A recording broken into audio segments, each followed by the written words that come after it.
There have been 17 reported murders so far in this latest outbreak of monstrous killings.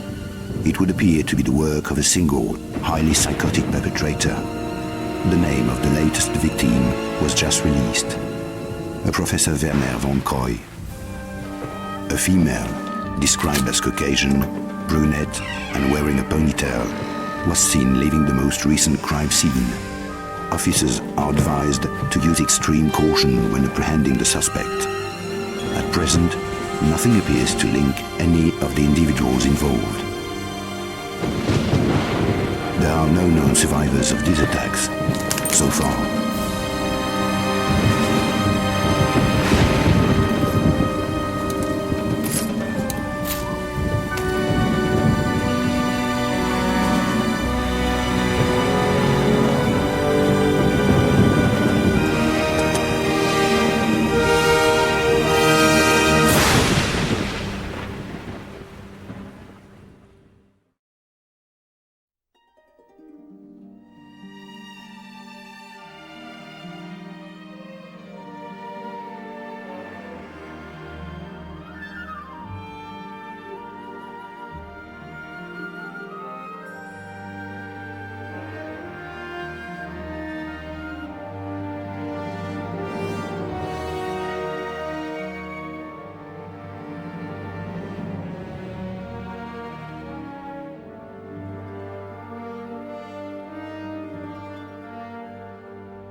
Hello and welcome to a stream of Tomb Raider the Angel of Darkness to begin the playthrough as part of my annual 2024 Tomb Raider Marathon. Hey there Lidus, welcome. Yo, let's go. How's it going, dude? Welcome. Hey Lucas, how's things going today?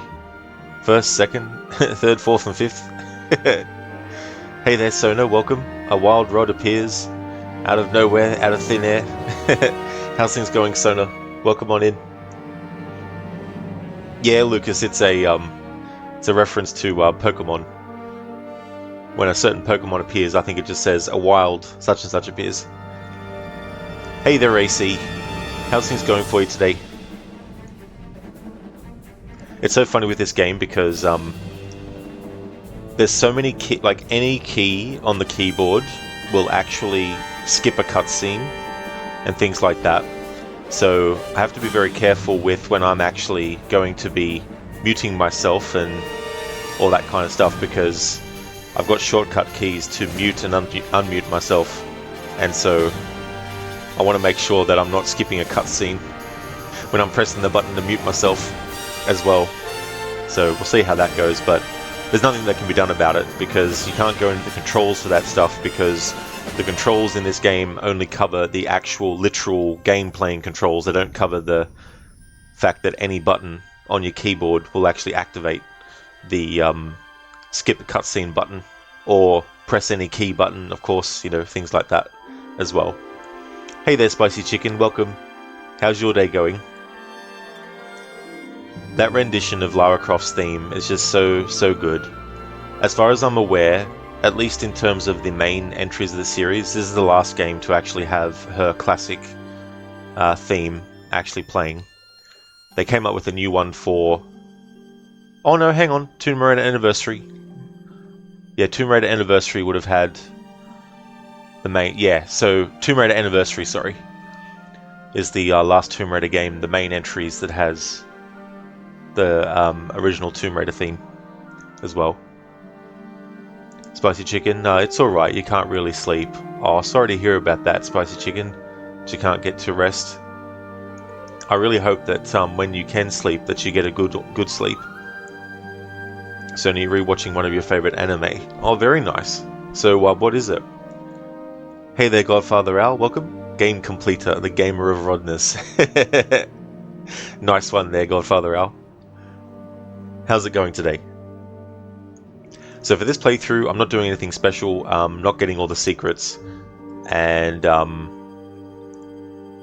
I anticipate I'll probably be finishing this game on Wednesday, but if I need more time, then Thursday will fit as well. But in the event that on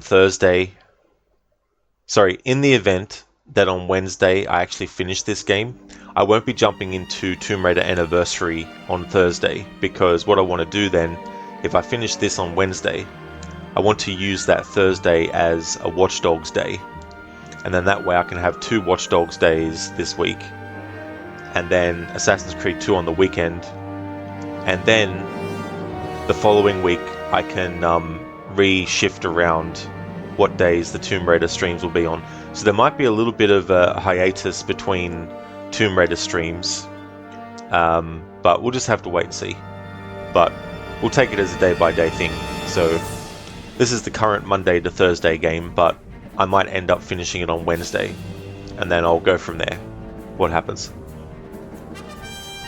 So it was called Serei no Moribito. Okay. I definitely have no idea what that means, but I hope you enjoy the anime. I mean, it's your favourite one, so it wouldn't be your favourite one if you did enjoy it. Hey there, Narbro, welcome. The liberation of Roma has begun in Paris. How's it going now, bro? Welcome. Oh, so sorry, I see your comment there to translate it. So, Guardian of the Spirit. Okay. Guardian of the Spirit. Hey there, Kid Cat. Welcome on in. Hope you're having a good day today.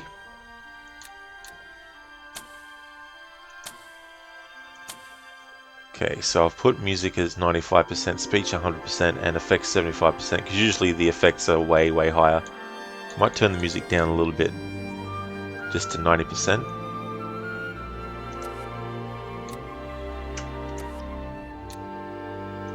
And I'll leave all that stuff because I've already set that up before. And controls, I've already got that sorted with Joy to Key. Okay, so let's jump into it with our new game.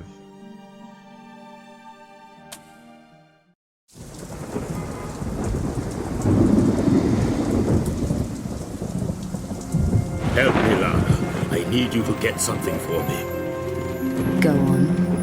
I'm tracking 5 Obscura paintings for a client called Eckhart, but he's a psychopath. Why should I care? Because I'm being stalked. People are dying out there. Handle it, Werner. Lara, please. Look, go and see this woman, Carvier. She can help. I'm going. Eat it, Werner. You walked away and left me. Get out!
This looks like a safe area, but I need to find a way out.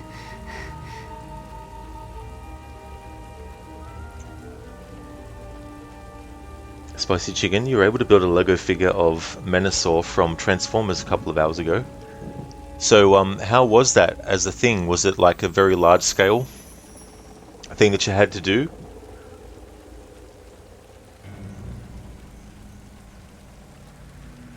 Nah bro, doing alright my guy, you got up to the most annoying part of Brotherhood. Trying to beat Chesley to the apple. The apple is mine! Where's the apple? You are my sister, nothing more. Chesley. She's like, don't you love me? You are my sister, nothing more. Well, that's good that you got up to that part of the story. Oh, things are going well, Kid Cat. Starting this game today, had to sort some things out with it because the way that it's programmed is any key on your keyboard will actually skip cutscenes and stuff. So I had to make sure that all the buttons that I use for different things for OBS stuff doesn't actually interfere with the game itself. So I think I've managed to do that. I don't think there's any keys that I press to bring up the the break screen and stuff. But yeah, it's going really good. How's things going with you? Hey there, Lucas. Welcome. How's things going?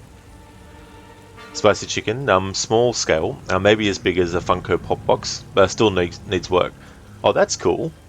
Well, I hope that it's been fun to build that as well. And I can't imagine how many different characters there are in Transformers now, because when I was really young and growing up, the G1 Transformers show was what I watched a lot. So I can't remember all the names anyway, but I don't know what new ones have popped up over the decades since then. Lucas, where's the any key? Exactly, where is it? I can't find it. I look everywhere for it, I just can't find it. Can't even find it on the roof. I don't know what the any key is.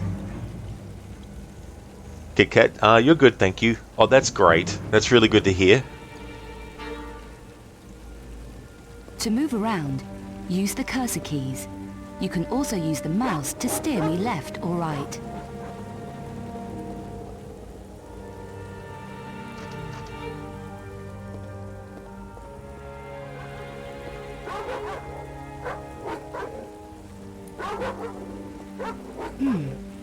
That bin looks climbable.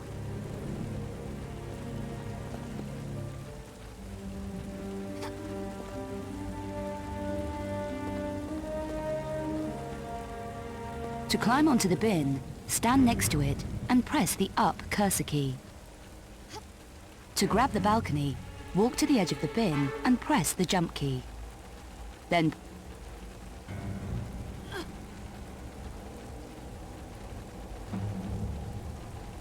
this gap looks easy.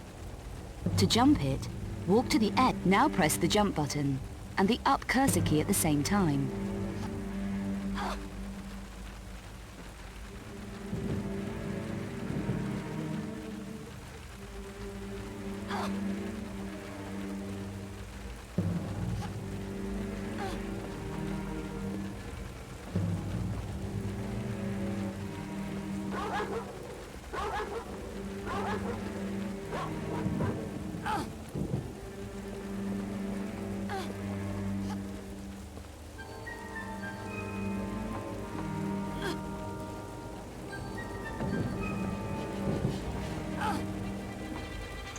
Spicy Chicken, you mean Transformers did have the 40th anniversary recently? Oh wow, holy shit. I didn't realize. Huh. It's as old as I am. Nah bro, gotta love the starter game exposition. Oh, you really do. It's so funny that time in games where it was the character themselves speaking to the player, and you had that fourth wall breaking kind of thing, and they sort of were still doing it in some games, like in Assassin's Creed 2 for example, in 2009, you have characters like Rebecca and Sean basically saying things that are half for Desmond, but half for the player as well, you know. Spicy Chicken, you're thinking about one of the characters earlier, Nemesis Prime, and came up with a new concept for his character. Okay, so Nemesis Prime. So what's a little bit about that character?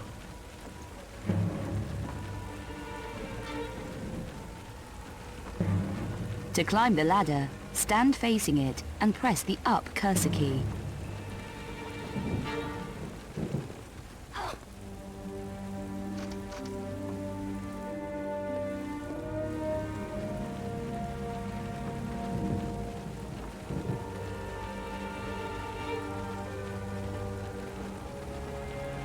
To get off, press the left cursor key. Maybe I can climb through that window. Walk up to the window and press the up cursor key. I'll have a look around whilst I'm here. To open drawers and cupboards, stand in front of them and press action.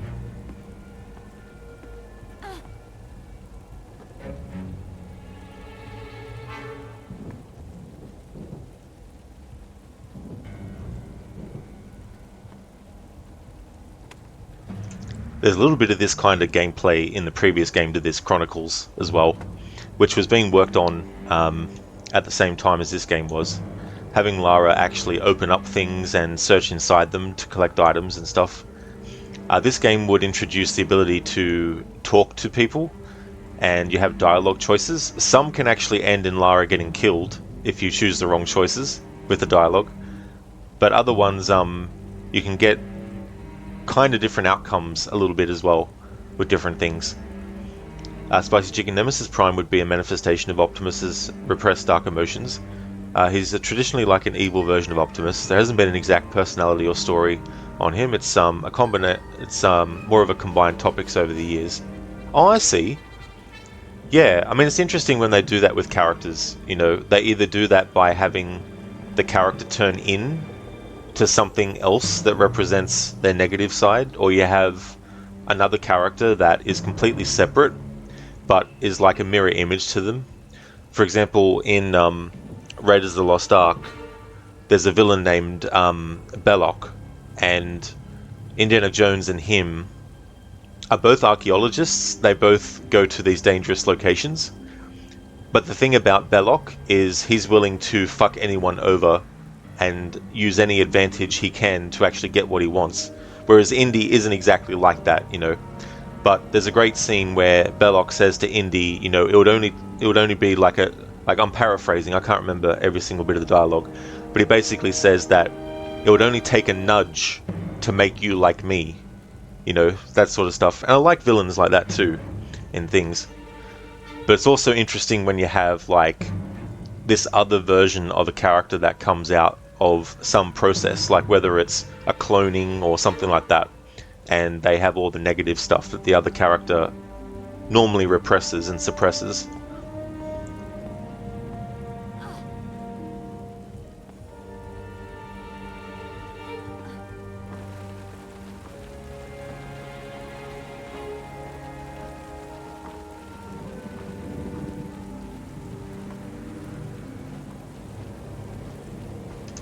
Nah, bro. Okie dokie, Dr. Jones. You call him Dr. Jones, doll. The jump. Now press up cursor and jump together. Then press action in mid-air to grab the canopy.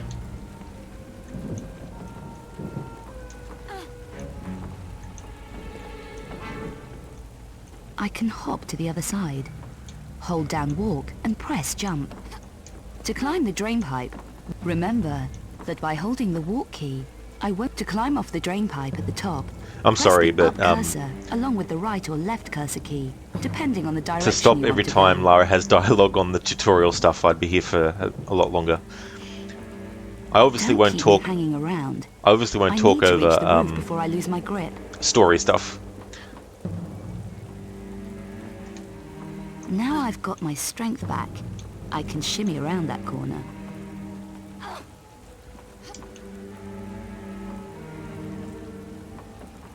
Spicy Chicken, your idea was either one, he's more of a hallucination, like Arkham Knight Joker, or a physical being.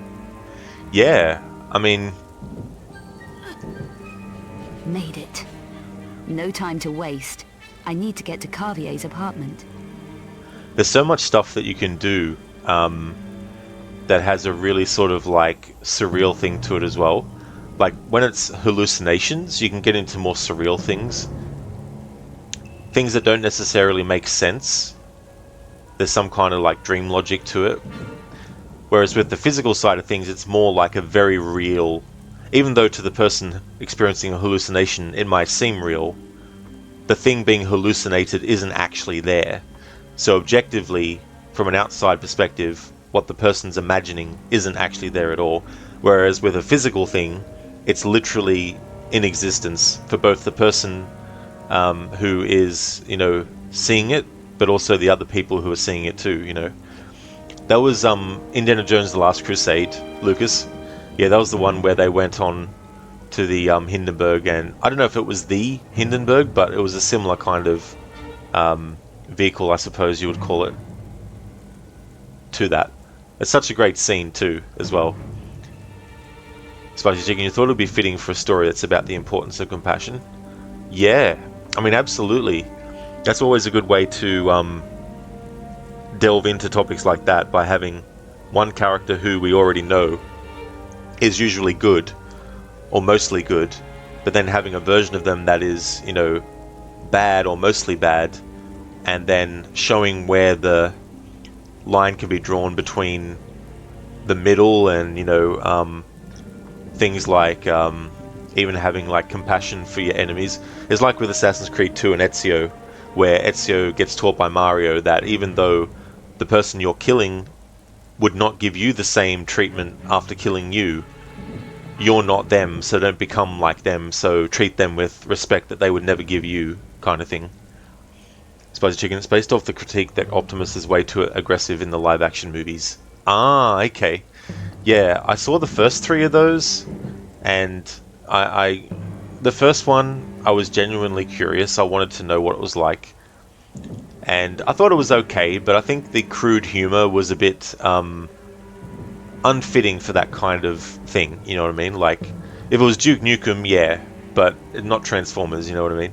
It's like, yeah, but I haven't seen the newer ones. Like, I didn't even see that Bumblebee movie, which I heard was probably a really good one. Nah, bro, they tried to kill me. It's a new experience for me. It's like, gotta try it all.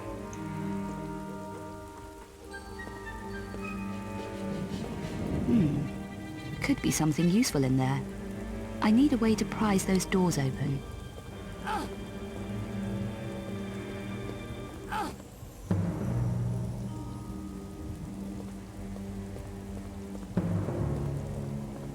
To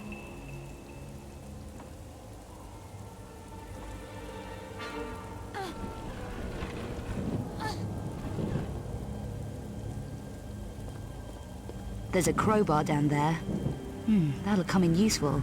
To hang from the edge of the building, walk to the ledge and press action. To make me let go, press action again, or press the up cursor key to climb back up.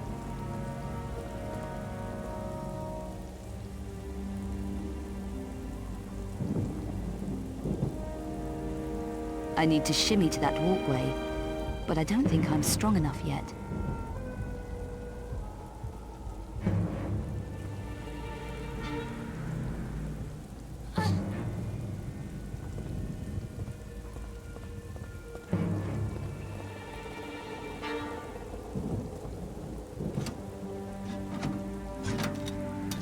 I feel stronger now.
I need to move quietly. Press the stealth key and then use the cursor keys to move me around. This door is locked. I'll need a key. To hug the wall whilst moving in stealth, press the action button when I'm...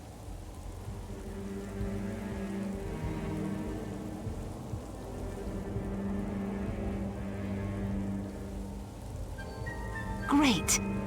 There's the key.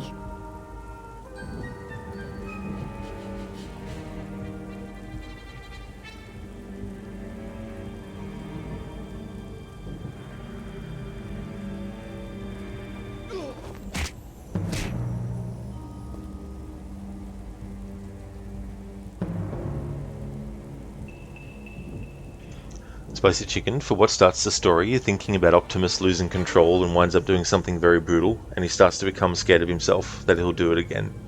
Yeah, that's definitely a good start for some kind of story like that as well. And then the thing is sort of like coming up with what that thing actually is. I think the tricky thing is as well, it's that balance of trying to make it so that the character does something that is terrible and is brutal, but at the same time there's still an element of the audience or the player or whatever it might be actually still feeling like the character is worth seeing them get their redemption. You know what I mean? Like, if someone killed a child, for example, it's very friggin' hard to try and it would be very hard to have that character be considered by the player or viewer to actually be someone that they want to see get redemption. You know what I mean? Like, so there's certain things that would just completely make the person not interested in that character's story, you know. So it's that balance of trying to find something that is terrible that gets done, but at the same time allowing the character to still have that element of we want them to actually make up for what they've done, and we believe that they can, and we believe in them, you know, that kind of stuff as well.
I feel stronger. Spicy Chicken, you would have loved to have James Earl Jones play this Nemesis Prime. Oh yeah, yeah. He was such a great actor, and I think he was 92 or 93 when he unfortunately passed away recently. What a long time to be alive, and how many things had changed, and some excellent performances in his career. And I mean, no doubt too, there's a lot of movies that I haven't seen of his from way early in his career as well. But he brought so much depth to Darth Vader, even though he was just providing the voice. It was one of the most important parts of the character. It was, you know, working hand in hand with how larger than life Vader was physically and his physical presence, and they did a great job finding such a great actor to have the voice that matches that, you know.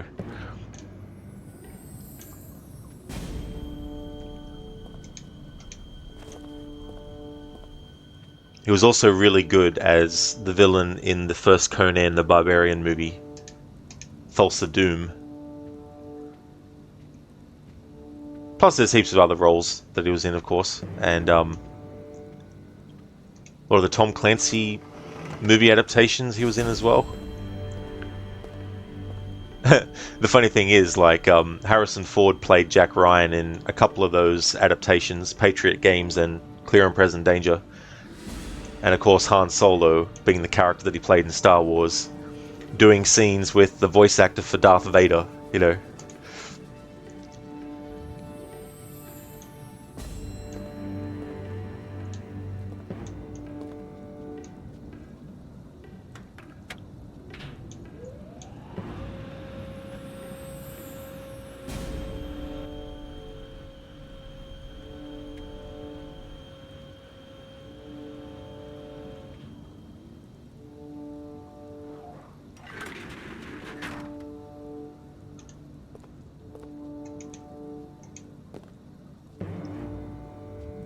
Spicy Chicken. You were thinking about J.K. Simmons too? Oh yeah. Yeah, he's a really good actor.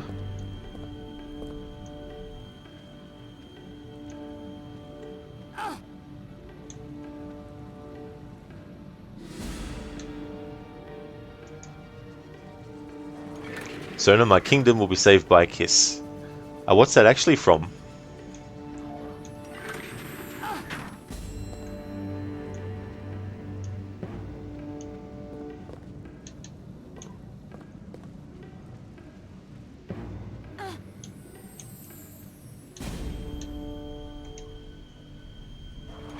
Spicy Chicken, you surprised Harrison was still playing Indiana Jones at his old age. That's true, yeah. It's funny because there was the Young Indiana Jones Chronicles show, a series, and there were these bookends where it was Indiana Jones in his 90s or about 100 years old. He had like a cane by that point and an eye patch because he lost an eye somewhere along the line. But I don't know if that's considered canon anymore. So Conan the Barbarian. Oh. Yeah, I mean there's the remake, which I haven't seen more than once, so I don't know if that's from the remake. It doesn't seem familiar from the original.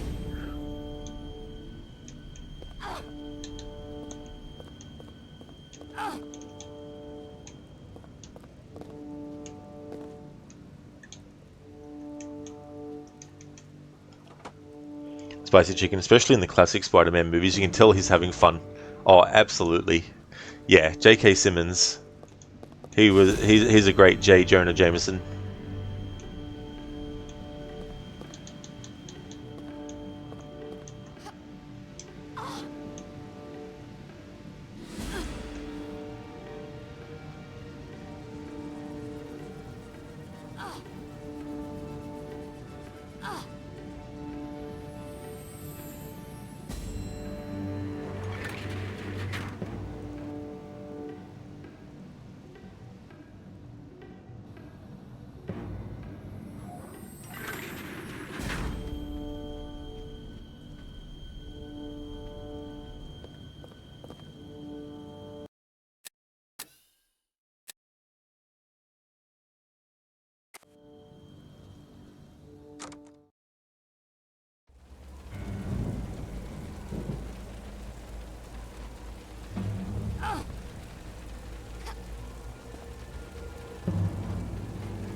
That wire looks like it will take my weight.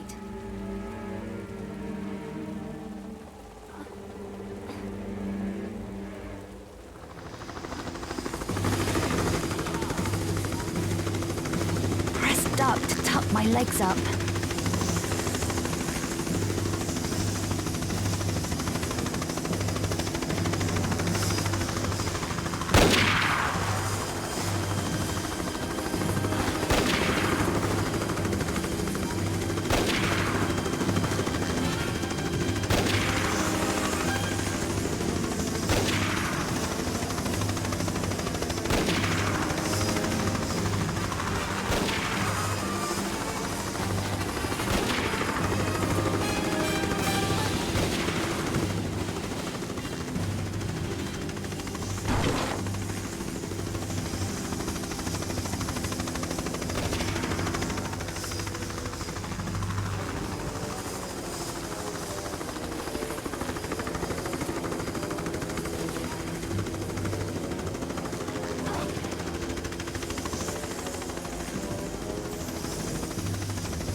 Sorry, doggo.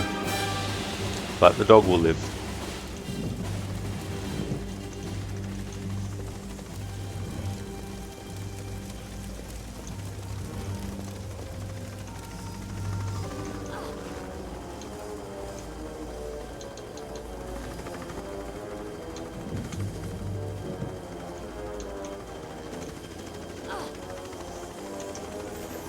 Spicy Chicken, you're surprised to see that James Earl Jones was in an episode of 2.5 Men? Oh yeah. Yeah, it's interesting what shows and stuff you'll see actors turn up in that you might not have expected them to be turning up in.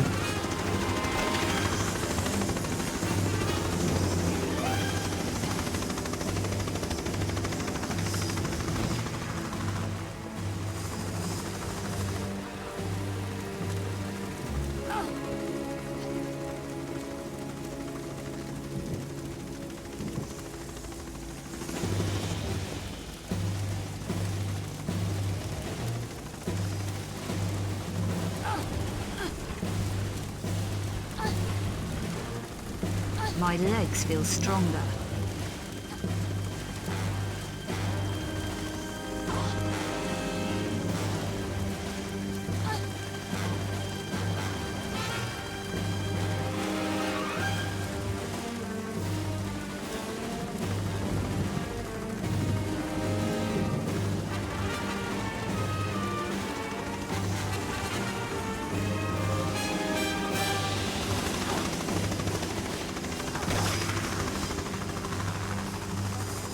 What a cheap shot, being able to shoot me when I'm actually inside.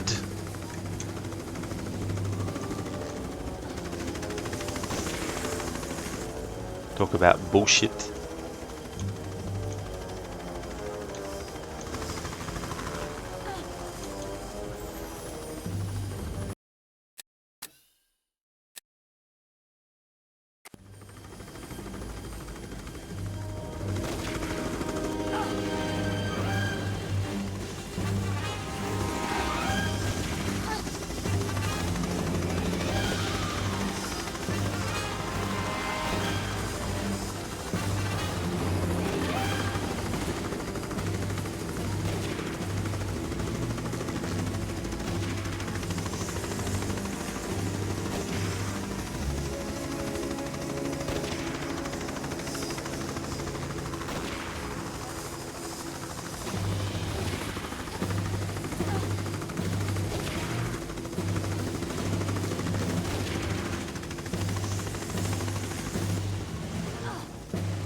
Who is it?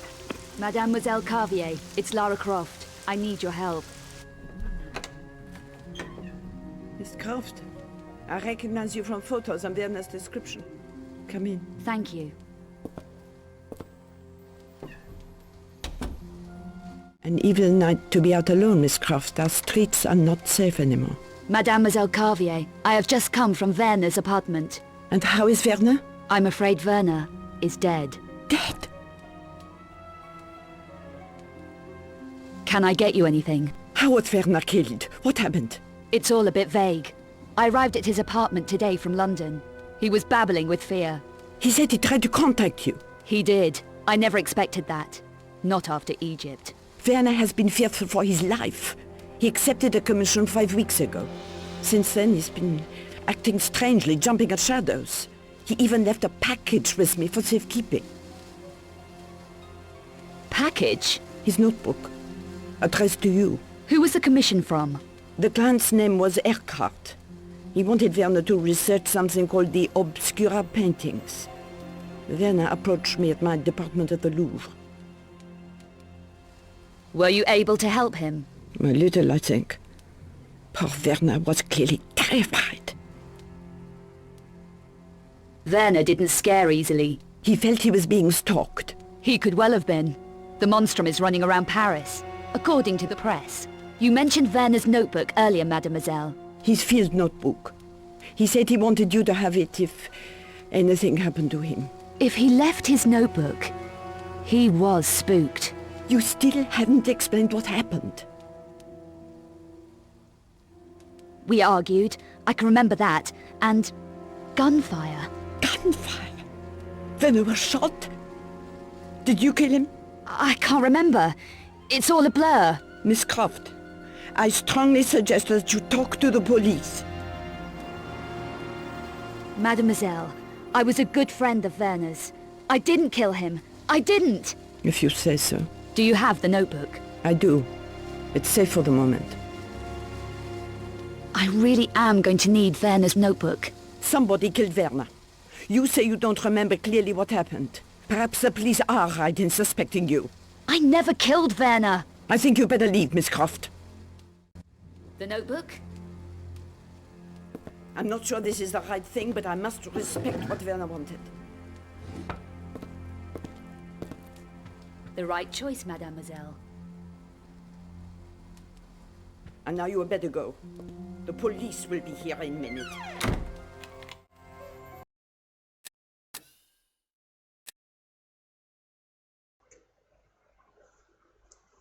Sony always did like redheads, kissed by fire. What's that quote from?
Ah, okay, so from Game of Thrones. I gotcha.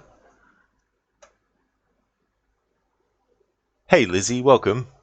How's your day going today? Be right back.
Alrighty then, I'm back. Lizzie, wow, you left because of my ass. Exactly, Lizzie, and that was my grand master plan. When I woke up this morning, I was like, what I'm going to do is as soon as Lizzie turns up in chat, I'm going to go and make sure that I need to take care of some things. How's things going? Hope you're having a good day.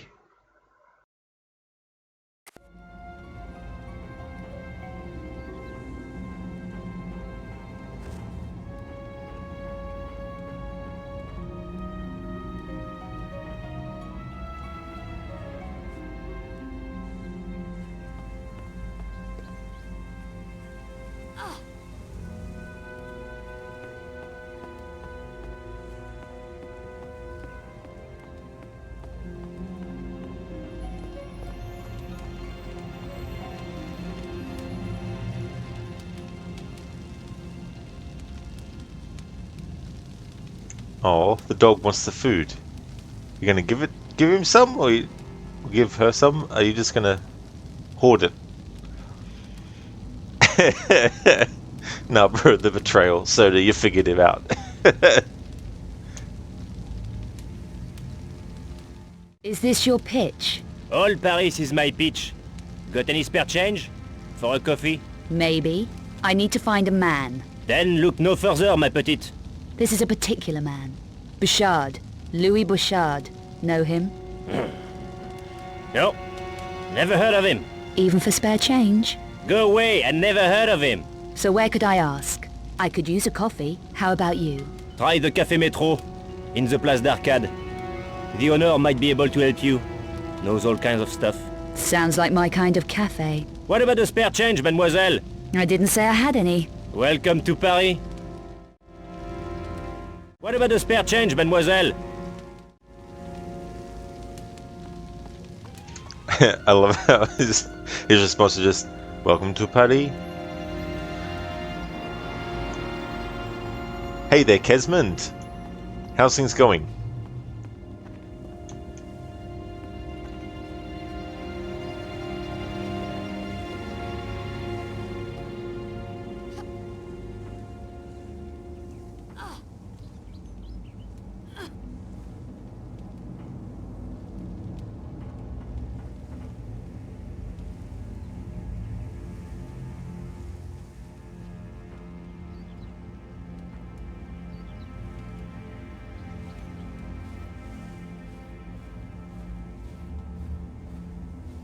I can climb that easily.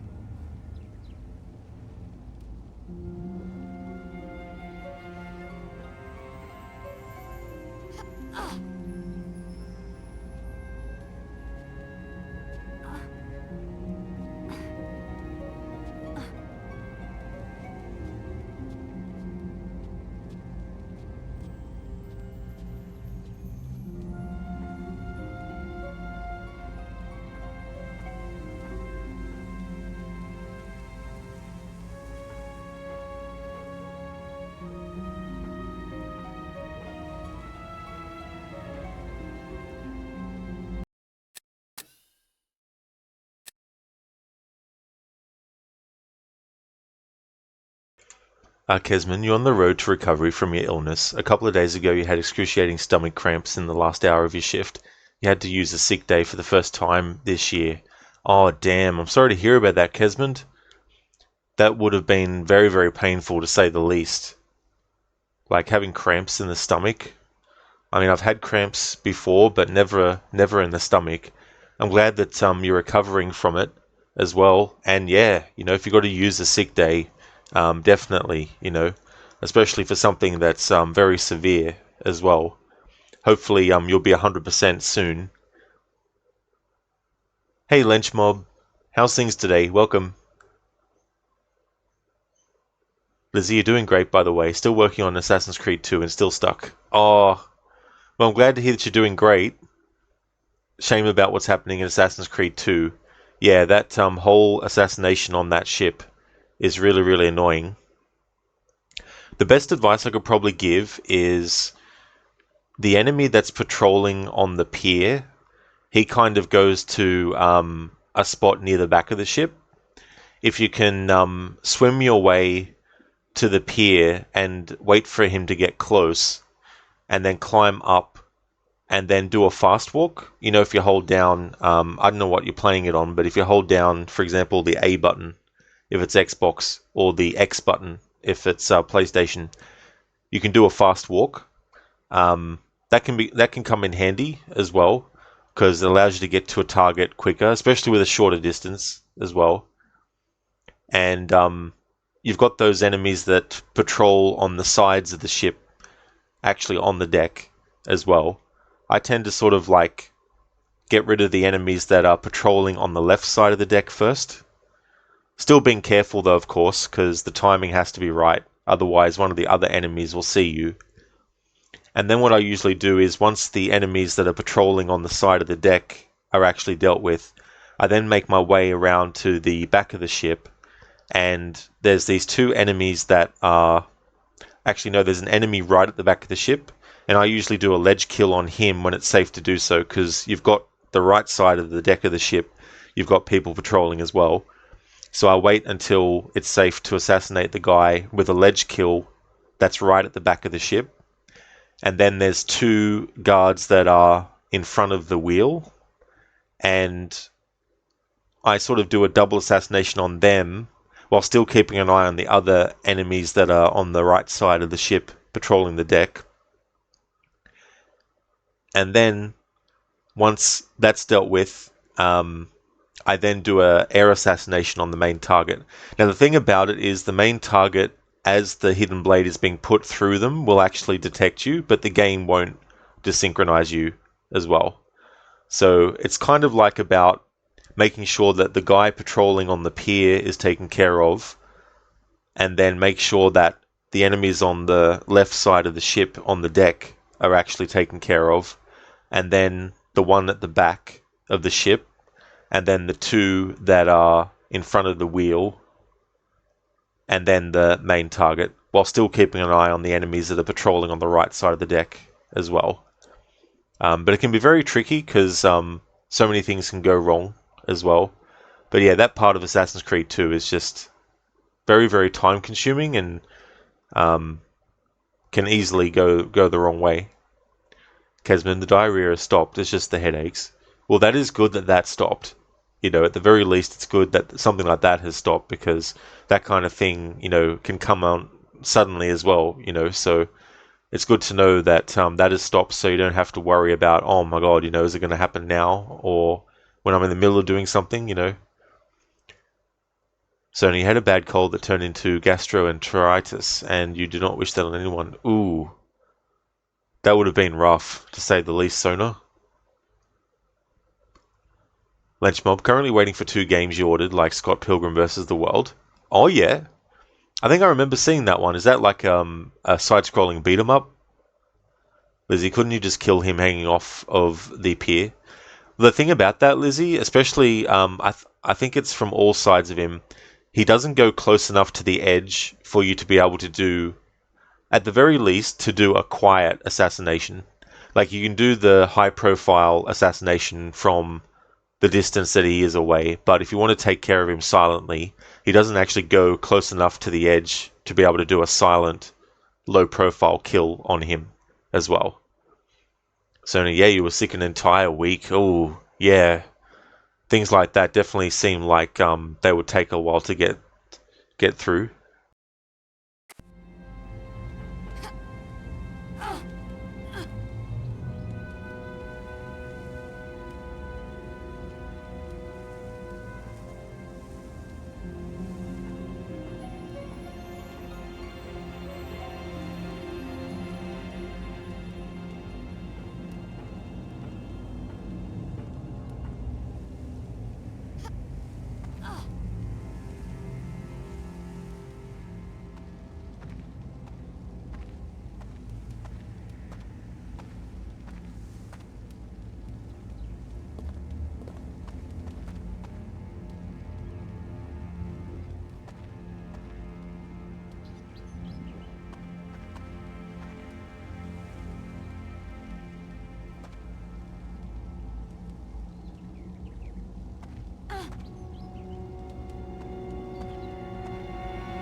You looking for anything special, little lady? So what are you, a city guide?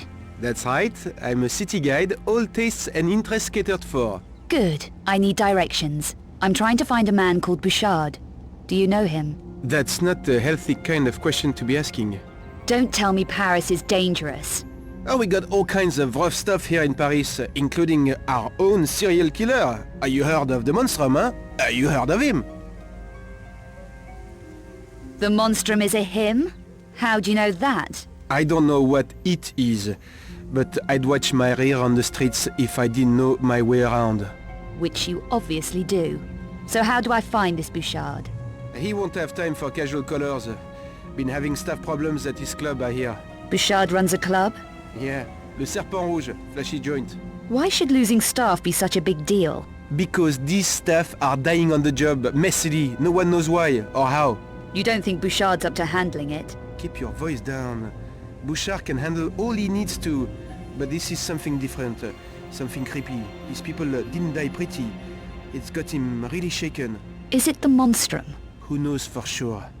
I just tried to keep my nose clean, you should too. So you've no idea where Bouchard is? No? Well, I'm sure someone does. I'll ask around. Yeah, do that. Why don't you try Café Metro? Who do I talk to there? The owner? Hey, I'm kidding, really. The guy's a complete loser. Forget it. Go home, do something recreational, which is where I might be able to help. No thanks. Having to keep low, eh? That's hard, especially with the cops being so trigger-happy. Should I give Bouchard your regards when I find him? No, don't do that. But if you are at a loose end, look me up. I'm sure we could find something diverting for you, you know, something special. See you around. So you've no idea where Bouchard is? No.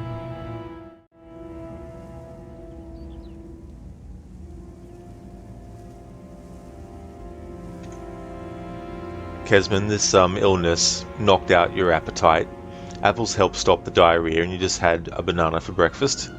Well, that is good that you're able to get fruit into you and that it had that effect as well. Especially if your appetite was all over the place also. Sona, plus you're living with your gram and having to stay upstairs away from her so she wouldn't catch it was rough. Oh, that would have been for sure, Sona. Especially when you really needed to help out with things. It would have felt, you know, really, really, you know, a bit helpless. Lenchmob, yeah, but in the movie he orders a package and literally waits at his front door the day he orders it and his roommate thought he was being an idiot. I have seen the movie before, but a very long time ago. I can't even remember much of it. But yeah, so he orders a package and literally waits at his door the day he orders it, and his roommate thought he was being an idiot. I mean, hey, it's a great way to make sure you actually get the package and that the person delivering doesn't just say that they tried to, you know, knock on the door or something, you know. Hey there, Coffee Shut, welcome. Is this a fake French accent? There's something odd with it. I wouldn't be surprised, Coffee Shut. Yeah, I wouldn't be surprised at all. This game came out in 2003, and I think things were still kind of like in early stages of performers and how they played characters and stuff. Dialogue in games and things was getting a lot better as well. Kesman, so Le Serpent Rouge is translated to the Red Serpent. Oh, that's cool. I didn't realize that before. That's awesome. Like, I could probably have thought about the serpent part, but not the red part. So Le Serpent Rouge is the red serpent. Cool.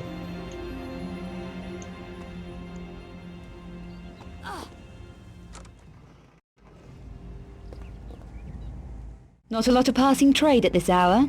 It's early yet. Move along, ma chère. You make the place look crowded.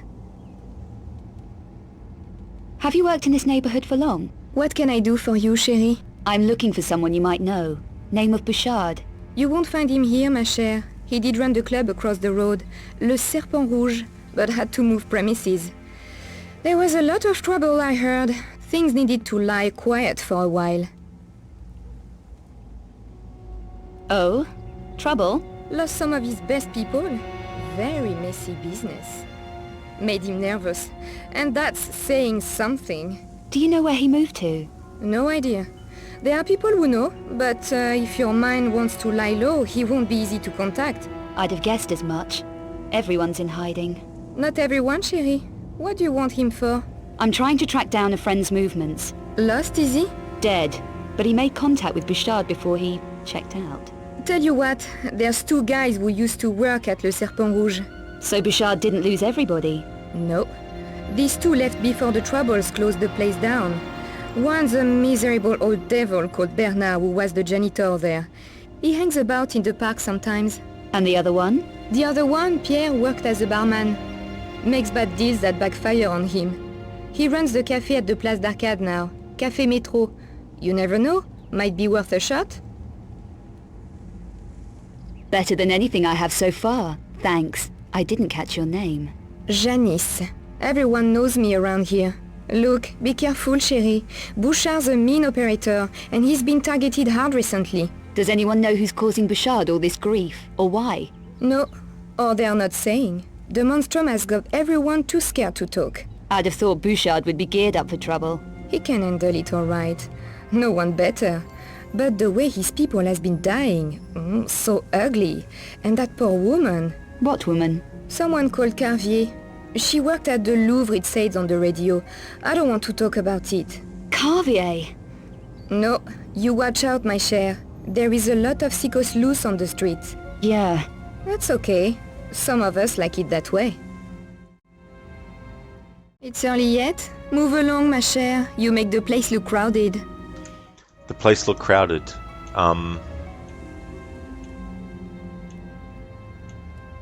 Yeah, because this is like a bustling metropolis right now.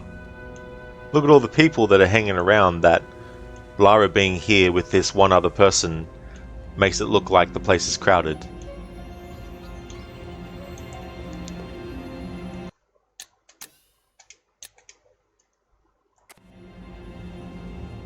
Oh, did you, Kesman? You studied French in upper school. Oh, cool.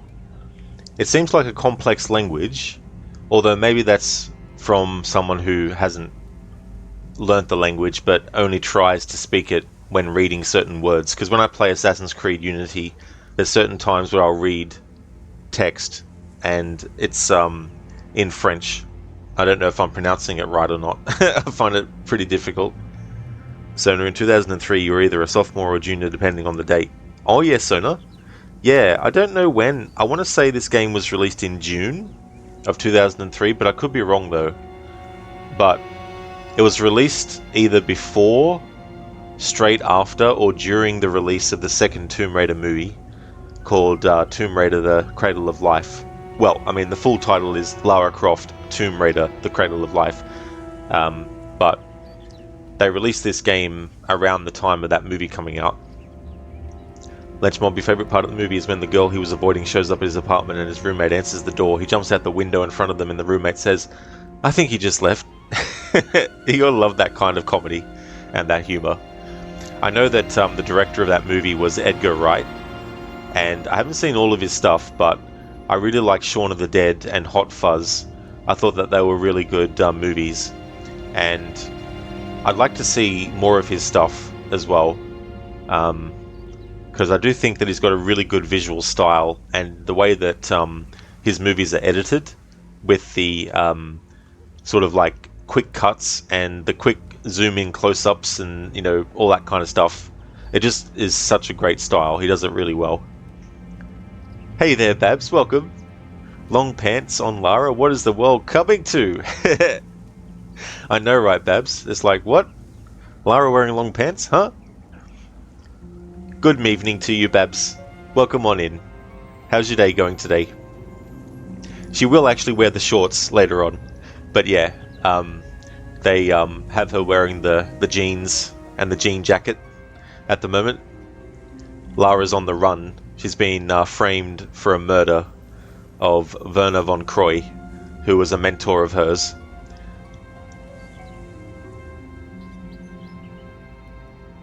Sona, if it was June, then you just became a junior. Oh, was it? Back in 2003? Yeah.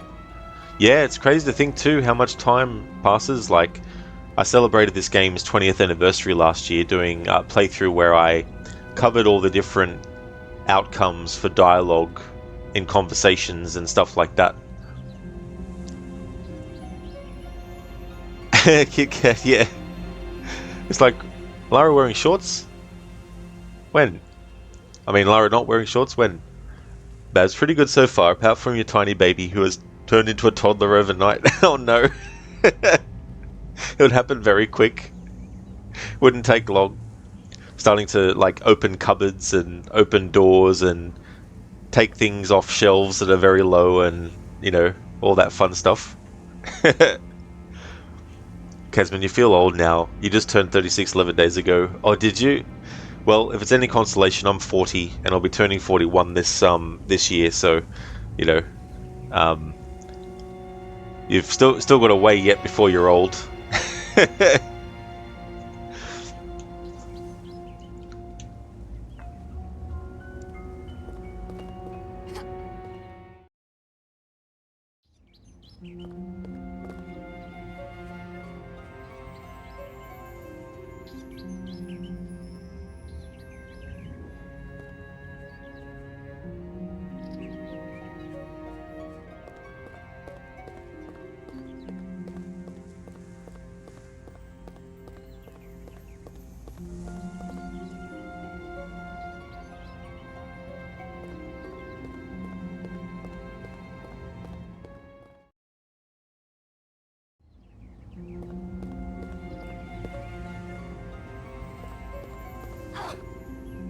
I'm trying to find someone called Bouchard. No one of that name in these parts. He'll want to see me. Then I hope you find him. I have the biggest Doberman Pinscher you've ever seen on this side of the gate.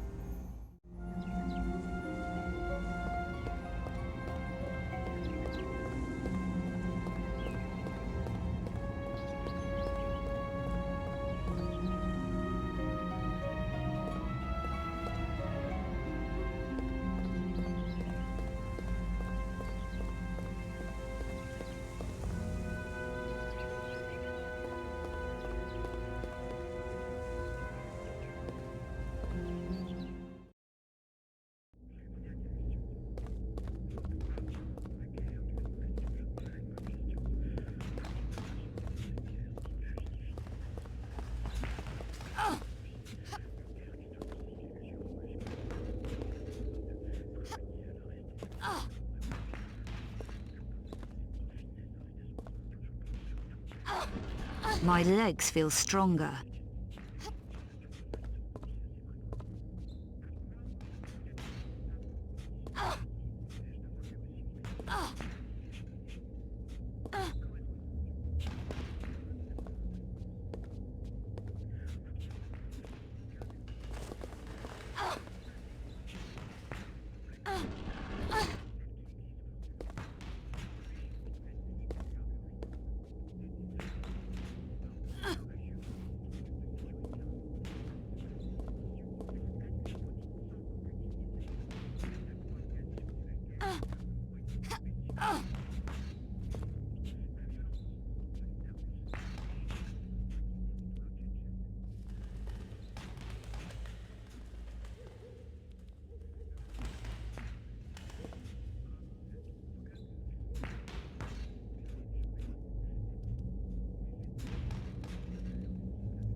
Kesman, you have shoulder and knee issues now. Aw, damn.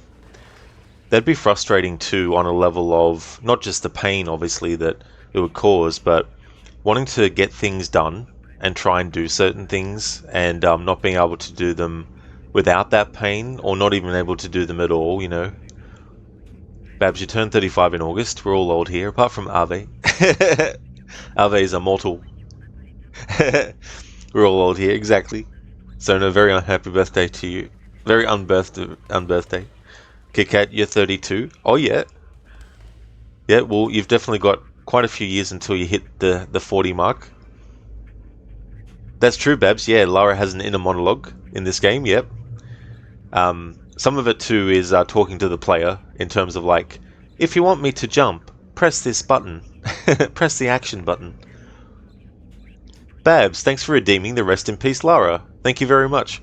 Why does no one else spam the Rest in Peace Lara? It's so funny.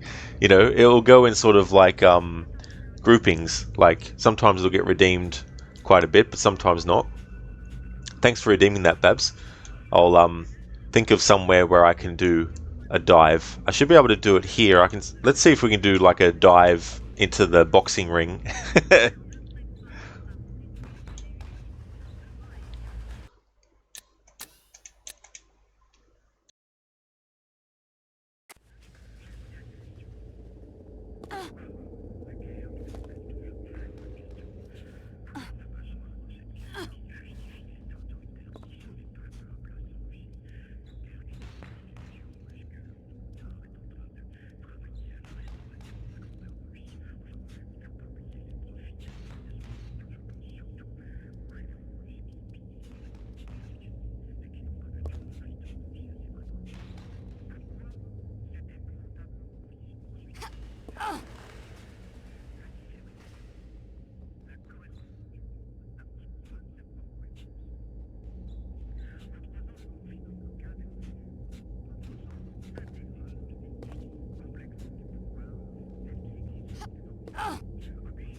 Aw, it won't let me jump into the ring.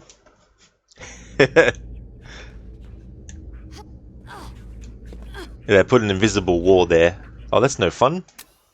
I wanted to do like a dive into the ring. That would have been really funny. Have these guys boxing and just some woman does a dive and breaks the neck right in the middle of the ring.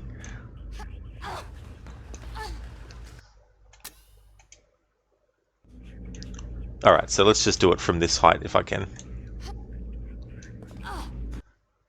Hang on. Okay, no wonder why I was the wrong button before. Let's see if I can cheese it. No, it'll do the same thing with the invisible wall above the boxing ring. Alright, let's try this direction. No, it's not high enough.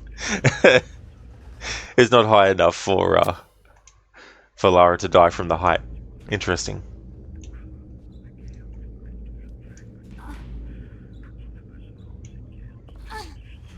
Kesmond, you tore the meniscus in your left knee back in 2021. Shoulder problems started from a dislocation. Ooh. So 2021, yeah. I mean, that's only a few years ago, but still, that's a few years on later as well. And having those issues. Sony, you mean you have the points saved but prefer not to kill the character? You're the guy in Minecraft who prefers to farm over hunting animals. Oh yeah, that's definitely fair enough, Sona, as well. You know, to want to keep your points for other kinds of things to redeem. Babs, it would have. It's Splatin time, it would have. It's like the game disagreed. It's like, Lara's not going to die from that. Lenchmob, do you still plan on doing Spider-Man walkthroughs? I would love to, Lenchmob, yeah, for sure. Like, I do want to play the newer Spider-Man games.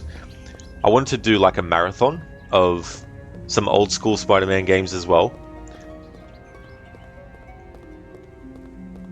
So hopefully I'll be able to schedule that in for next year's streams. Liz, you don't think Lara's dying? I don't think so, no. She just doesn't want to. Like, not at all. Perhaps she's refusing to die, eh? Exactly, Lara's like, I've cottoned on to what happens in the previous games.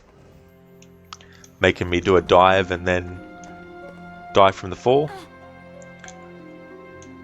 Okay, so Lara didn't die from that, but if I can get back up there again, I can do a dive.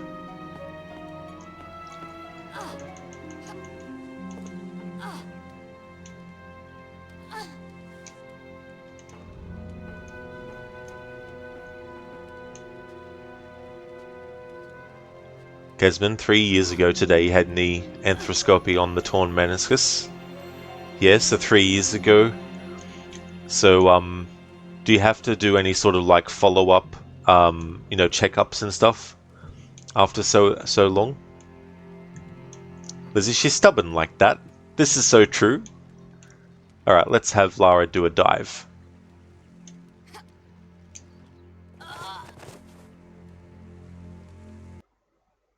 Thanks for redeeming the rest in peace, Lara Babs. Coffee shut. What does music only mean? No Watch Dogs gameplay? Oh no, so there's still gameplay. But what I've done is I go in and I turn the sound effects off and the dialogue off, just so that the music can be heard. And I sort of wait until the music starts to loop or ends before moving on in the game. A lot of games having like music changes depending on where your progression is and stuff. So I kind of like to pay tribute to the music of a game.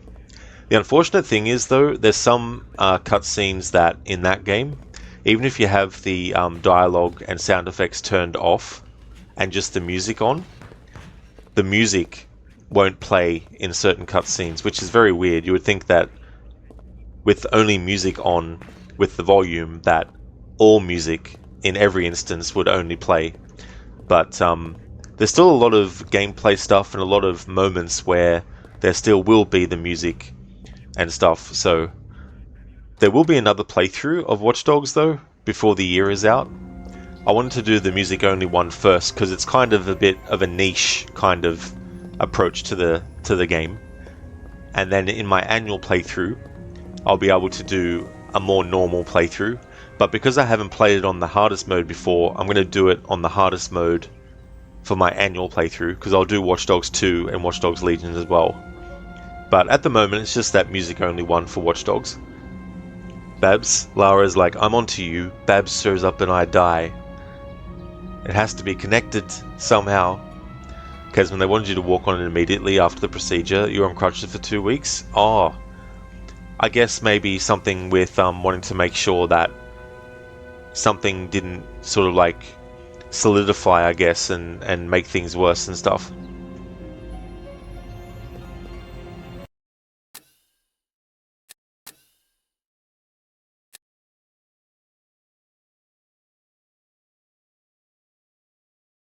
That's all good, Babs. No worries at all. Thank you so much for leaving the lurk.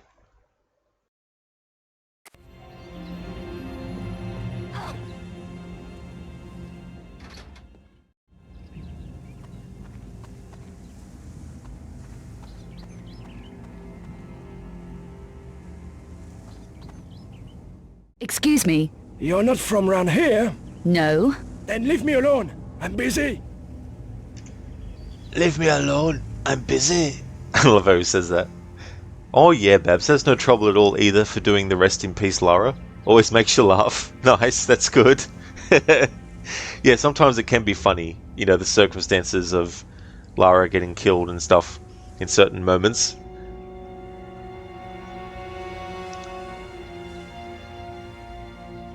Your name's Bernard.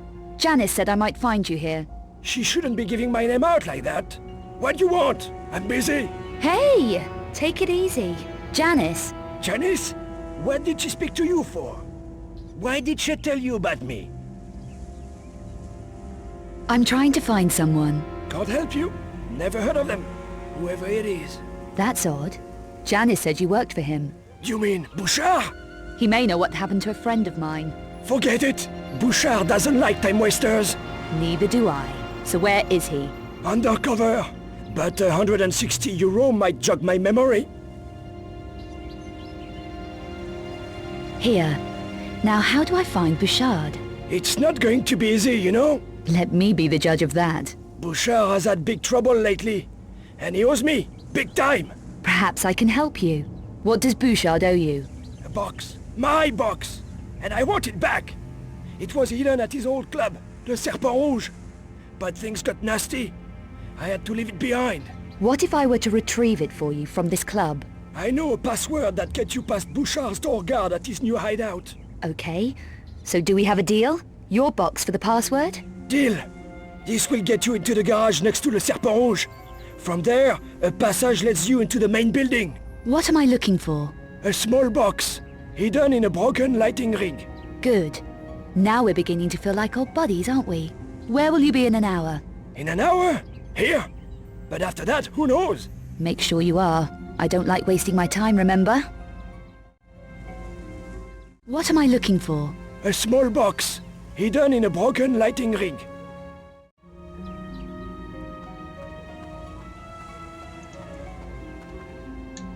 Kesmond, there was a bucket handle tear and wasn't repairable, so they trimmed that part away.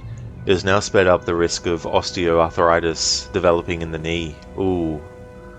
That'd be the frustrating thing too, like all these other things that one can actually trigger, you know, even if it's not, you know, like straight away, but these things that end up happening extra on top of what you already have to go through, like that's really rough. Lizzie, speaking of legs, you've been getting used to your knee brace, also been trying to stretch more. Oh, that is good, Lizzie. Yeah, that's definitely a good idea too as well. And hopefully it's also comfortable, you know, or as comfortable as it could be.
That was something they added in this game too as well.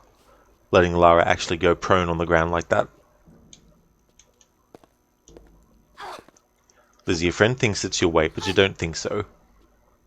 Yeah, I mean, those braces too, like, I don't know if there's like just one kind for everyone, or what it might be as well.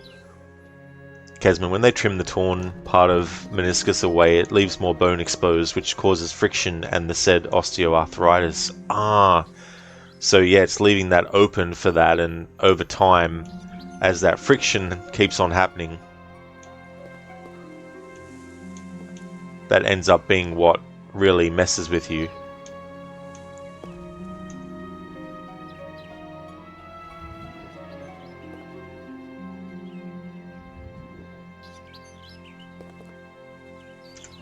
Kesman, Tomb Raider meets Metal Gear Solid. Absolutely, yeah. Yeah, I think, didn't Metal Gear Solid 2 come out in 2002?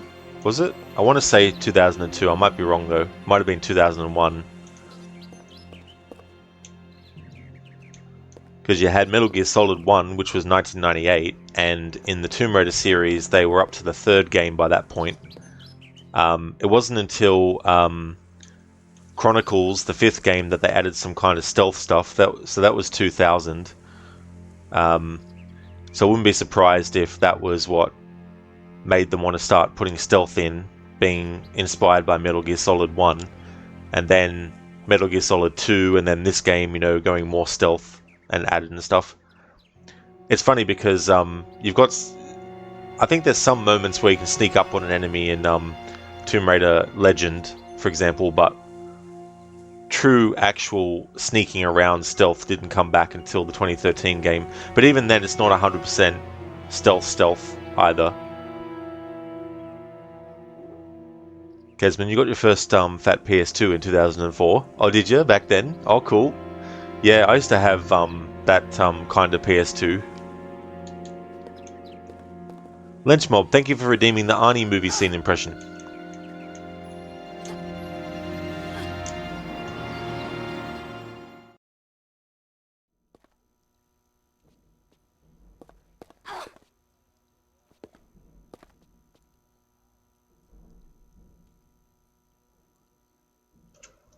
Kesman, you only played Metal Gear Solid 2 and 3 on your Vita before the Master Collection came out last year? Oh, nice. I never actually finished 2 and 3. I tried each one. I just couldn't get into it for some reason. Not that it was terrible games or something, it's just that other games grabbed my attention, and then that happened for years after, and I never went back to Metal Gear Solid 2 and 3. But I finished Metal Gear Solid 1 though, but that's the only Metal Gear Solid game I've actually played and finished. Kesman, was your 15th birthday present. For your 18th, your late father gifted you the Slim. Oh, that would have been a cool gift to get from your father, Kesman.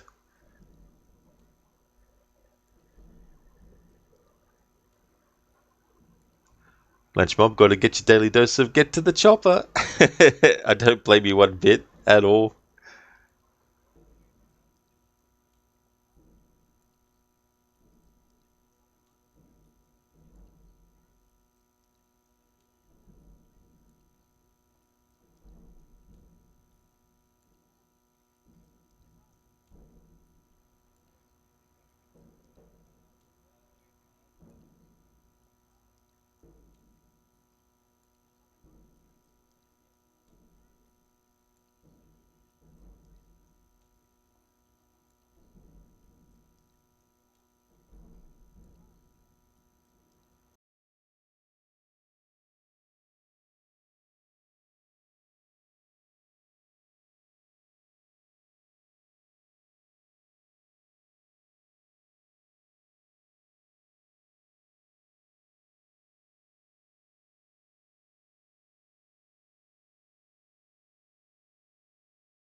Okay, so I've got a scene.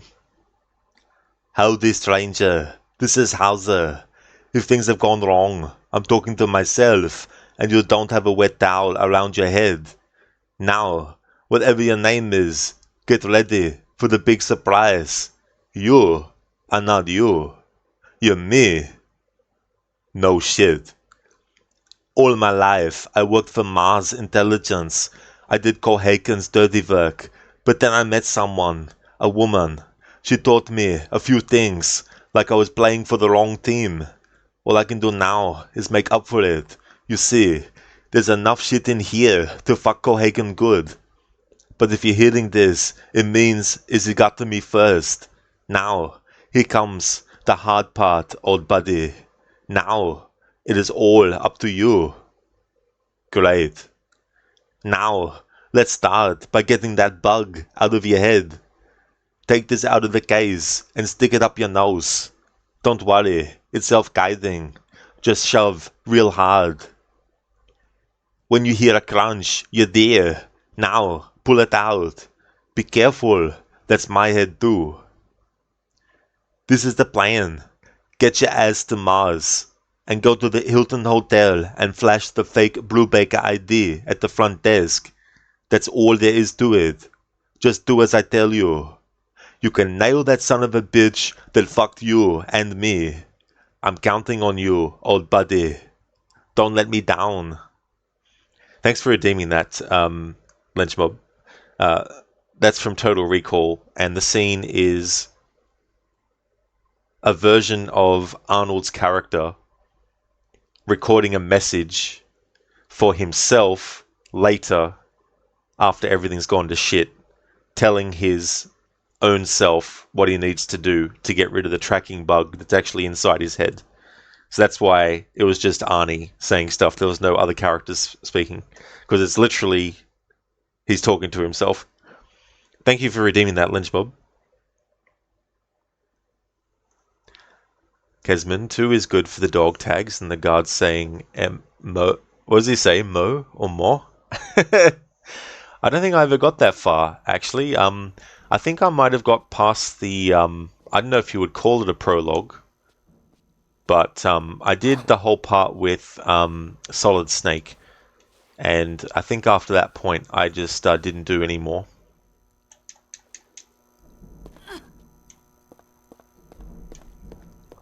Oh, thank you, Kesmond. I'm glad that you thought it was a good one, that you enjoyed it. It's also fun to do as well.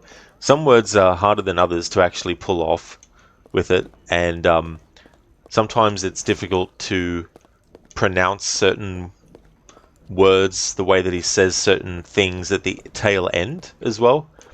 And sometimes when he pronounces a W, sometimes he doesn't, like a lot of the time he doesn't go work, he goes work. But in Predator, I remember when he says, my men are not expendable, and I don't do this kind of work. In that movie, with that dialogue, he pronounces the W with a V, but I've heard him say other W words, and he doesn't always go V for all of them as well. And words like now, or sau, mau, dao, sort of like saying those words, you can kind of like take what's similar in how one word sounds and just repeat it for the other one, just with different, you know, first letters and stuff. Dear, here, where, swear, you know, things like that as well. But when you get words like go over here, there, then swear, that is where it's pretty hard. It's like go over here, there, then swear, you know, things like that. So sometimes it's tricky, the combination of words that might be in a quote, to try and get the accent as well. And also certain words that end in L, like fell, tell, bell, hell, you know, trying to get used to actually going the L at the end of words and stuff as well. But a good thing I do to practice, I don't do it regularly, but every so often I'll just say the alphabet with his accent. Be like A, B, C, D, E, F. So with F, it's sort of like not F, it's almost like Ev, like the the F is a V instead of like a F. So like F, G, H, I, J, K, L, M, N, O, B, Q, R, S, T, U, V, W, X, Y, Z. You know, things like that. Or Z, whichever way you want to say it. Kesman, in the Super Bowl, he did a State Farm. Like a good neighbor, State Farm is there. In the Super Bowl, he did a State Farm commercial. Yeah, that was the one with Danny DeVito, wasn't it? Hey there, Drake. Welcome, dude. Your guy from the United States of Australia. It's Rod. Imagine if in 100 years from now, that's what we become. How's it going, Drake? Welcome, dude. Lunchbob, yeah, you love that scene even in the new one with Colin Farrell because it shows the character in both movies that he doesn't trust anyone he listens to. But if there's one person he does trust and will listen to is himself, yeah, you know, and the thing that happens later as well when he realizes what's going on. Kesman even reunited with Danny... there we go, yeah, so Danny DeVito as well. Yeah, I saw their little thing at the Oscars, I think it was, with Michael Keaton.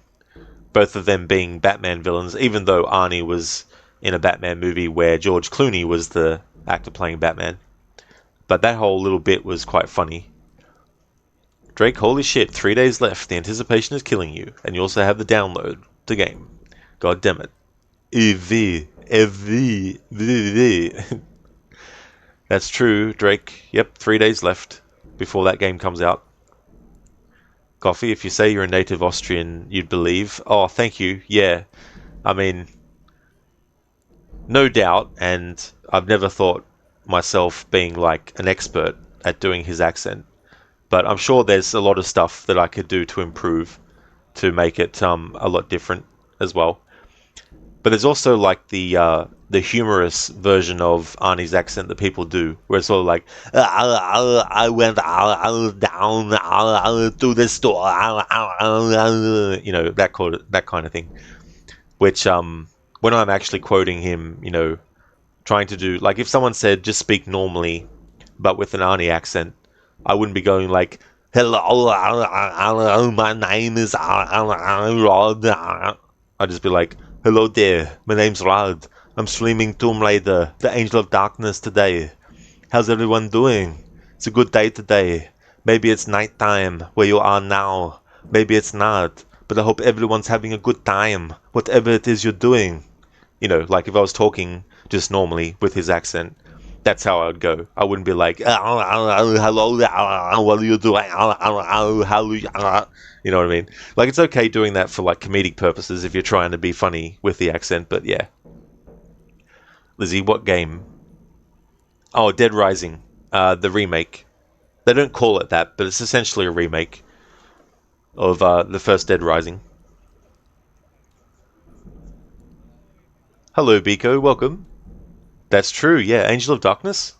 You only played half this game, then went on to other ventures. Yeah, so this one came out in 2003. It's definitely a very, very sore point in the Tomb Raider series. But I'd say that a lot of the problems are mainly technical. I don't think there's any problems with the actual look of the graphics, with the aesthetic they went for, with how Lara looks, things like that. But yeah, there's just certain technical aspects of this game that really, really let it down when it came out.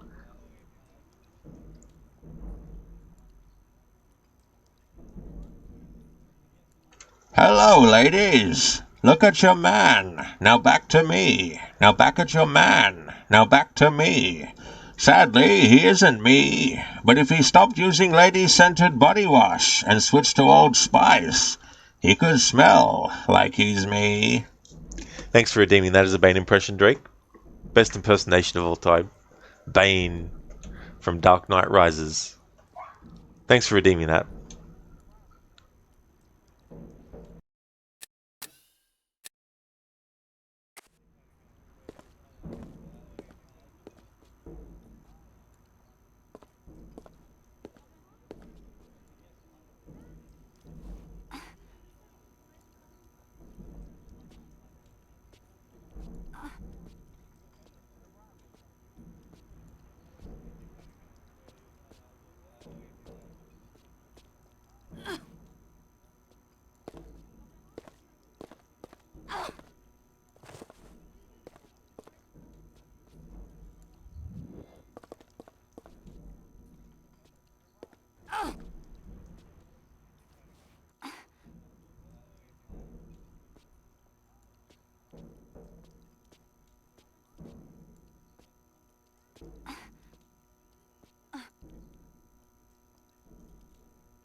Good one, Drake.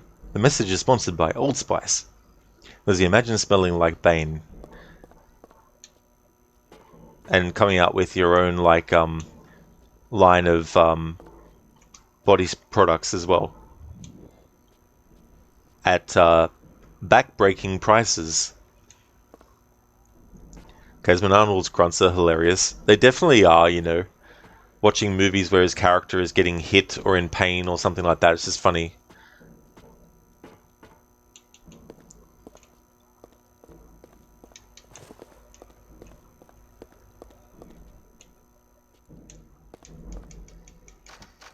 I'm not strong enough.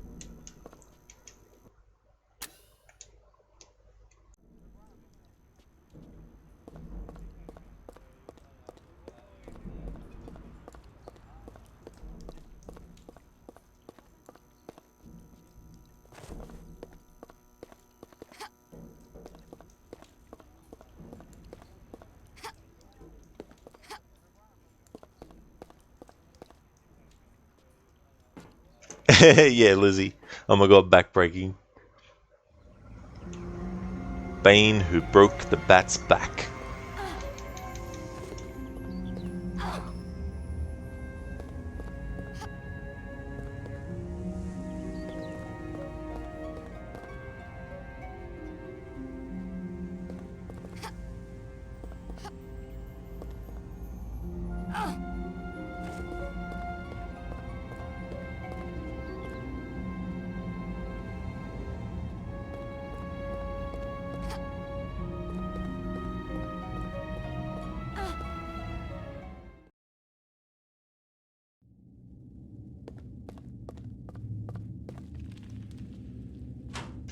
Drake, Old Spice Venom, Old Spice Gotham, scent of cigarettes and car exhaust. Oh, sign me up. that would be a great odor to go around with.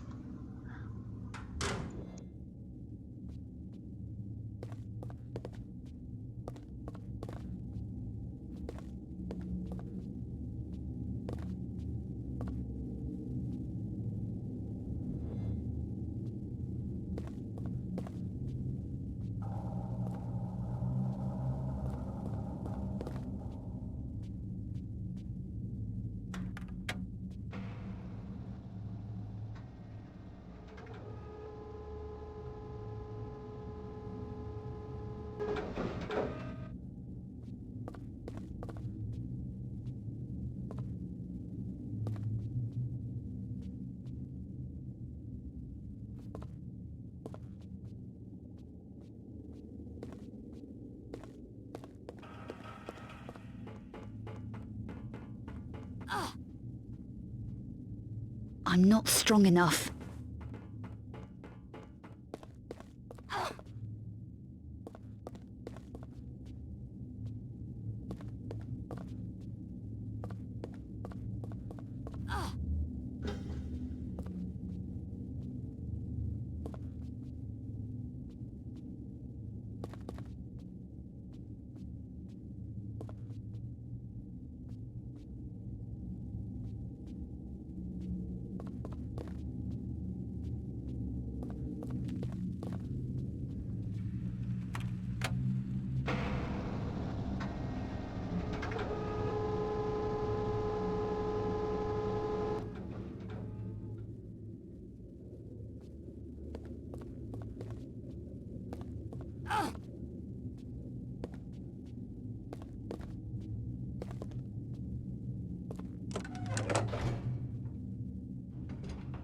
I feel stronger now. There we go, that's what I had to do first.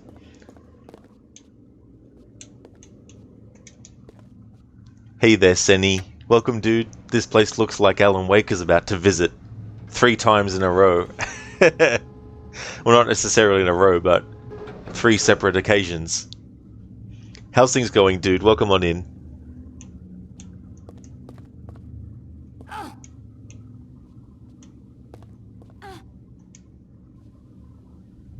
Drake, Old Spice Gotham Deluxe. Scent of cigarettes, car exhaust, liquor, disappointment, and gambling addiction. Especially in Red Dead Redemption 2, hey Drake? Doing the gambling challenges? Lizzie, that just reminds you of the years you spent at the casino, honestly. You weren't gambling, though. Oh, really? Yeah. Things that would be very hard to sort of, like, forget. Drake, that's just Old Spice Gotham Deluxe, Lizzie. And we didn't even know it at the time.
Pronikl do střeženého prostoru.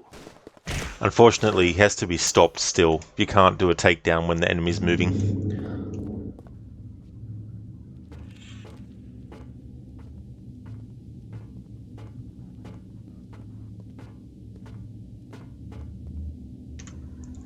Crooked doing well, thanks. It's a dark, cold and rainy day here. Definitely feels like fall is coming. Hope Tomb Raider is going well. Well, I'm glad to hear that things are going good, Crooked. It's a shame that it's being rainy and everything like that, though, you know, being very sort of like miserable weather. Hopefully it looks up and changes soon to something better for you. Tomb Raider's going pretty good, still very early in the game, and it's a very different kind of approach, because in the previous games it's pretty much like, here's the artifact Lara's going after, and now she goes after it, whereas in this game it's kind of like a bit of mystery. It's like she visits her old mentor that we saw in The Last Revelation, and she gets knocked out, and then when she wakes up, he's dead, the police are after her, there's a serial killer in France going around, she's on the run, you know, so they have a very different kind of approach to the story and the formula in this game. But you do get to points where you do go to locations that are very tomb-like and all that kind of stuff too. Drake, yep, you'll get you that Gotham Deluxe when you play Red Dead 2 gambling challenges. Oh yeah.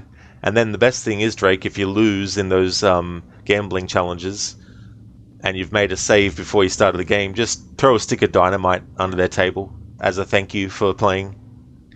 Lizzie, your friend's pen played at casinos and you kept coming home smelling like cigarettes. Oh, I see, Lizzie, yeah. Yeah, all of that wafting and sticking to your clothes and stuff. Yeah.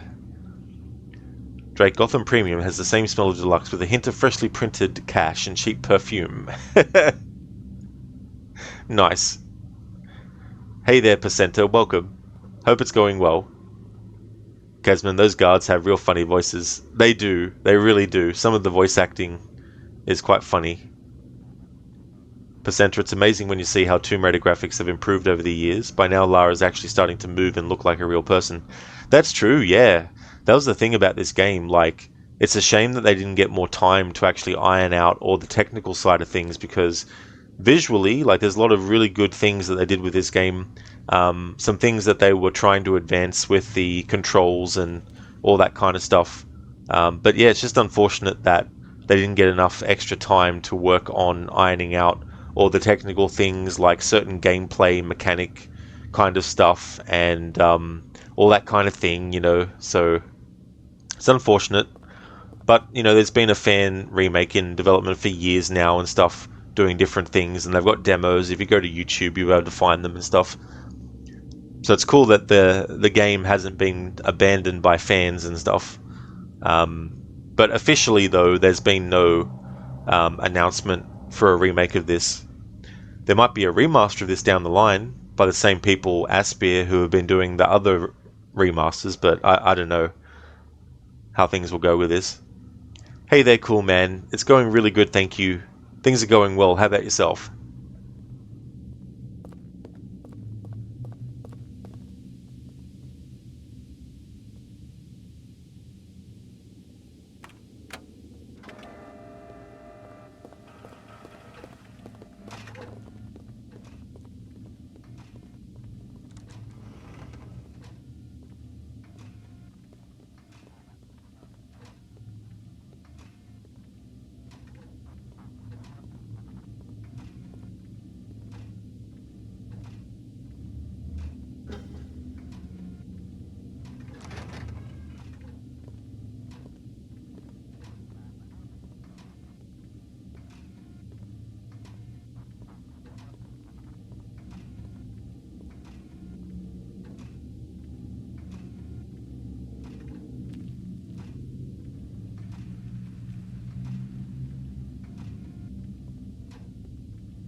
Cool, man, you're doing good. You just got back from a friend's place and did 4 amazing things in Mortal Kombat 11 with him. Oh, very nice, cool, man. That's great.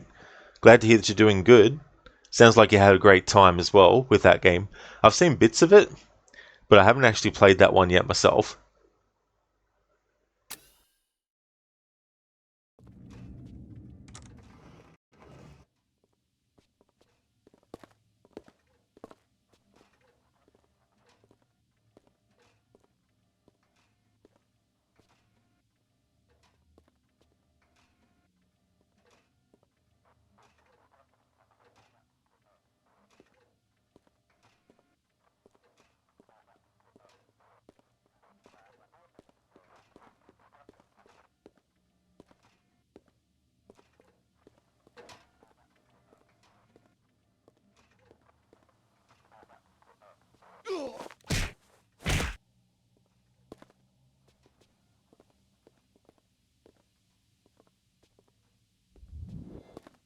Pronikl do střeženého prostoru.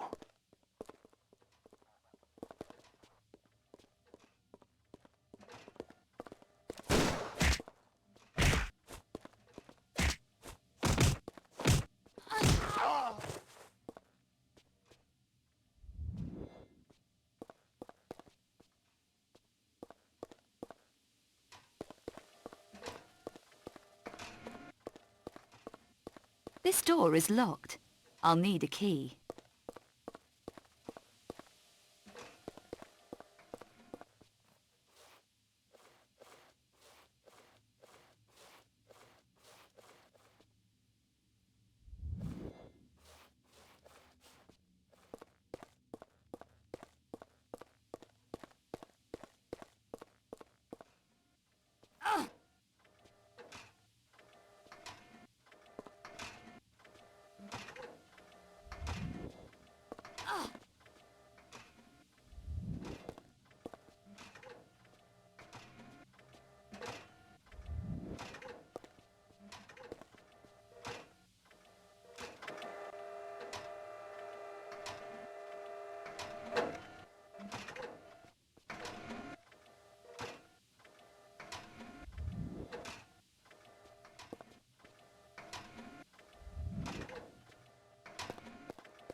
It'll become apparent now why I was doing all that stuff. Or soonish, it'll become apparent. Just testing some things.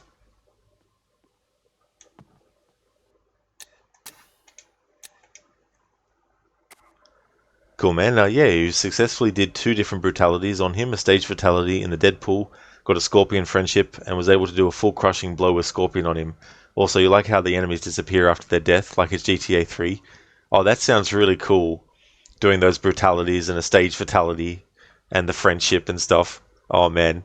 It's so funny when they introduce that stuff into the series in response to people who were criticizing the extreme violence that were in the Mortal Kombat games as well. And especially the fatalities, of course. So instead of like kowtowing to it, they would like, fine, we'll add a thing called a friendship, to it instead, as a tongue-in-cheek, making fun of that kind of, thing.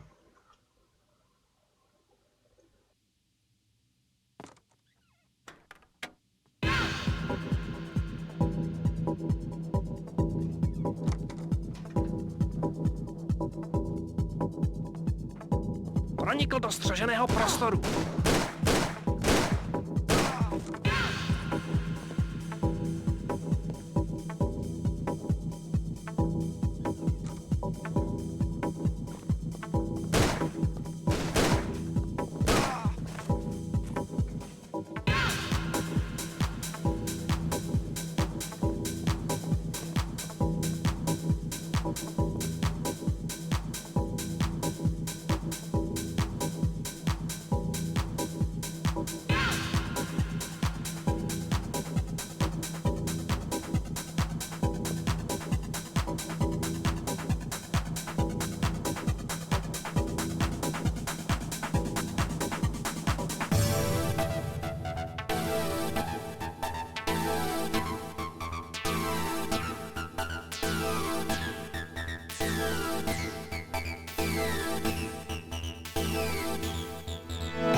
Alright, so this music will just keep looping and looping and looping.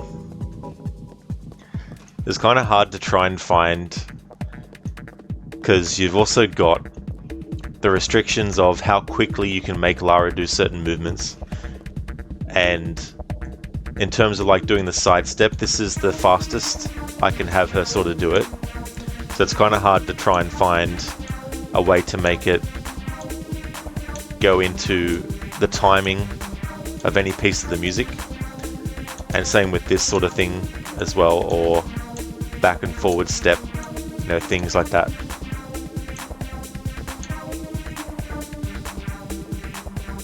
So yeah, it's very limited to what I can do. I can't move the camera around to be facing Lara's face and have her do some sort of like head movement and stuff, unfortunately. But there we go. Thanks for indulging me in doing something like that. I'll have to catch up on chat. And to do so, I need to actually click off the game window, so the music will stop temporarily. Sorry about that. But yeah, that's the thing, Cool Man, too. In games, it's funny when the enemies, after you kill them, they just basically go invisible. They just disappear. Kesman, you just drank a glass of water, which has helped. Oh, that is really good. Yes, definitely good to keep hydrated as much as you can, too. Indeed, Crooked, a bit of a cat jam, an Ezio jam. Cool Man, a dino dance. Indeed, yep. Crooked, that beat goes hard. It is a really good piece of music as well. I think on YouTube, if you listen to it, it goes for about 7 minutes, I think. Yeah, Percenter. Always like to try and do that when I play this game at this point with the music. Make Lara dance. Cool, man, they really know how to throw a disco party. They really do. Like, Le Serpent Rouge, definitely the best place in Paris to have a disco party. Nice one, Biko. Doggy jam. Cool, man, you would think this Easter egg would be better if you actually had the enemies dancing with Lara, which obviously are certainly free kills, and some random achievement exists as Dancing Fever. Now that would be really good. Maybe they could do something like that with the remaster or a remake of it. Yeah, Biko, it's so funny making a character look like they're dancing. Some games make it a lot easier than others do, depending on when the game came out, but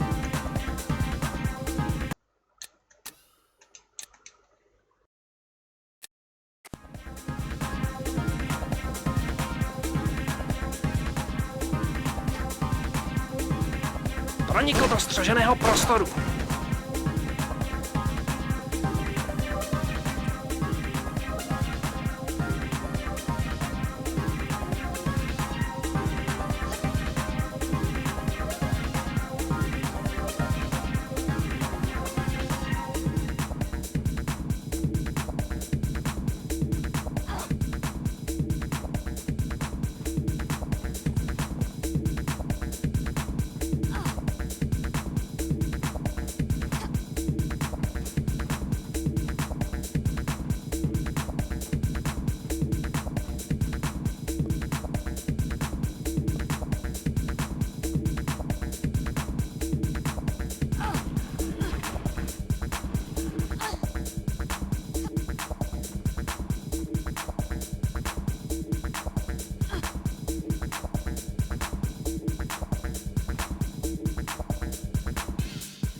Pronikl do střeženého prostoru.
Kesmon, you're belching pretty frequently.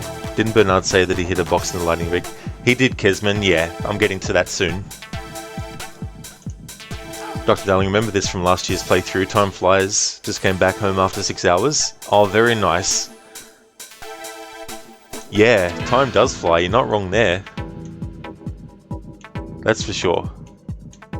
We're very, very quick.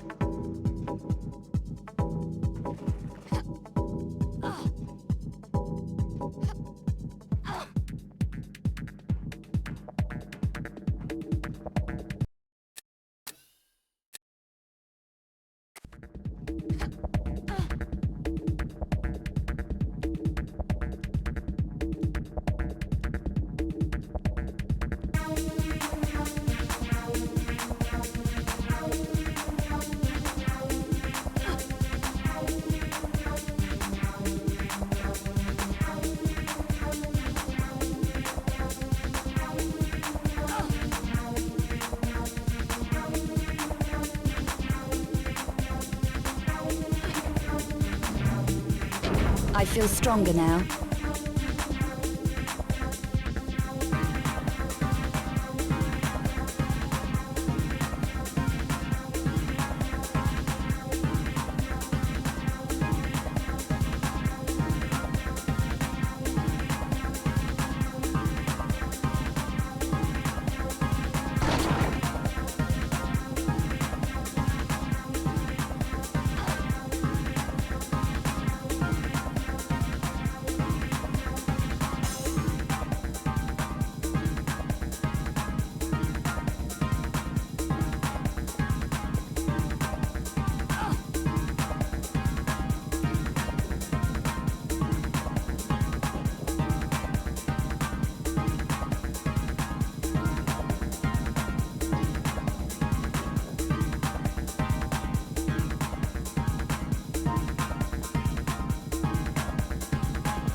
Dr. Darling, you thought you'd opened the wrong stream at the start, but no, it was Lara letting off some steam.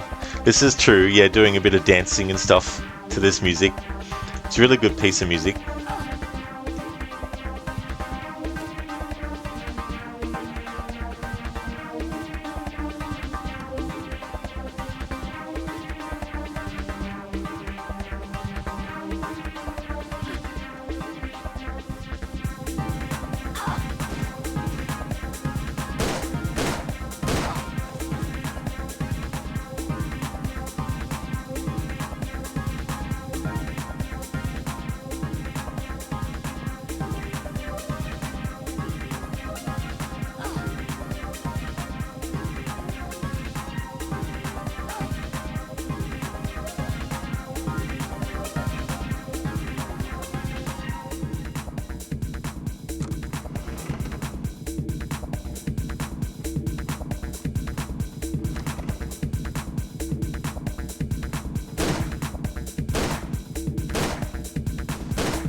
I'm not strong enough.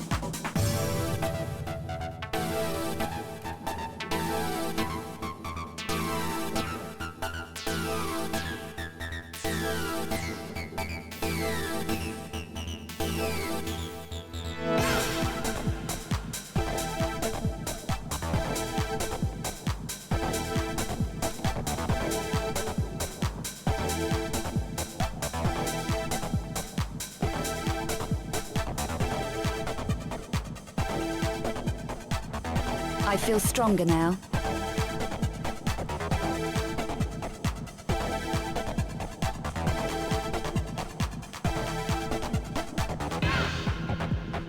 Yeah, Kesmond. Rest in peace, Lara there.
Pronikl do střeženého prostoru.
Lizzie, you're currently working on the Dreamlight Valley Star Path, and it's inspired by the movie Princess and the Frog and the Roaring Twenties New Orleans. Oh, okay. Yeah, I never actually saw that movie.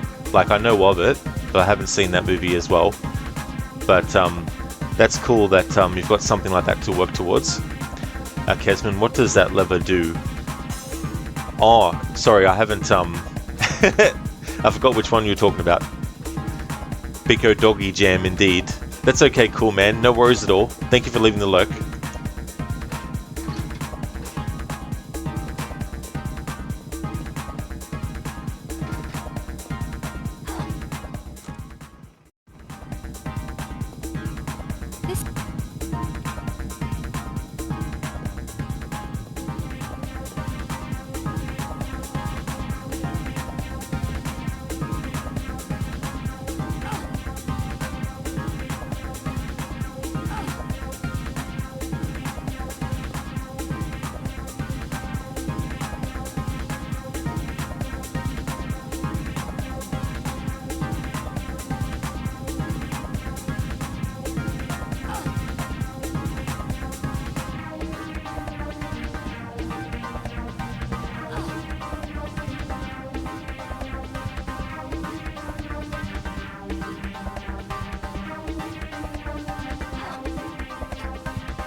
Biko Doggy Jam though with Doggo that has the long floppy ears. Doing like the head jam with the ears flopping around. Ahoy there, Grace. Welcome on in. Welcome to Lara's Disco.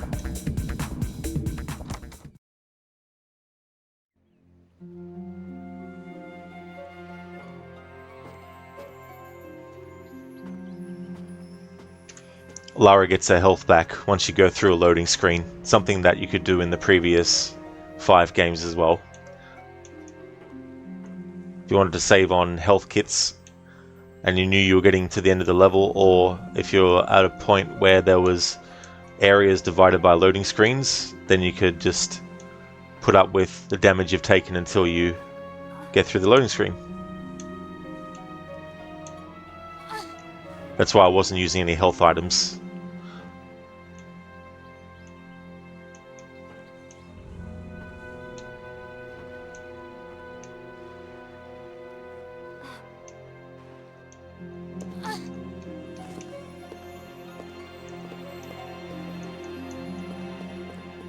I do, Toby. Yeah, I do like this game.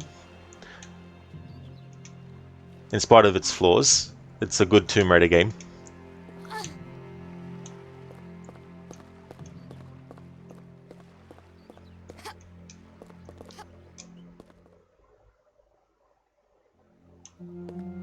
I think it's actually a better game than Chronicles was.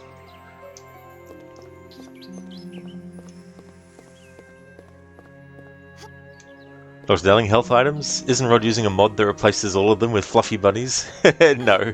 But could you imagine a mod like that?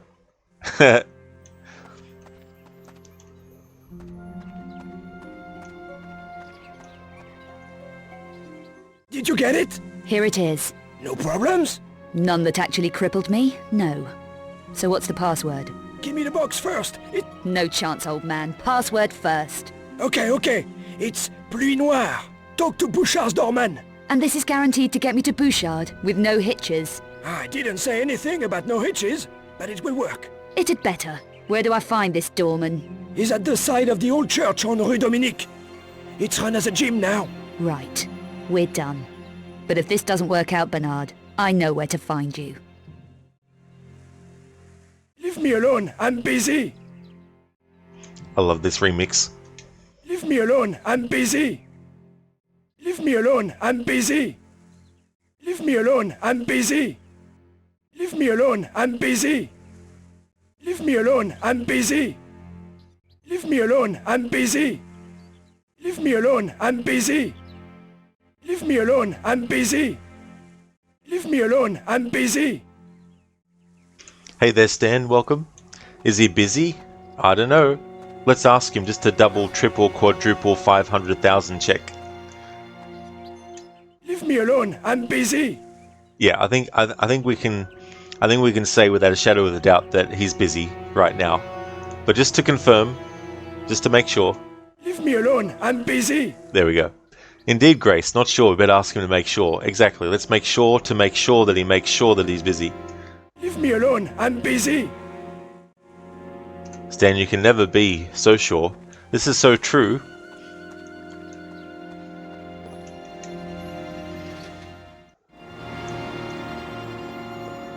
Lizzie, am I sure, Rod? I don't know, Lizzie. Let's go back and find out. Actually, no, I won't.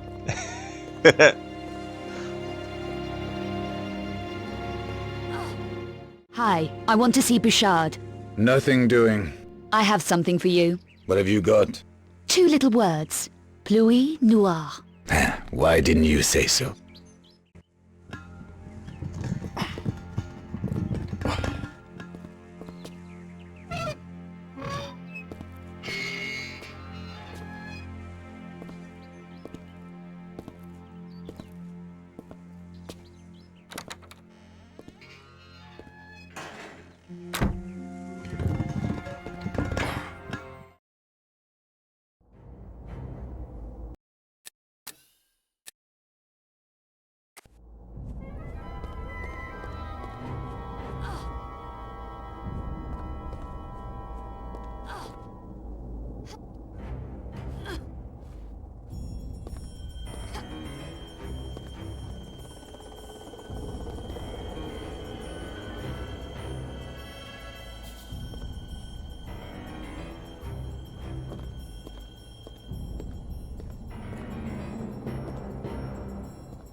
I feel stronger now.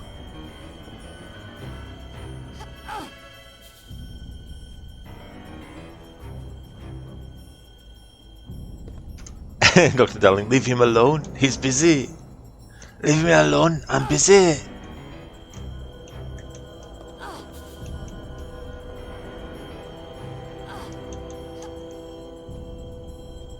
I feel stronger now.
I can...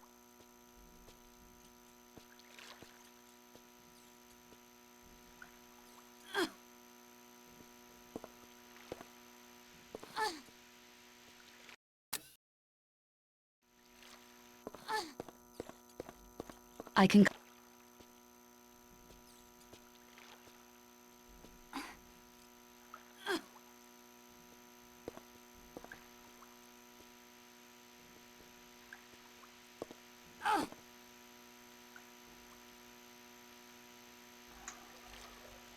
Kesmond, it's amazing to see how much graphics have improved over the 5 generations of PlayStation consoles. Absolutely. I feel now, though, the difference between generations and how different they actually look, the leaps aren't as big anymore, I don't feel.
Dr. Darling, Lara's ponytail finally stopped looking like it's made of wood again.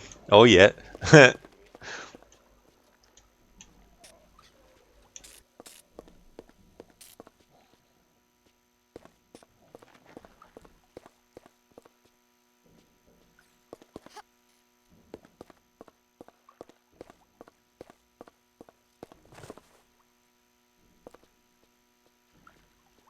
I don't blame you, Kesmond. Oh yeah, that thing creeping you out. I don't blame you. Like, it's pretty freaky. Even in these graphics. Looks pretty messed up.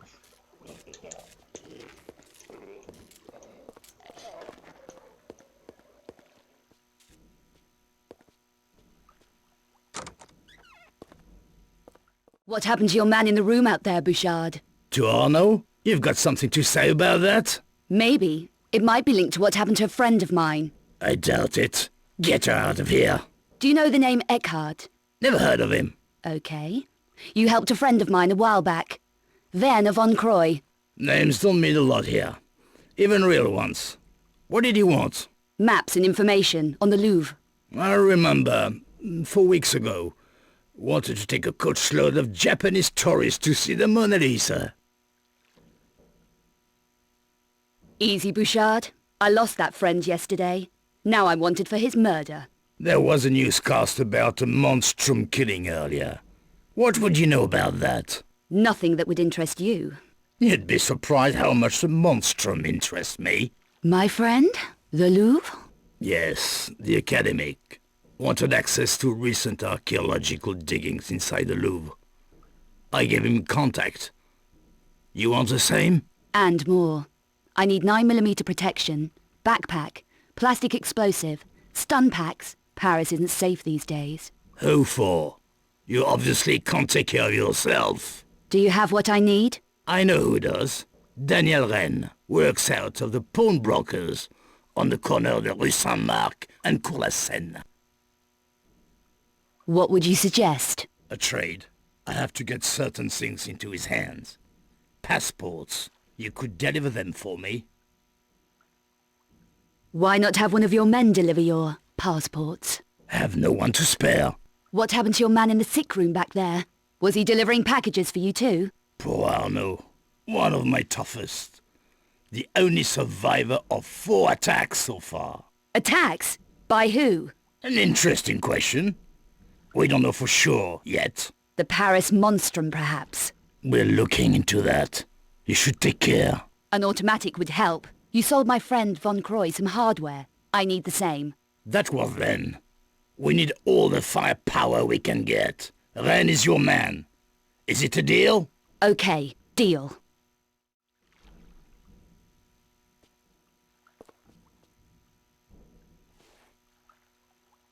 Leave me alone. I'm busy.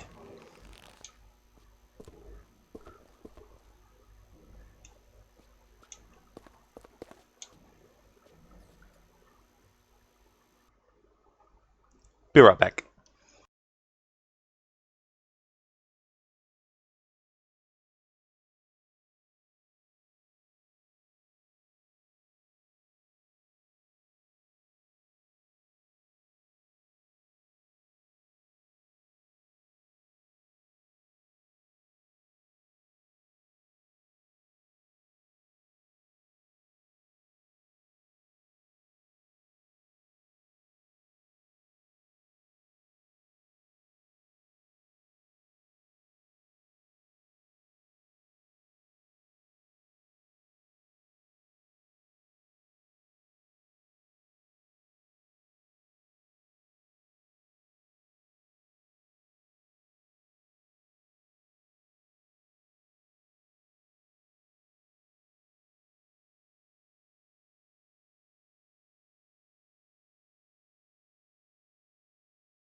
Leave me alone. I'm busy.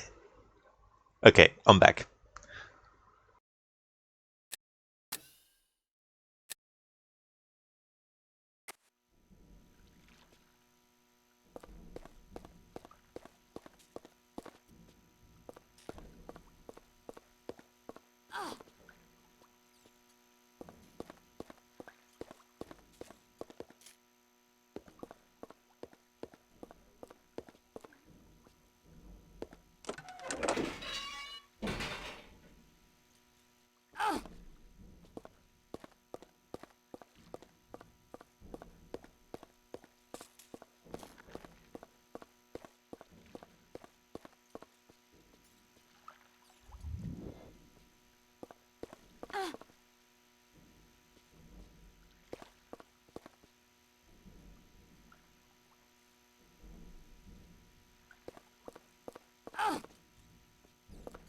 Thank you for the welcome back, Kesmond.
Okay, game, why is it doing that for?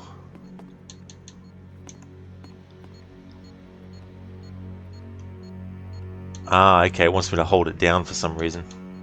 I don't remember it having to do that before, but...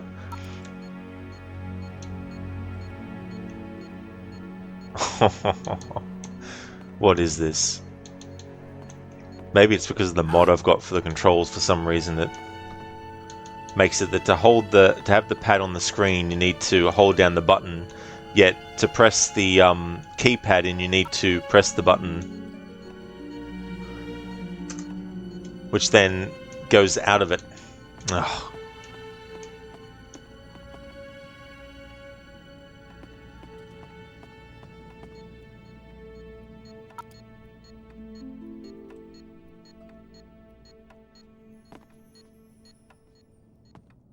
Look.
No.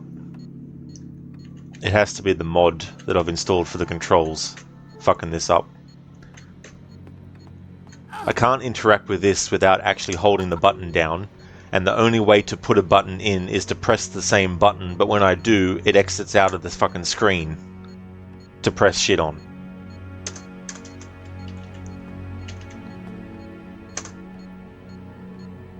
It's always something, and you can't progress unless you actually interact with this.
Alright, I figured out what it is now. It's just what I've put in the controls and in Joy to Key as well. Alright, so...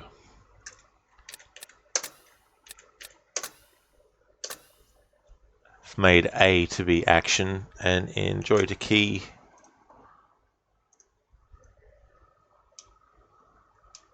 Hang on, what the fuck?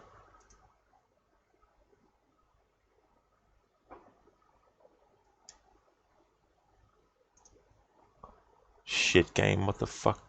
Hang on.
Alright, I'm back. Hey there, Lidus. Welcome, dude. You're the man, main. Like that mission in GTA Vice City. A great game, that one. Yeah, I'm doing good. Just had to troubleshoot some stuff. Lara's no longer raiding tombs, she's raiding the streets of France. Gotta watch out. This is the Steam version of it, Lidus. But it was something to do with what I did with the game's controls and Joy-to-Key, the program I use. I just had to change some of the buttons because they were conflicting with other ones that never conflicted until we got to this point where you have to interact with the keypad. But it's all sorted now. Hey there, Schiller. I'm doing good, thank you. Things are going well. How about yourself? Remember, when I said I promised to kill you last, I lied. Hey, Mr. Gote, thanks for redeeming that Arnie impression. The quote from Commando. Very, very good. Kesman, you just found out about Tito Jackson. What happened with Tito Jackson? Lidus, man, you think the Steam version is what told you before, needs the Joy-to-Key, but you need to check if GOG requires it or does native control set up directly. Yeah, Lidus, I had it set up so that if I wanted to go into the inventory, I just had to press the start button, versus if I want to go into the menu to save and load on the controller, to press that. And there was also another one that was conflicting as well, which was the enter key. So I just had to change some of the things around. But yeah, it was nothing to do with the game itself or the actual mod for the controls. Dr. Darling, oh shit, Mr. Gote stole the redemptions from Lidus. Just joking. You gotta be quick. Yeah, Kez, yeah, I knew I was on the back. I knew I was on that screen. I wanted to make sure that things were working fine before I took it off. Chili, you're good. Currently on a work break before it will be stressful until 9 PM this evening. Oh, well, I hope that it won't end up being like that, but, you know, you never know, obviously. But I'm glad to hear that you're going good as well. Kesman, Tito Jackson died at age 70. I see, yeah. Yeah, I don't even know who they are. Like, I know who Michael Jackson is. I assume it's someone related to him, but...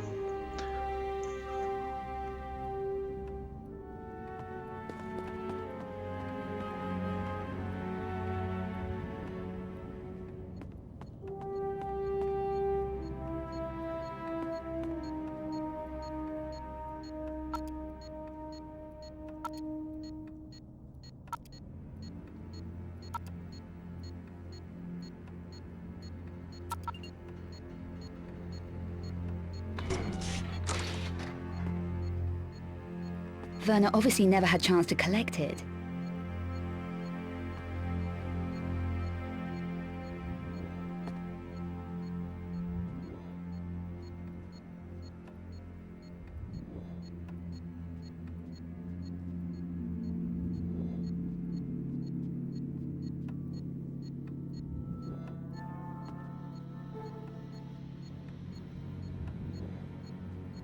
Damn it!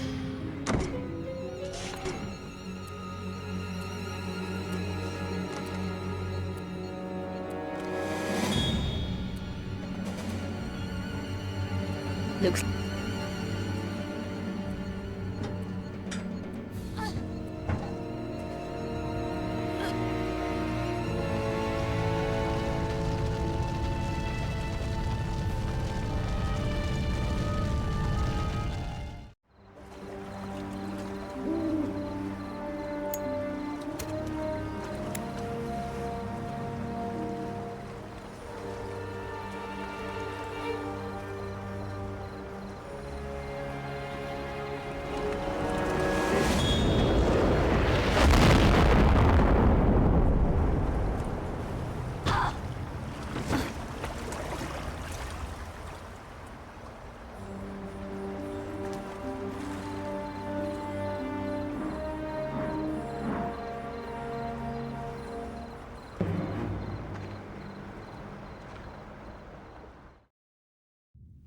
Esteemed Cabal members, the hour of your reward grows ever closer.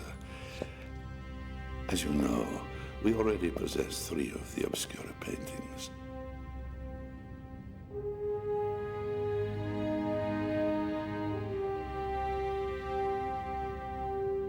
Our attacked Professor von Croy located the fourth one for us here in Paris.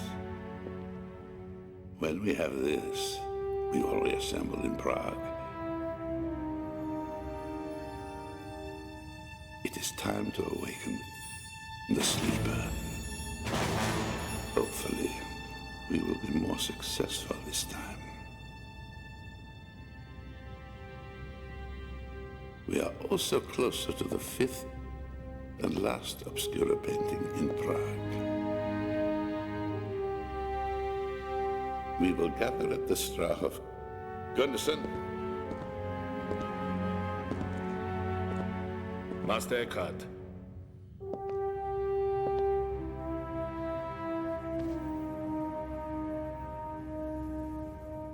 Dispatch your team for the fourth painting. Immediately.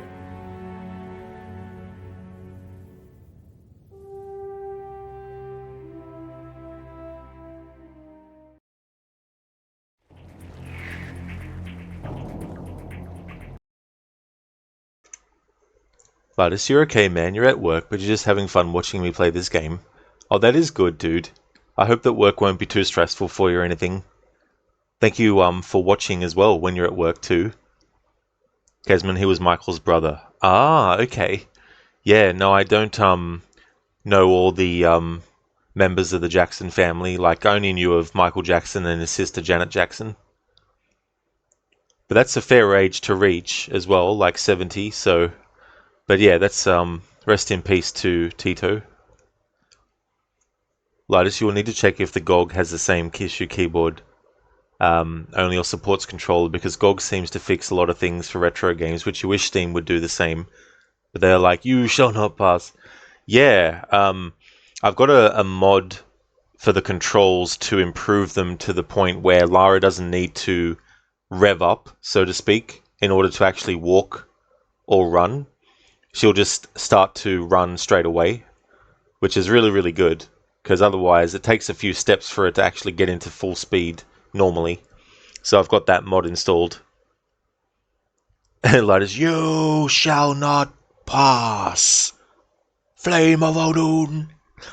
Lidus moment. Well, that was a Judge Dredd moment in reverse, though. That's true. I haven't seen that movie for so long. I forgot about that scene where they have the tunnel and there's the big flames that come out. And there's a time that it takes for each one to happen, and they have to time it right between the bursts. Indeed, Kesman, yeah, Lara got barbecued. Biko, awesome. Now she's in her scout stealth gear. Exactly, dude, yeah. That's right. Light, it's my pleasure, man. Well, thank you so much, dude. Kesman, he was a member of the Jackson 5. Oh, okay, so he was a member of that too, yeah. So we've reached the Louvre storm drains. I thought I was going to die there because because I was like, okay, I can see that the thing's going down game. Are you going to automatically switch back to gameplay for me? For me? Are you? No. So I had to press the button to make it go out of that camera angle. But we made it. And we saw the character of Curtis Trent being introduced there.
I really like this area's music, especially when it adds a little bit of the Tomb Raider theme into it.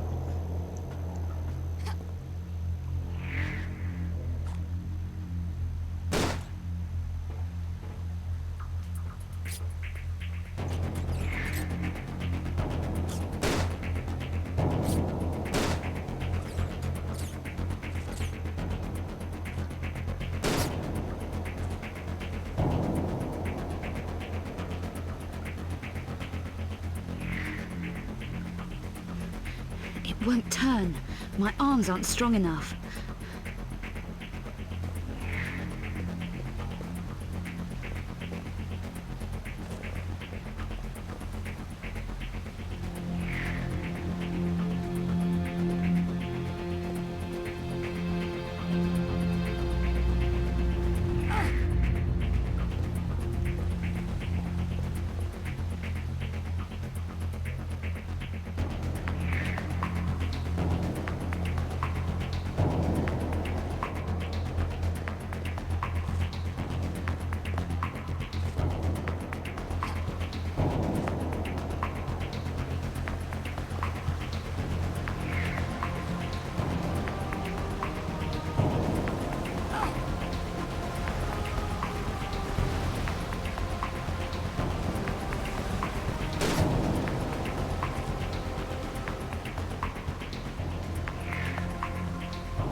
That's something that I feel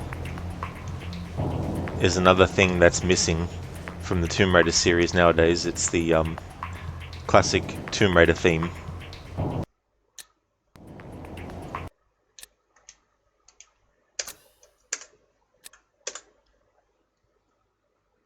Now that I've had to change what buttons are what, I can no longer actually press the enter button that I press to pick up stuff to actually save the game. I have to press enter on the keyboard each time now.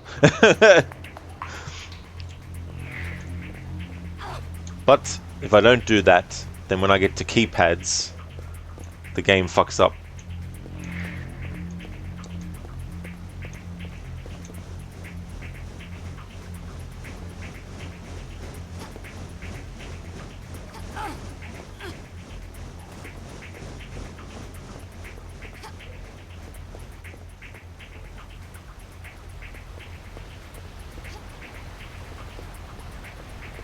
That drain pipe will take my weight.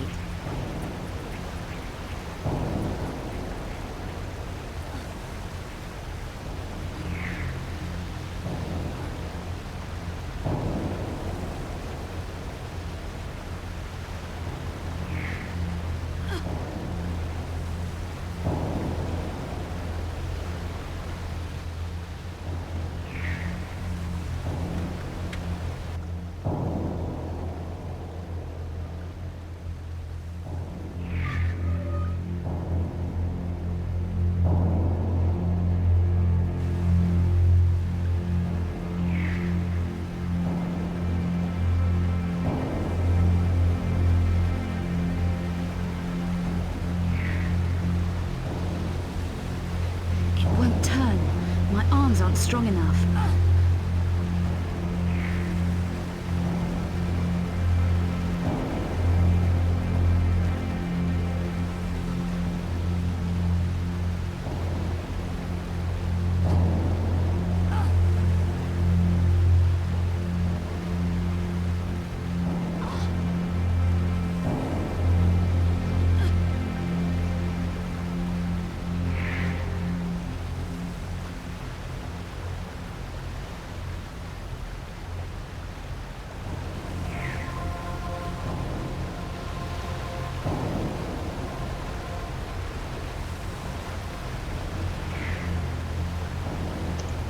Biko, you were born in the 90s, so you were 13 when this came out.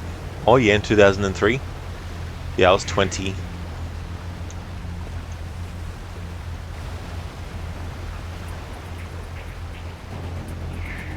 I can climb up on that.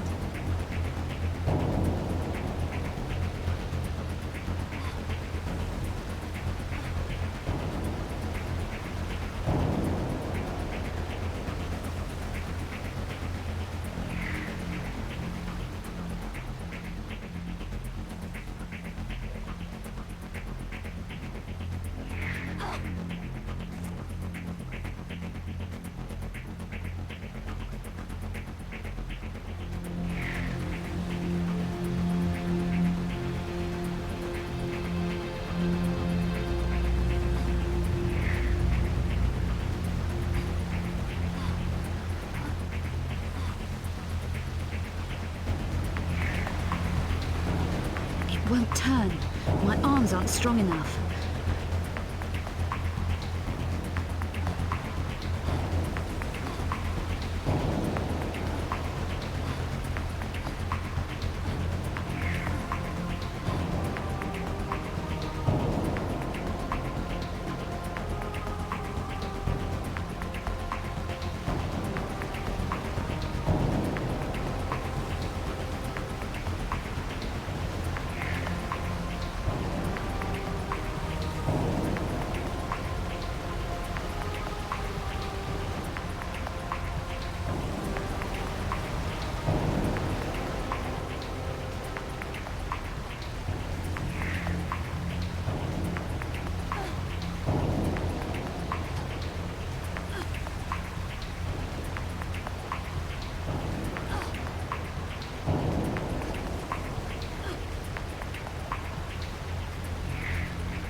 I think I'm strong enough to turn those valves.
It was 2003, Lizzie.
I think I'm strong enough to turn those valves.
I can climb up on that.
Indeed, Dr. Darling, Lara is strong. Physically and mentally. Grace, you hate this time of year. It's nearly time for you to leave for work and it's still dark outside. You don't wanna. It's like those variables that you just wish were not there. That you could just, click your fingers and then those variables would change to what you actually want to have happen. I was double checking when we change our times here, and it's coming in October.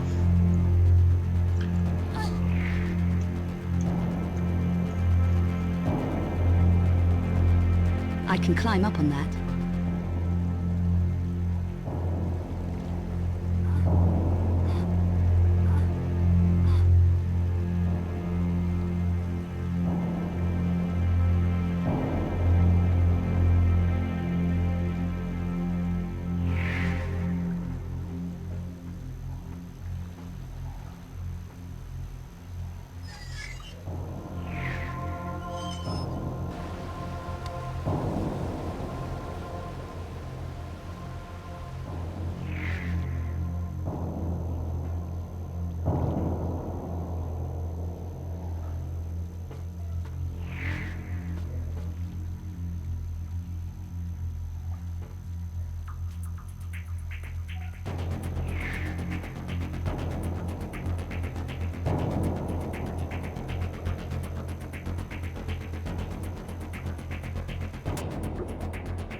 Grace, yeah, you change on 3rd of November, usually about a week different from EU Oz time chains. Oh yeah. Yeah. It just also makes you think about how quickly the damn year is going as well, and how much is only left of it.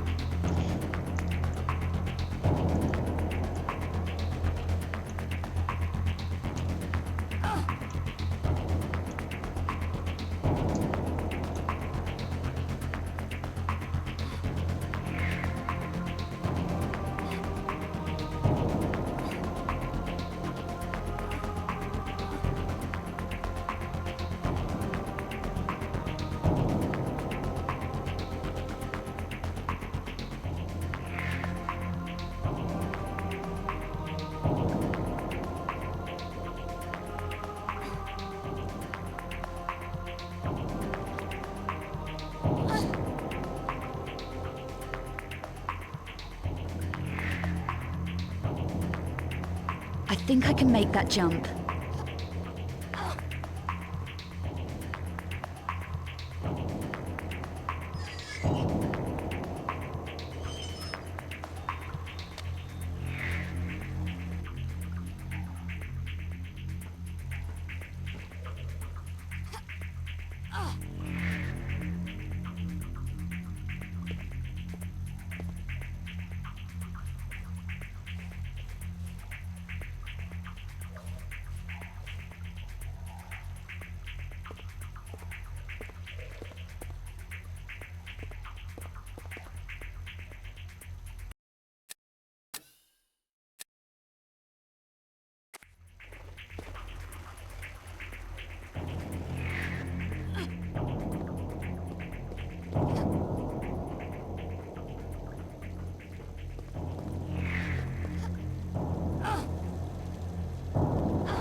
Grace, for real, you heard a really interesting theory a few years ago about why it feels like each year goes faster and faster. You kind of like it?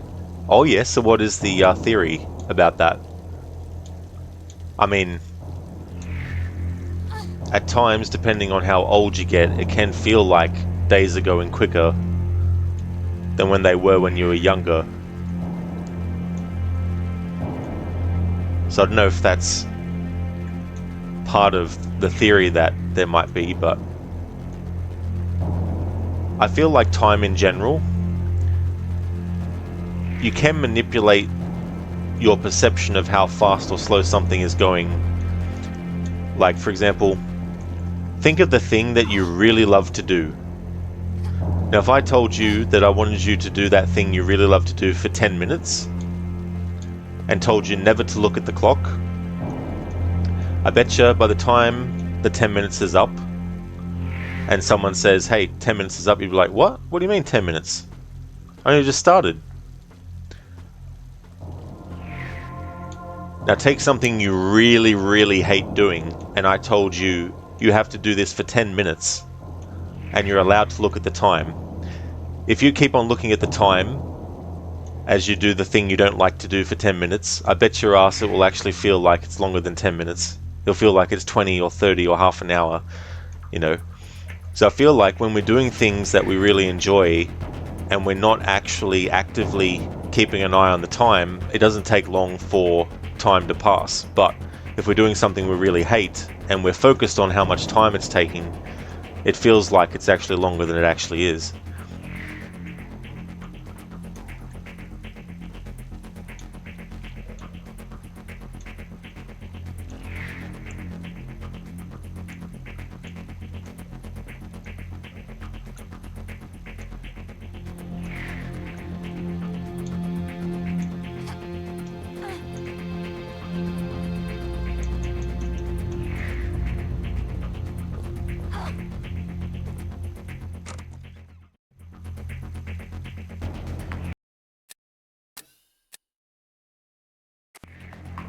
I can smell oil. I'd better be careful.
think this is the place. Better check the map.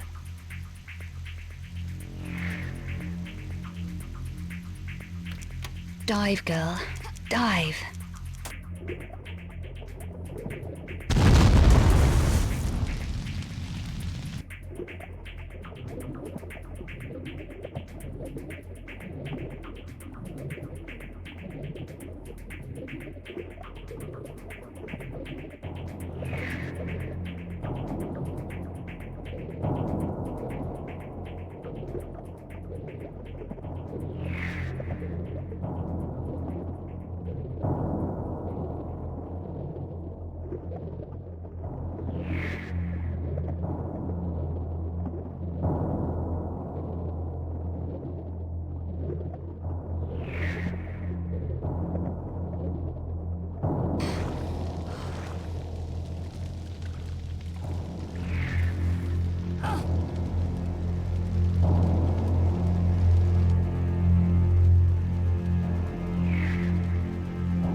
Grace, basically every year takes up an increasingly tinier fraction of your life.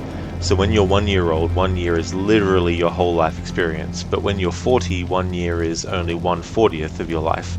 So your perception of how long a year is constantly changes. Which entirely makes sense, even for your dense-ass brain which has zero concept of time. Thanks, ADHD.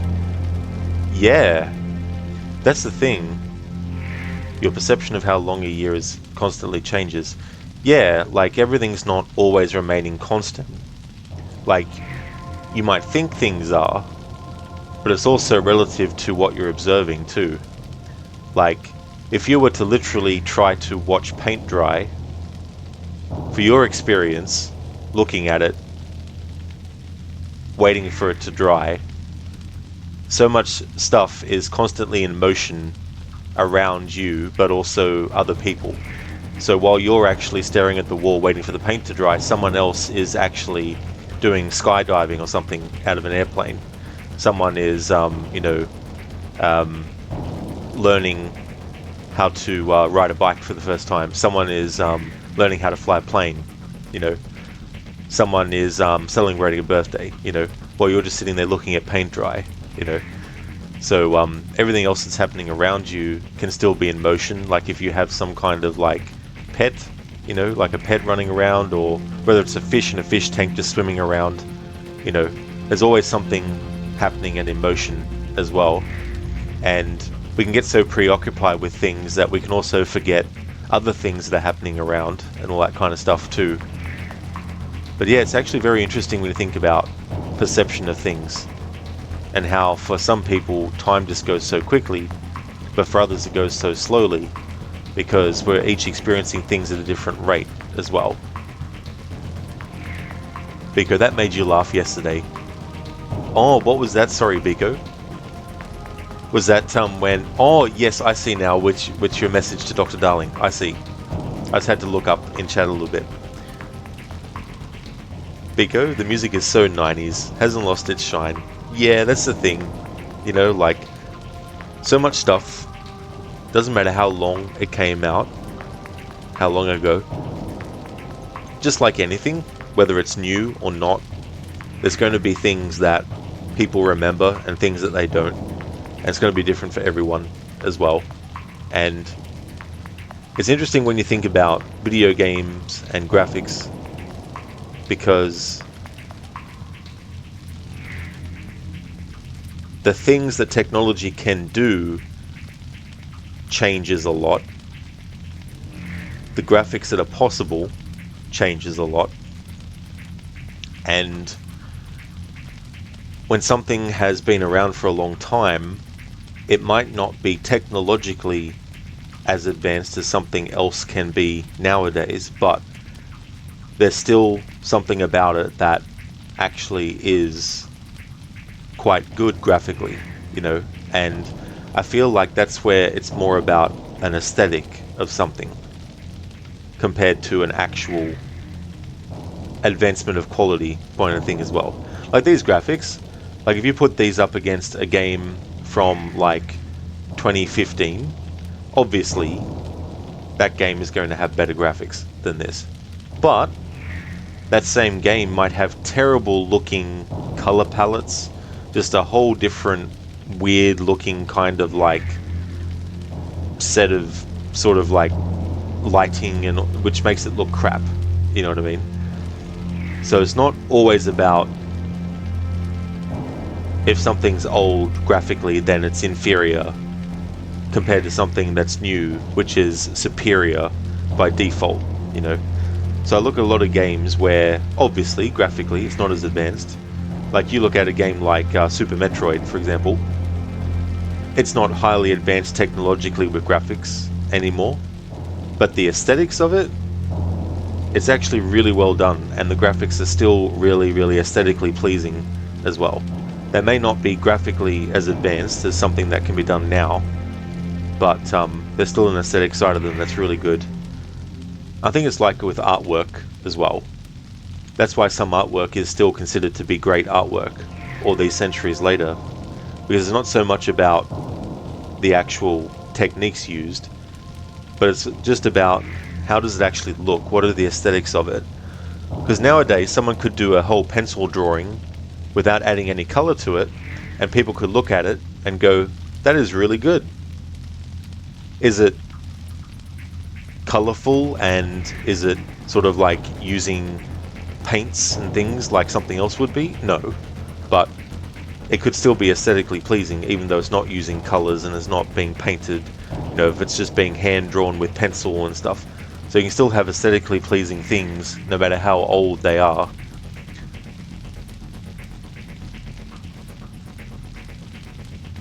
Biko, you'd go back right now, you'd sacrifice everything to start all over again. The 90s were amazing. Now imagine actually knowing all the things that you know now, but being able to go back to then as well.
Biko, that would be even better with your memory, lol. Don't do that, Biko, don't do this, stay at this place, leave that place, lol. Yeah, and also think about like lottery numbers and stuff. You'd be like, Grace, oh hell no, the 90s were awful for you.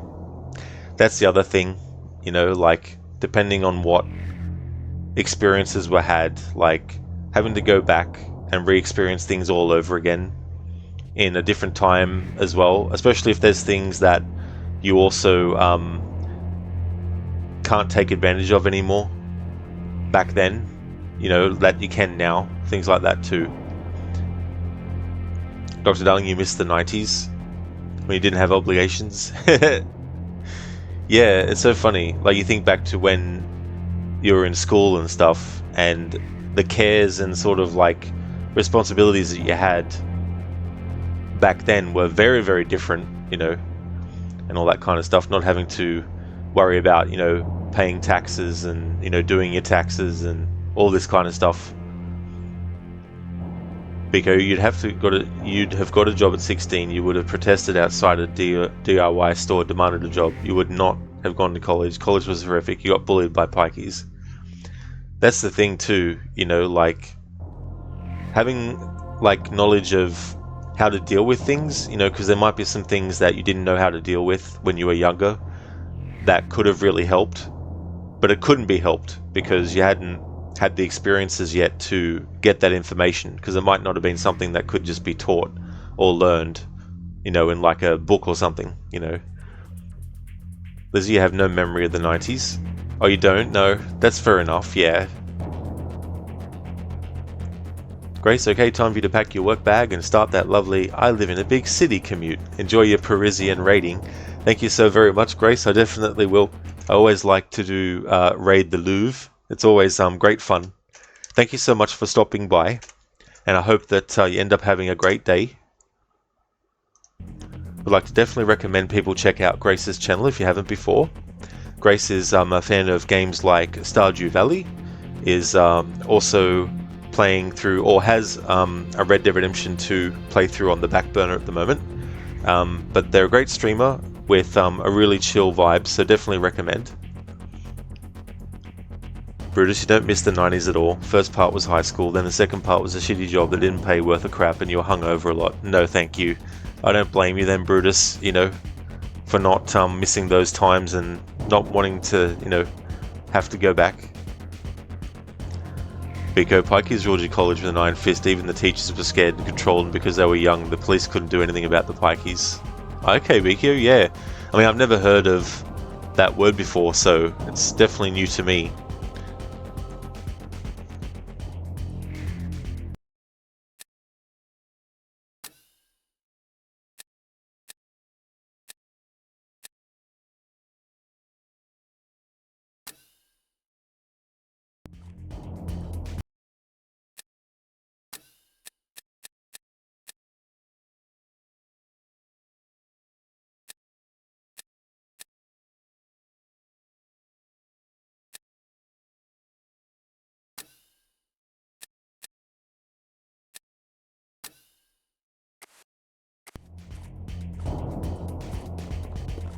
Well, at least it's clean in here.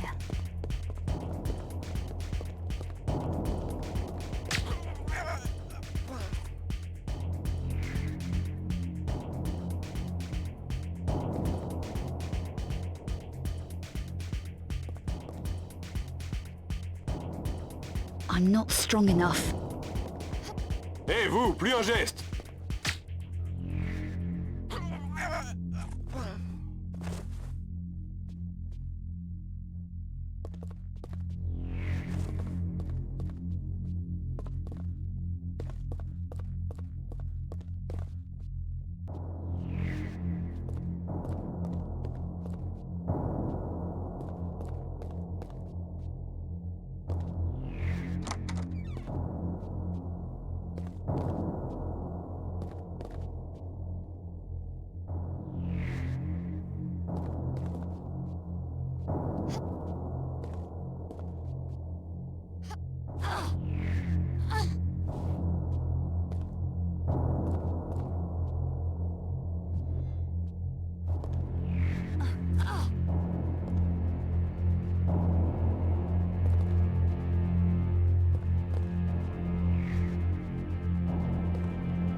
Hey there, Code. Welcome, how's it going?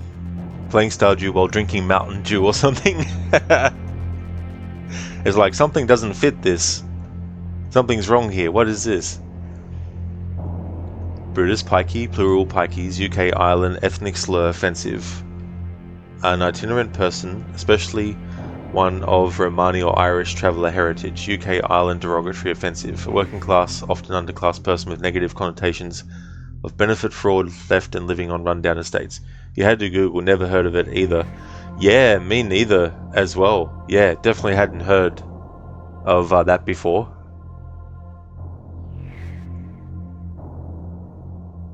Sheila, ah yes, another medipack that will never be used. This is true. Actually, that reminds me, how many do I have? Be good to see. I've got 10 chocolate bars. I've got 6 large health packs, 3 health bandages, 2 health pills, and 3 small medipacks. So we've still got a lot. But you're right though, Schiller, it definitely will be rarely used.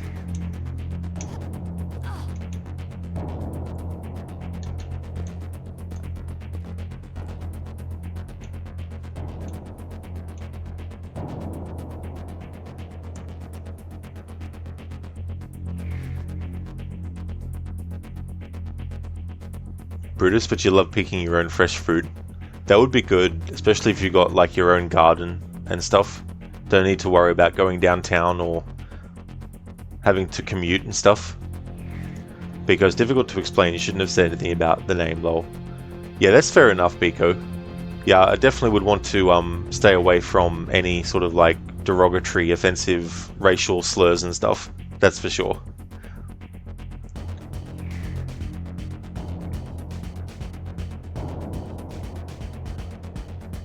Nah, bro, must have been the wind. It was. That damn wind. Can't do anything when it's around.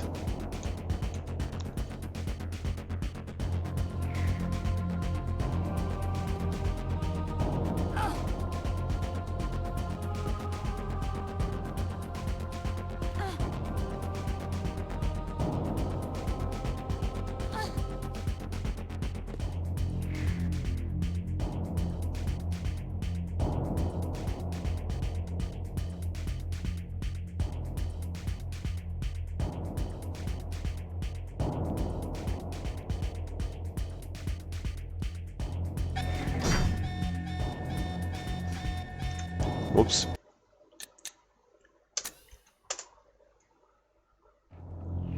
Oh shit, that's where I saved it. Fuck. I didn't think I saved... Yeah, I didn't save it again. Whoops.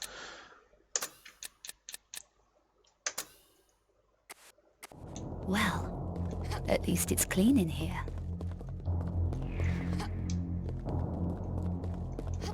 Hey!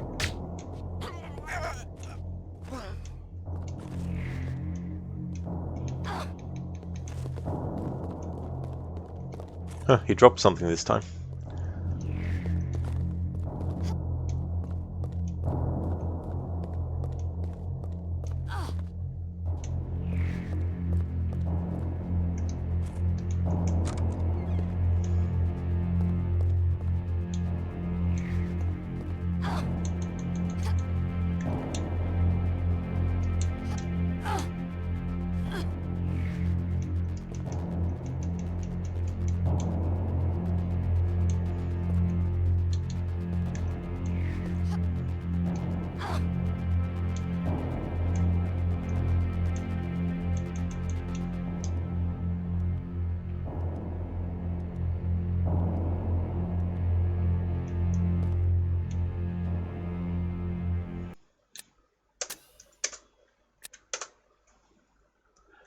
Because just that college was mad bad, so it relates to your feelings at that time, but it's long gone, thank God. Well, that is good that your bad experiences are over now in that regard. Nah, bro, this is why we can't have nice things. This is so true, like, you're trying to get ahead in life and then the wind just comes along and just knocks you over. It's like, what the hell? Lizzie, your mother has been studying geology and you found out that you're part British, German and French. Oh, interesting, Lizzie. That's cool. Quite a combination.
Does your family came to the US through Russia of all places? You forgot what side of your family though.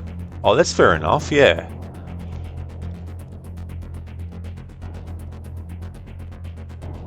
You also think about like people moving like from one country to another, and then generations and generations and generations later they actually move somewhere else, you know, someone part of that family, and then generations and generations after that the then new generation of that same family is like, oh, I wonder what, you know, my family centuries ago were doing. And then you're like, oh, you know, so they went from here, and then they were here, and then they lived here.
Hey there, Tech.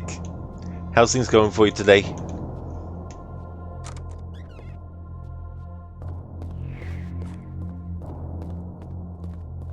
Hey!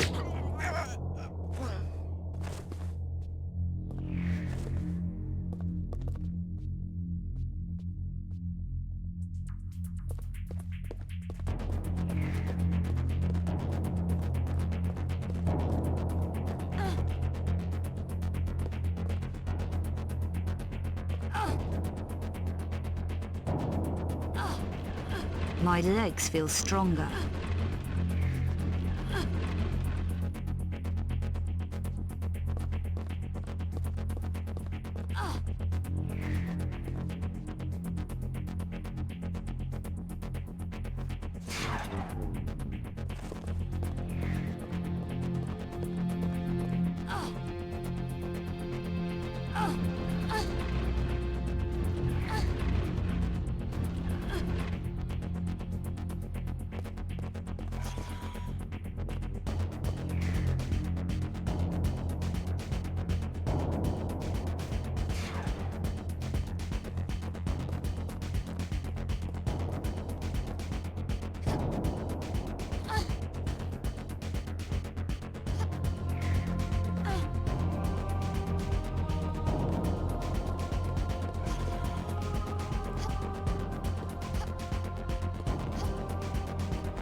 I need to reach the new excavation site. Werner's notebook mentioned a security pass, kept in Carvier's office.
Hé, vous, plus un geste!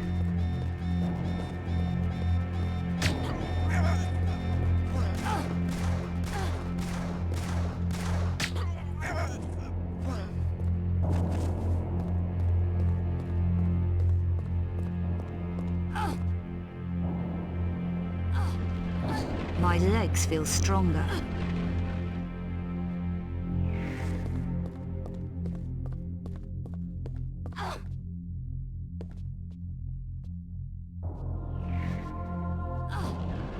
Exactly, Dr. Darling, that's all it is. It's just a flesh wound.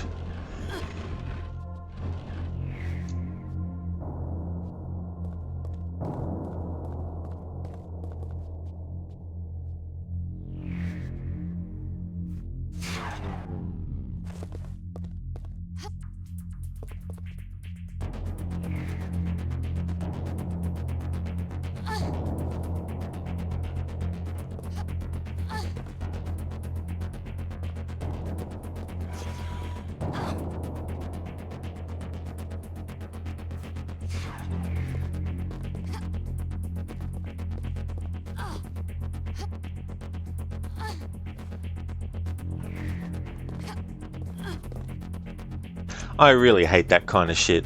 I press the jump button just at the edge.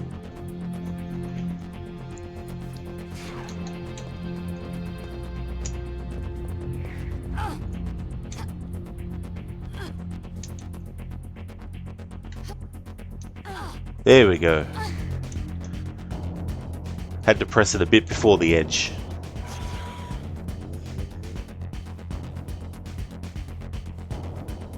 But not too much before the edge, otherwise Lara won't make the jump. You have to be a fraction in between the edge and the part of the edge that you can't jump from, otherwise Lara will miss it.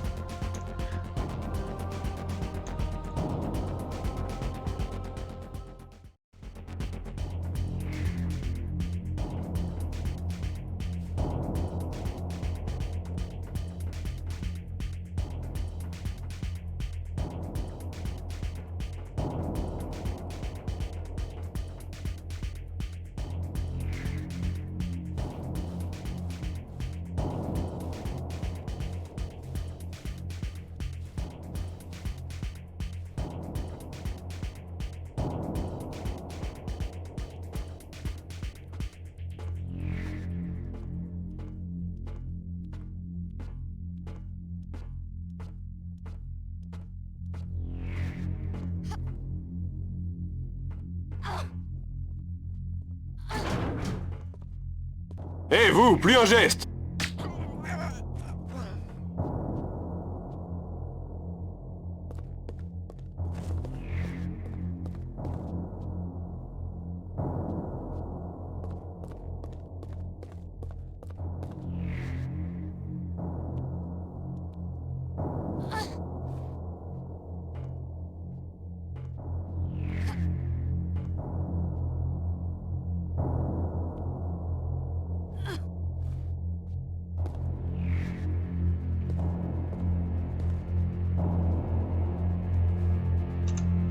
Nah, bro. Cesare is dead.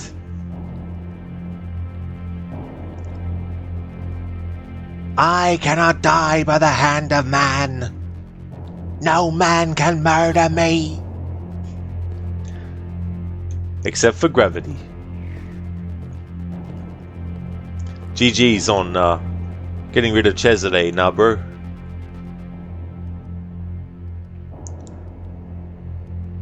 No, no, no, no. Italia's mine.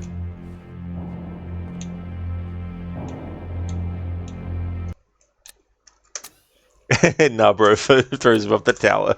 Exactly, I just love it.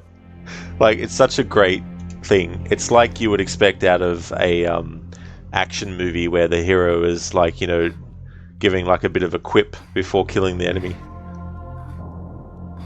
Could you imagine it, like, if Ezio was actually like Arnie?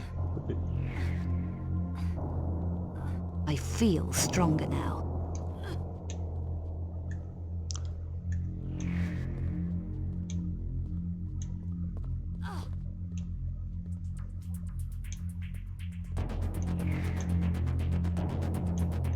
Code, I cannot die by the hand of man. Well, meet the hand of Kermit the Frog. And Cesare is like, no. Not Kermit. sorry, that was a bit more Barnabas than Cesare.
Nah, bro, you kind of salty we didn't get to kill Rodrigo? Yeah. Yeah, I can understand wanting to actually kill him in the gameplay yourself as well. Lizzie, whoa, hold up, we don't get to kill him. Roger need answers. Yeah, so, Rodrigo Borgia being based on a real person, they wanted to have his date of death reflect the real life Rodrigo Borgia. So the timing for when Ezio deals with him is not the right timing for that. So basically Ezio lets him live because he feels like he spent so many decades devoted to getting revenge that he realizes that killing Rodrigo is not going to bring his family back, and so he lets him live. Now, granted, understandable that people will be upset by that, and afterwards he's very much a broken man because he had so much lofty ambitions for what the vault would actually hold, and basically, you know, he's very dejected kind of character, and by that point Cesare had already taken over and all that kind of stuff as well. But Ezio doesn't kill Rodrigo. He gets chastised by Machiavelli for it, which is understandable. But yeah, he doesn't get killed at the end of AC2. Okay, like if you have seen or heard the Liam Neeson kidnap movie quote done in Kermit's voice, just rips you up. Oh, I have not, Code, I haven't, no, but that would be so funny to see. Nah, bro, are you sure? That's kind of why you're saying out loud, Rebecca. Yeah, that part is so funny. I can't remember what he says, but they say to him something like, you know, you were saying, Sean? And he's like, I never said that, I was misquoted, or something like that.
Hey.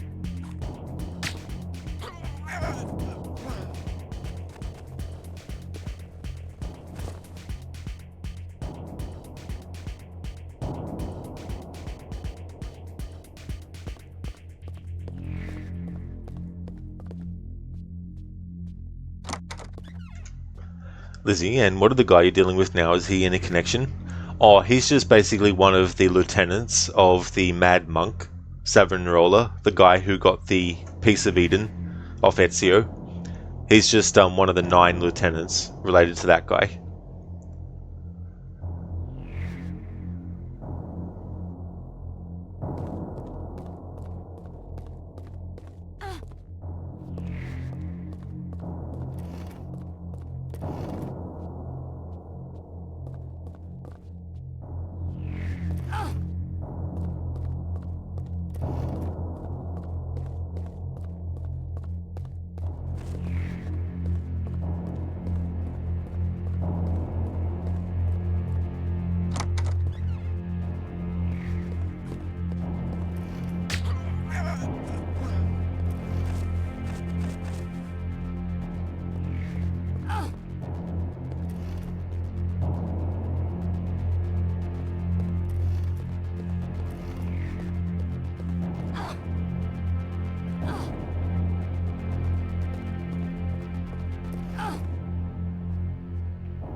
Well, Mademoiselle keeps a tidy office.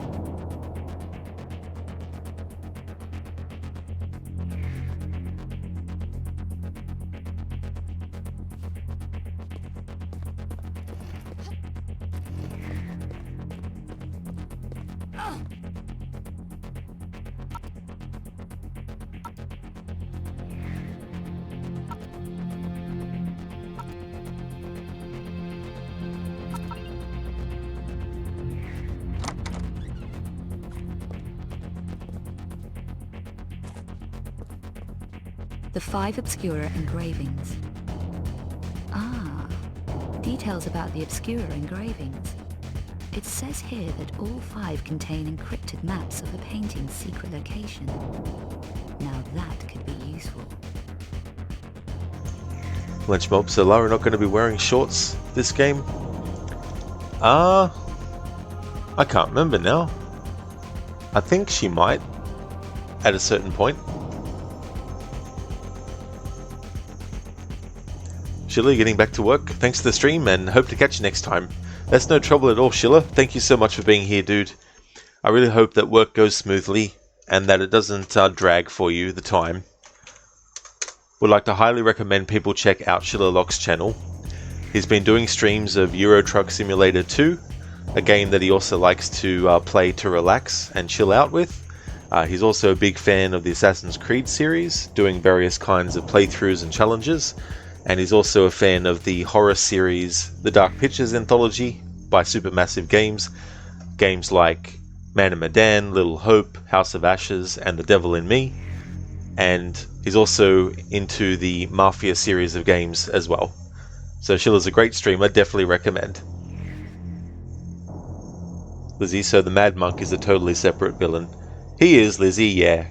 Yeah, he comes across the Piece of Eden when Ezio has been stabbed by one of the Orsi brothers, and he takes advantage of it and takes it back to Florence and starts to cause problems with it.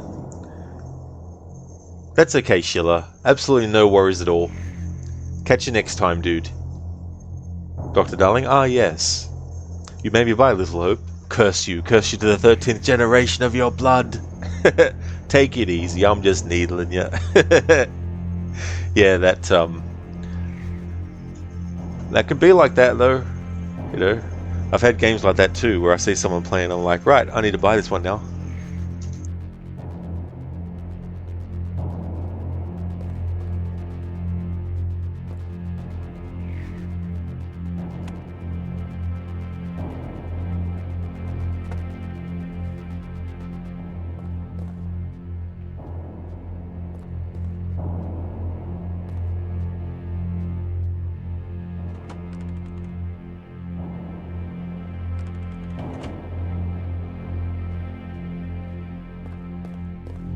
Obscura paintings.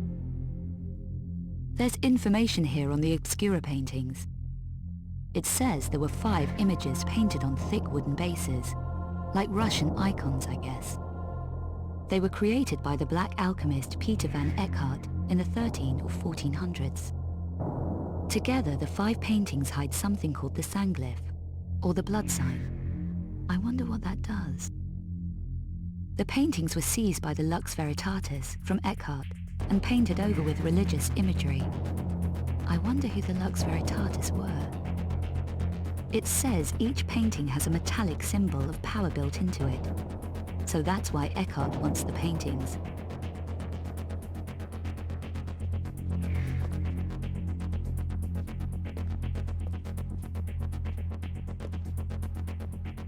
Brother Obscura.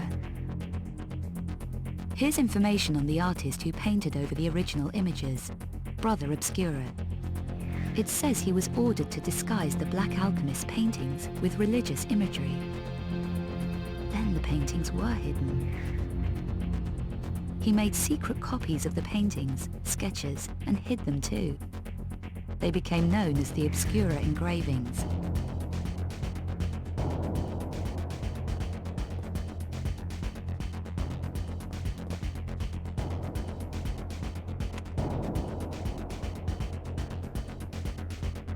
This is the security pass I need.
Hey!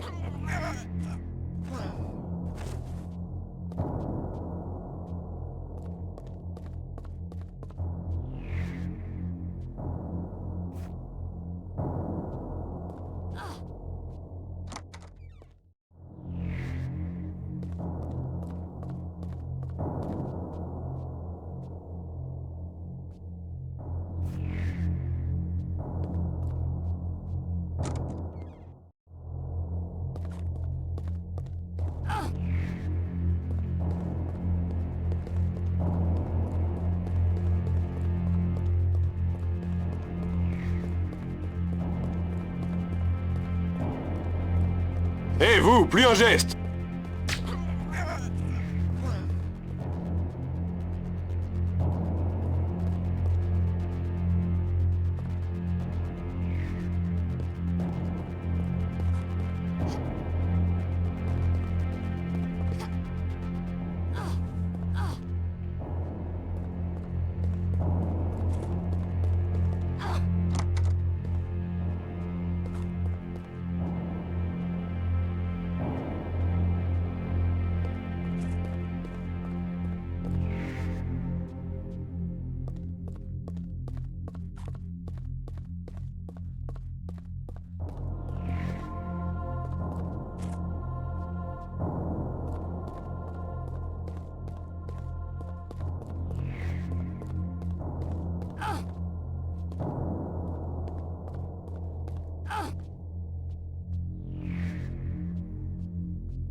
Hé, vous, plus un geste!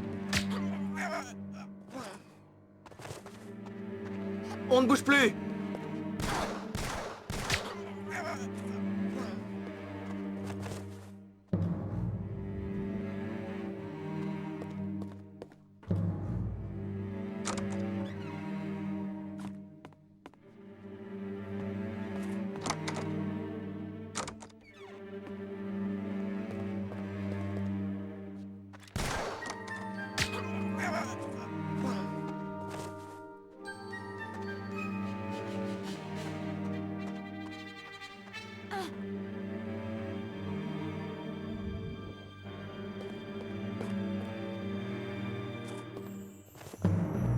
Hey, Mr. Epic, welcome.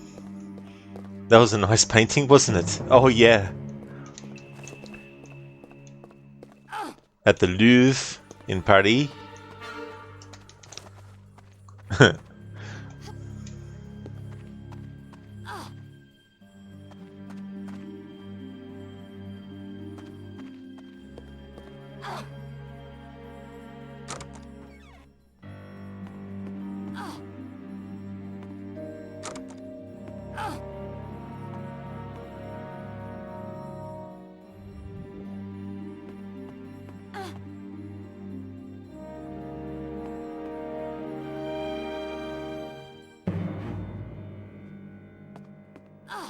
A terminal.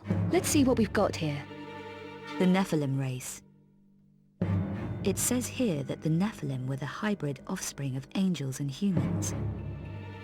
They were thought to be able to change their physical appearance and flourished in Turkey in early biblical times, now extinct. Well, you can't win them all.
Mr. Epic will get banned if you watch it on stream, by the way. Your minutes are, but you never know on Twitch.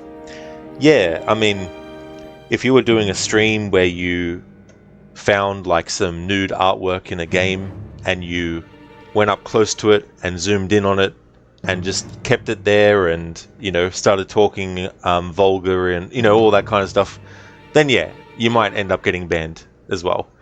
But if it's something that's naturally part of the game, it's not something that you're focused on, it's not the whole point of the stream, and it's not just what you're doing, then it should be fine. It's like with games like Red Dead Redemption 1, for example. There's one instance where you see sex happening in the game. That in and of itself, because it's not the whole focus of the game and all that kind of stuff, it's just a one-off scene that isn't the focus of the game or the gameplay and stuff like that as well. But there is a list of games that actually are banned on Twitch as well. But they're obvious games as to why they'd be banned, because the sole thing that they're about is about sex and nudity, you know, so that would be obvious that you wouldn't be able to stream them on Twitch. BK, remember now why you didn't carry on playing this. It's the blue stick man that you get on the right side of her to tell you if she's standing up or not. The 2000s were when political correctness took over the world. That never happened in the 90s and before the 90s. Really ruined the game for you. You're thinking for ages why I didn't play it much. The blue stick man that you get on the right side of her to tell you if she's standing... Oh, that! Yeah, that's just to let you know if Lara is going to be walking or if she's going to be running. That's all that is.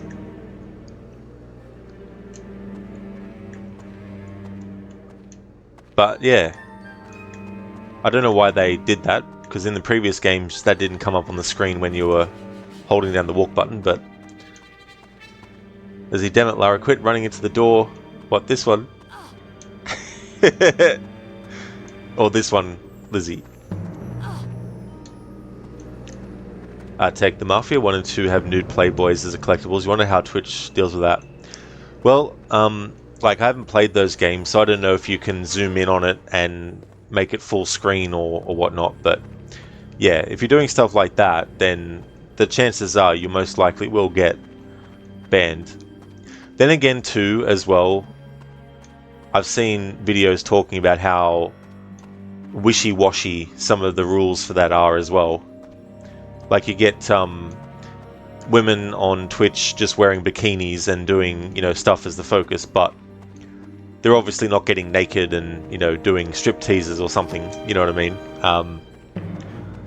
But they introduced something with people's Twitch streams where if you're going to be, like, let's say you're a channel and you love to talk about, you know, certain topics, you know, like you like to talk about guns and weapons and all that kind of stuff, or you like to talk about sex and nudity and all that kind of stuff. If that's your focus of your channel, then you can actually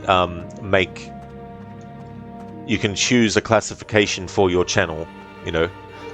Like, my channel is over 18, but I still have things where I'm like, you know, that's sort of like not what my channel's about, you know what I mean? But if you're going to be doing streams of games that have like intense graphics of violence and gore, then you can choose to actually classify your stream as that, or your channel as that, and that kind of stuff. Nah, bro, about that dead end, that never happened. I was misquoted. That's the one. That's the one I was thinking of before, nah, bro. In Assassin's Creed Brotherhood. Cause it's not like streaming GTA in the hot coffee mod in a loop.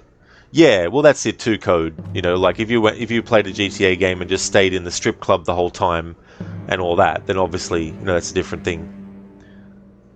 Dr. Darling, Twitch bans games with nudity, but not half-naked female streamers, lol. Yeah, well, I mean, you know, it is what it is, but there's always going to be exceptions depending on who you are as well. Like, bigger streamers would have more opportunities to break the rules, so to speak, without repercussions than others would. Take, you don't think it's a fair shake whatsoever? There was a streamer literally getting clapped just off screen with full imagery and the reflection on her window. She wasn't banned somehow. Yeah, I never actually heard about that, but yeah, I mean, it's like a bit of a Wild West in some ways. with some content as well. Lizzie, you mean people wear bikinis at public pools? Well, this is true. Yeah, I mean that kind of stuff too, as well. I mean, it'd be a different story if, say, there was a teacher who was teaching and they turned up to school in a bikini and taught the class in a bikini and all that kind of stuff, obviously, you know.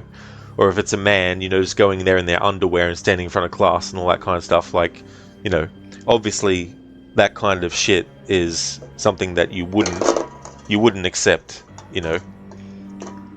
But yeah, people out in public at a beach, if they're wearing a bikini, well, you know, if people don't like seeing someone wearing a bikini, then don't go to the beach, you know what I mean? Like, that kind of stuff.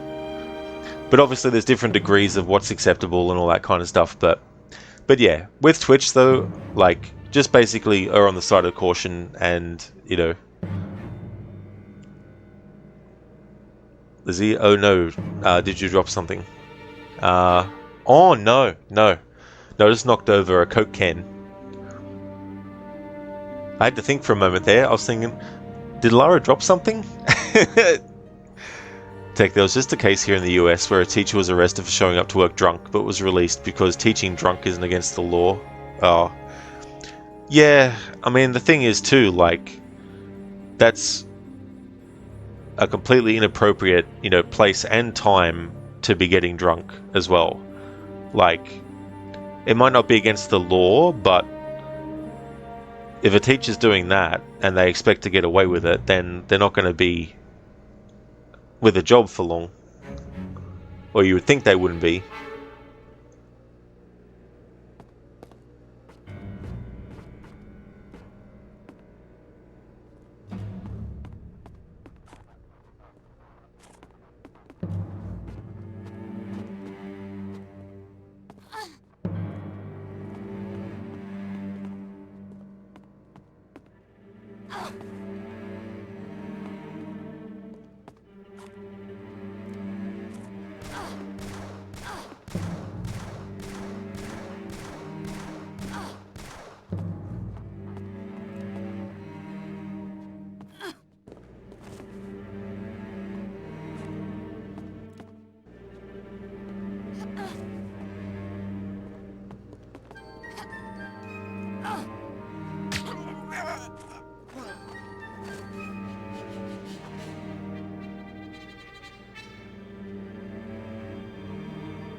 Miss Rebick, you mean you wouldn't mind a cute teacher wearing a bikini? Definitely would make you go to class more. Back in the day, you meant, not as a kid now anymore. Yeah. Take what's wild to you is she drove to work, she supervised the kids, so child endangerment, public intoxication, etc, etc, but they let her go. Clown world. You talk races all day, so you get 2 graces always. That's fair enough, Tech. But yeah, like, in anything, people getting rewarded for doing the wrong thing is definitely completely unfair. And unfortunately, not much can really be done about it, you know. So it's kind of like rules for some people, but not rules for others. Lizzie, Lara dropped the Coke can. That's true, Lizzie. Lara was able to break the 4th wall, take control of me, and make me knock my can over. You're right, Lizzie. It's all part of a conspiracy. Hey there, Dumbledore. Good morning. How's things going for you?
Mr. Epic, a drunk teacher should have their license to teach removed, at least until they can prove they are really sober, and it should be stated on their record that they did that to avoid further accidents. That's just your opinion. Oh yeah, you know, that way, if they try to get a job somewhere else, at least it's known in the process of getting the job, you know, by like the employer, potential employer can know. Dumbledore, how do you know where to go? Now that is a good question. A lot of the time I tend to just pretty much wing it. For quite a few playthroughs now, over the last couple of years, I haven't used a guide, but I used to use a guide to help me with these things. And ever since then I've just tried to, you know, feel my way around the game and try to, you know, trial and error and figure out stuff, how things should be done and things like that.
Take the interaction of the principal and the police confronting her is on tape, on YouTube. You know, digress. Oh, that's fair enough, Tech. But yeah, things like that, the people need to be held accountable.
Alright, so I'm going to use this opportunity to go and take a break.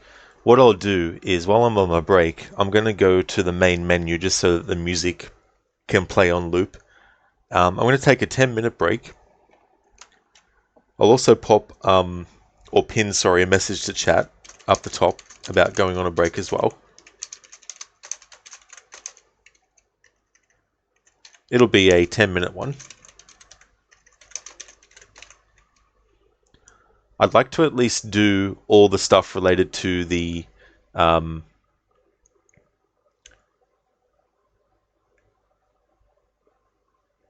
do all the stuff related to this tomb and get all that done, and then I'll call it a stream. That'll be a good chunk of progress done.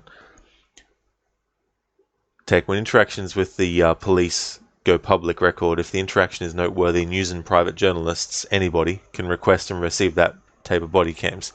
Part of your right under the First Amendment, freedom of the press, if the people request what is public, it must be produced, given. It's interesting too, you know, because then I wonder what happens, like, if someone wants to take that footage and edit it and change it and present it as something different and original in a different context. I'm sure that's a big sort of like grey area. Okay, so I'm going to go on a 10-minute break. When I come back, we'll continue on.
Alrighty then, I'm back from my break.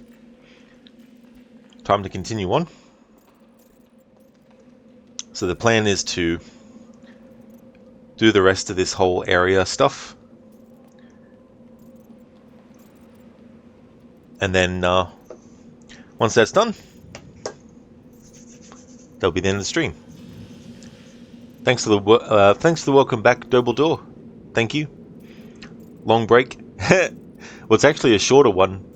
Normally I take 15 minutes if I'm going to do a long one, or 1 to 3 hours if it's a Tuesday. You finished Brotherhood now, bro? Excellent. That's really good. Glad to hear that you finished. Thanks for the welcome back, Lidus. Thank you so much. Dobledore, oh wow, 15 minutes. Well, yeah, it depends on how I'm feeling. Like sometimes I'll need a 15-minute break because it's getting late in my time and I've been streaming for 8 hours already and there's something I want to get done in the game, but I want to have enough juice, so to speak, to be able to get through and finish the stream.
Lidus, man, you're making us go nuts wanting to play these classics.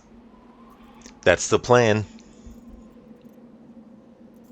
Dobledore, how come heroes don't have the fear of heights? Now that is a good question. Yeah, I'm sure there might be some that do. I didn't, Lidus, no. Yeah, sorry dude. If you've sent them in a message on Discord, I'll definitely check them after the stream. I'm terrible with stuff like that. Takes me a while to get to checking certain things. But I'll have a look at that after the stream for sure. Thank you, Lidus, for redeeming the rest in peace Lara. So, we've got Lara can jump down into a cabin, make her break her neck while screaming for her life while it's flashing before her eyes.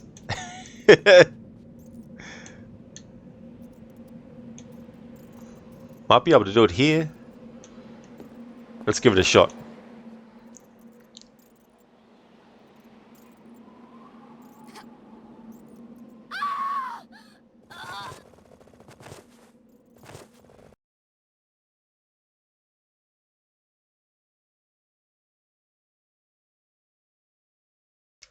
There we go, Lidus. Thank you very much for redeeming that. It's true, Dr. Darling. I think that did it. I think so. Lotus, yo! Technically, she didn't die gracefully. This is not... That's true, yeah. She didn't die gracefully, that's for sure.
Dumbledore shiny.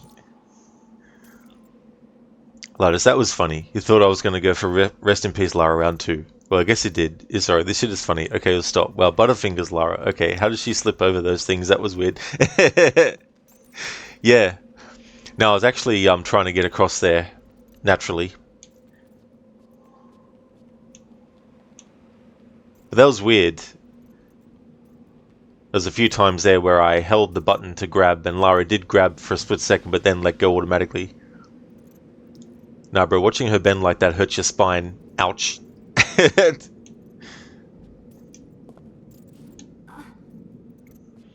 Yeah, that was definitely interesting, sort of like ragdoll kind of thing. Lara was like, no. Absolutely. Okay, like, this thing is weird.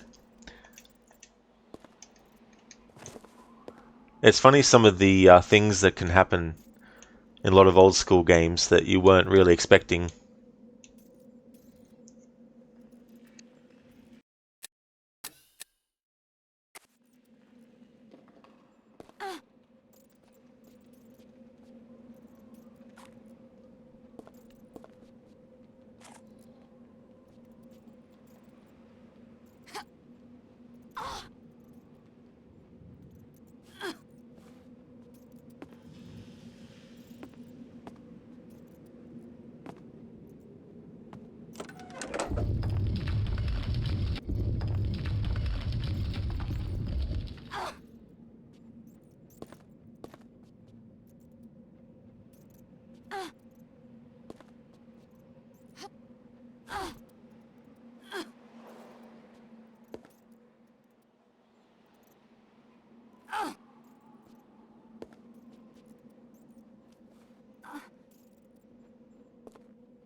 Now, bro, you wonder, sorry, you know why what happened to Lucy happened, but you wonder if Juno reacted too quickly, and if maybe Lucy would have had an attack of guilt, considering the bond she formed with Desmond. I mean, that's the thing, there's a lot of hints, even in Assassin's Creed 2, not that her fate, IRL, in terms of like what they decided to do with her character, was decided yet, necessarily, but in Assassin's Creed 2, there's a lot of dialogue where Lucy is talking about how she wishes that, you know, she was able to, you know, help Clay, you know, and all that kind of stuff. So there are clues that suggest that maybe she might have done as well. The overall view, though, especially too when you consider Assassin's Creed 3 as well, when you look back, is it's all part of the plan that Juno hatched to ensure that everything happens the way it needs to in order to make sure that the events of Assassin's Creed 3 happen the way that they do and all that kind of stuff. But things could have been different, maybe. We never know, and we'll never know because obviously the story went a certain way. But it would have been interesting to see how things would have happened. Mr. Gote, how's Tomb Raider? It's going good. Yeah, making good progress today. It'll probably... I was actually having a look on my break how many levels I had left and how many levels there are. And I could possibly finish this game with my 2 streams tomorrow when it's Tuesday. So I'll have to wait and see. If so, then I can do Tomb Raider Anniversary over Wednesday and Thursday. And then I want to change up the schedule because I don't need as many days anymore after this game's finished for the other games in the series to finish them. So I'll reduce the amount of days that I do Tomb Raider streams for, and that way I can fit more days into the other games that I can then get finished, because October's coming up, so I want to be able to make sure I can have as much room on the schedule for the horror games as I can. Nah, bro, well, Nolan North was pretty pissed with the way it turned out, and rightfully so. Yeah, it's definitely understandable when all is said and done.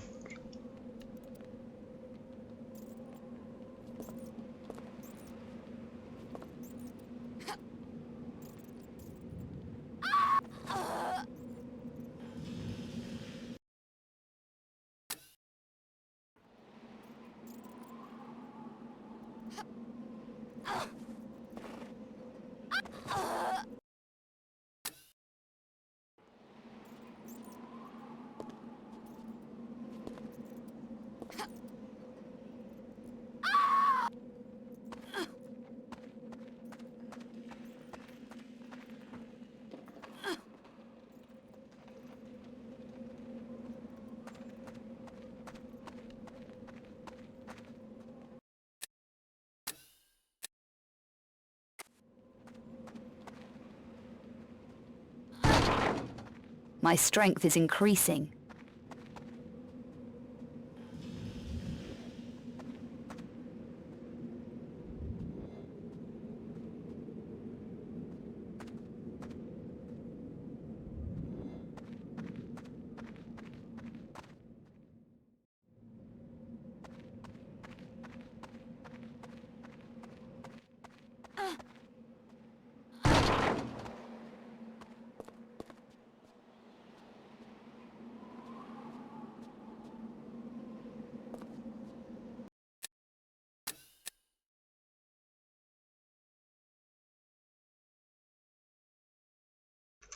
We are going to design an experiment for the detection of dark matter in the outer space. Oh, dark matter. Better bring a flashlight. Thanks for redeeming those impressions, Dr. Darling. What's that from?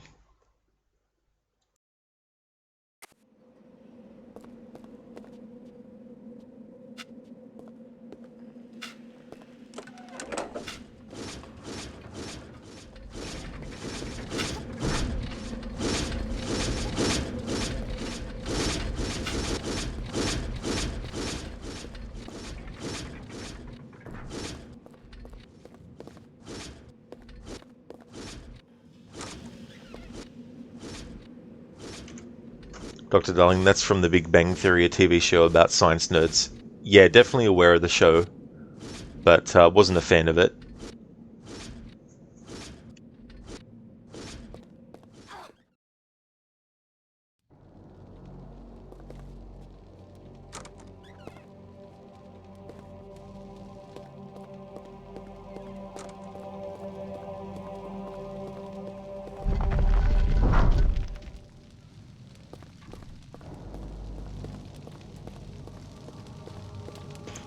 Okay, so I'm going to interact with the wrong one on purpose.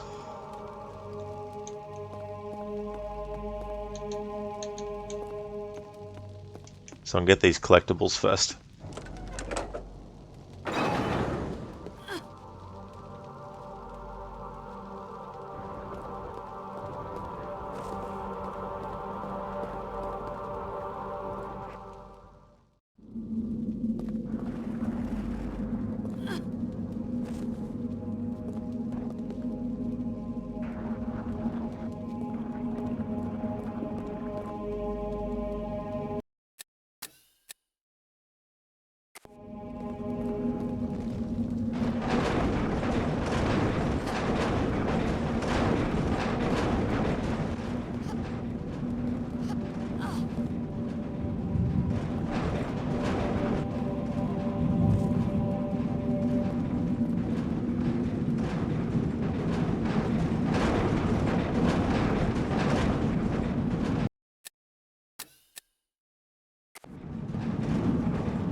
Dr. Darling, you really liked the first 4 seasons and it became kind of boring. Oh, did it? Yeah. Yeah, I only watched some of the first season.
Good one, Code.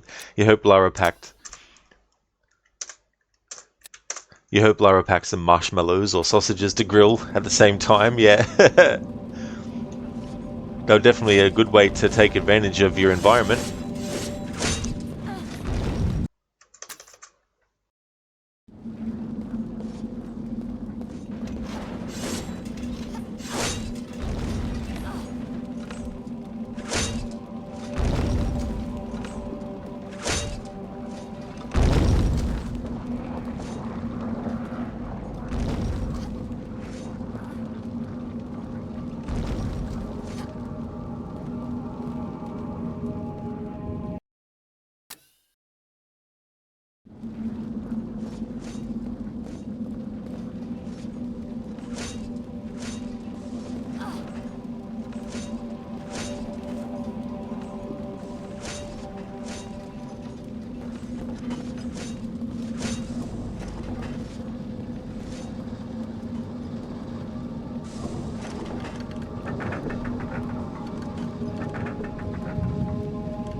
Nice one, Lizzie. What is this Dark Souls shit?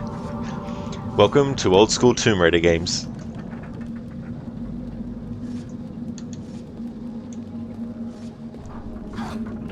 Definitely had a lot of complex traps to dodge, timings to get right, and bullshit to wade through as well.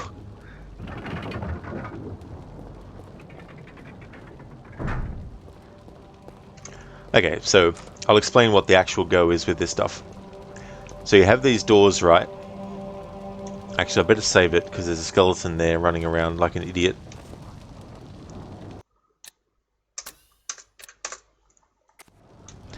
So you have these different sections with these symbols above the door.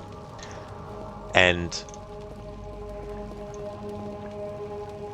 if you, say, want to do the water room, and you see up there the wavy lines for the water, you might think, oh yeah, just go to the plate with the wavy lines on it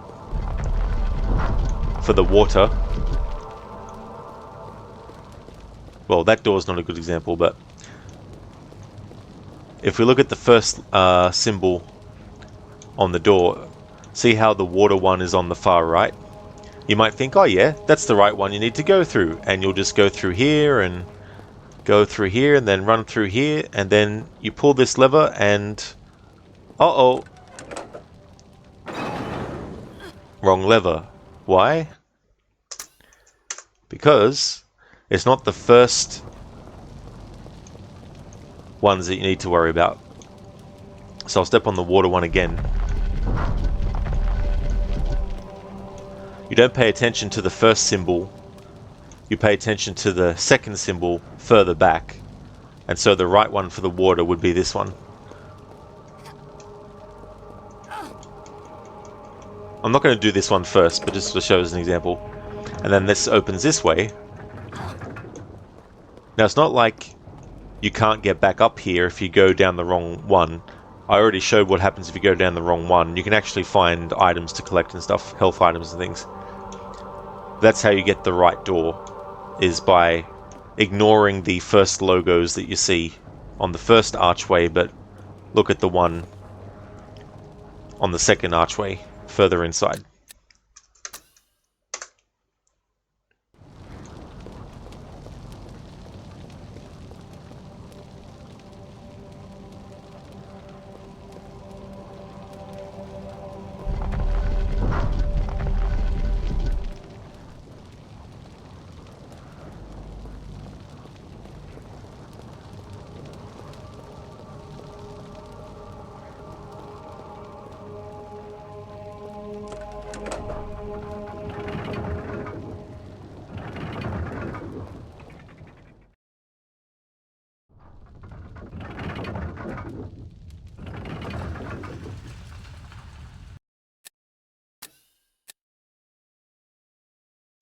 Dr. Darling, remember this level too.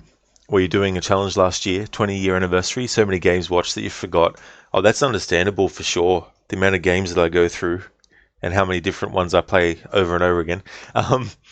Yeah, so for the 20th anniversary, I did do a playthrough for that, but I think all I did was focused on dialogue choices in cutscenes and stuff, just to show the different outcomes, because sometimes if you choose the wrong dialogue, Lara will actually get killed by the character. It's not with every single one, but there is at least one, I think. It's when you meet Bouchard for the first time. I think if you choose the wrong dialogue choices, he'll actually kill you.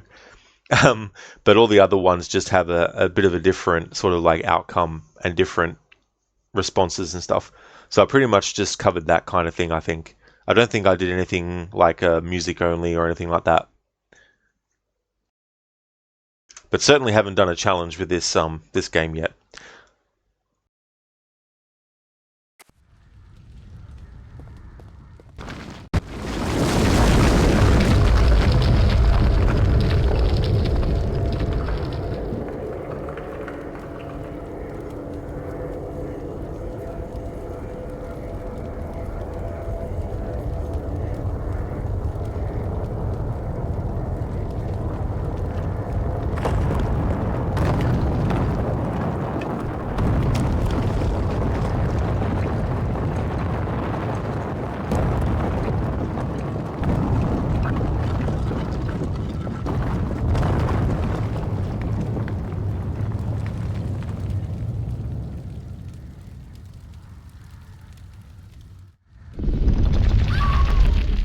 What the fuck? Good thing I saved before that point. What the fuck? I literally pressed nothing during that whole scenario, and when it came back to gameplay, Lara just fell off like that.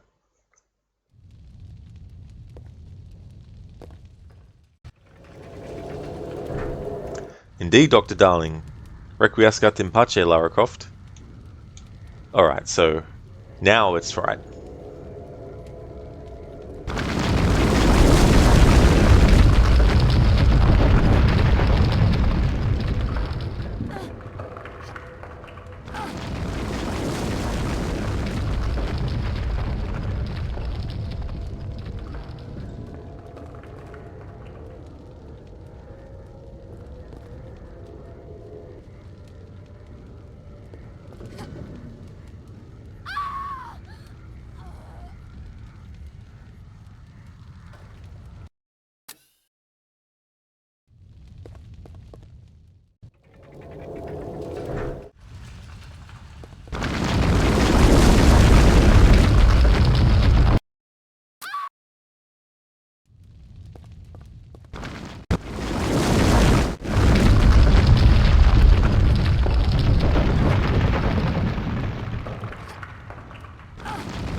Had a feeling that one would fuck me over.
What's annoying too is if you don't catch before it changes that camera angle to show Lara falling, the game won't let you actually select load game straight away. You gotta wait.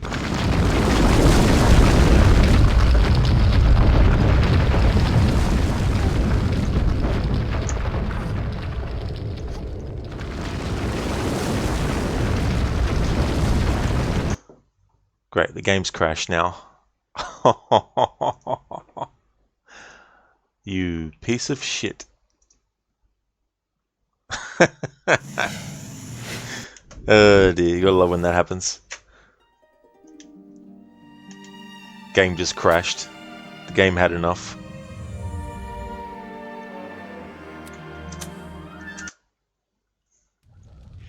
Kesmond, you're returning to work tonight. As long as you take some paracetamol for the headaches, you should be good to go. Absolutely, yeah, it's good to have something there that you can take to help. Lidus, you gotta love games eating your inputs. Oh, absolutely. Yeah. It's just weird when you do a jump and you hold the grab button and you keep holding it, but Lara lets go automatically as soon as she grabs it. Lies, oh god. Welcome to old school Tomb Raider games. Big oops indeed, Lucas. The game's like, I've had enough, but I haven't. So the game has to put up with it until I'm ready to finish. Dr. Darling, take it easy. I'm not needing you. I'm not needing you. Nice emote of Grandpa Simpson, Kesmond.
The game fucking crashed again. What the fuck? Doesn't seem to like this fucking part of the game.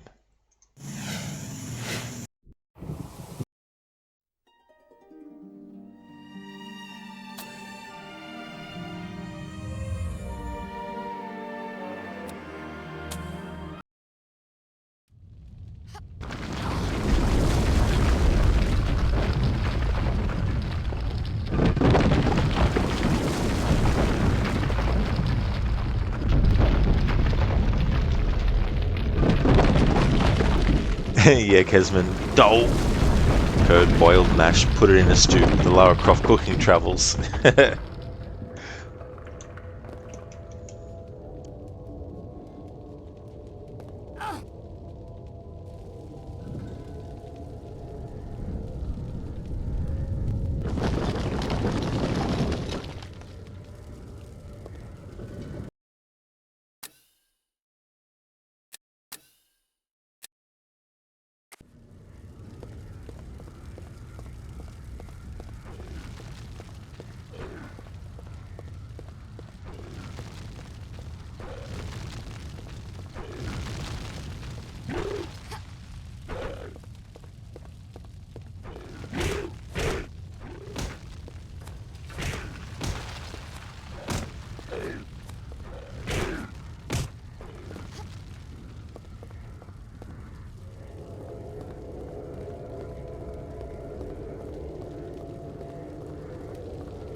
Alright, that's one of the 4 rooms done. Tech, so far, the Face Off movie is pretty darn good. That's good that you're enjoying it. I've only seen it once, and that was when it back when it came out. But it's a pretty off-the-wall movie as well, from what I remember. Kesman, imagine if Lara Croft joined the UFC. Well, I mean, there's those UFC games. I wonder if you can customize, well, I mean, obviously, PC version, you could mod Lara Croft into it, I suppose. Drake, you're back? Welcome back, dude. Sorry you passed out. You should be. No, just kidding. It's all good, dude. You don't have to be sorry. I hope you had a good rest. Kesman, this seems impossible without weapons. It can be annoying, yeah. I mean, I do have a shotgun, and I probably could have used the shotgun to knock them off into the edge, but I want to save the shotgun bullets for the kind of like boss fight coming up. Eventually. It's not like right now or something. Drake, let's say you were cloned and Rod has to find the real one. Here is how Rod identifies the real me. Original. Assassin's Creed Rogue is a great game. You need to play it, Rod. Fake. AC Rogue is an absolute copy-paste of Black Flag that did the Assassins dirty. Rod, that one. That's the real Drake. Points on the second Drake. That's it. Reminds me of that situation in Detroit Become Human when you're playing as Connor.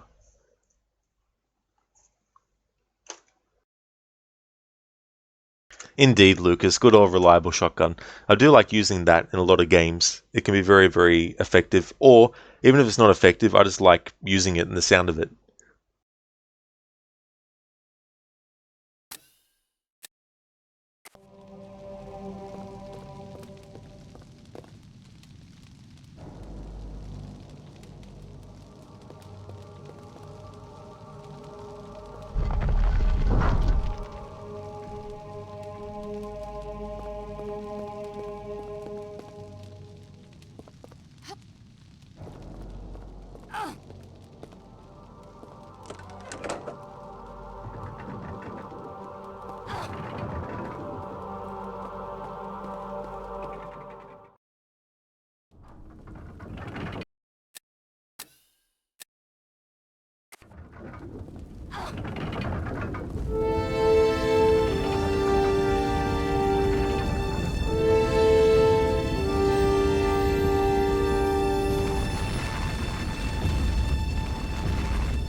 I have, Drake, yeah. Yeah, I've played Dead Rising 2, Case Zero, and Case West as well.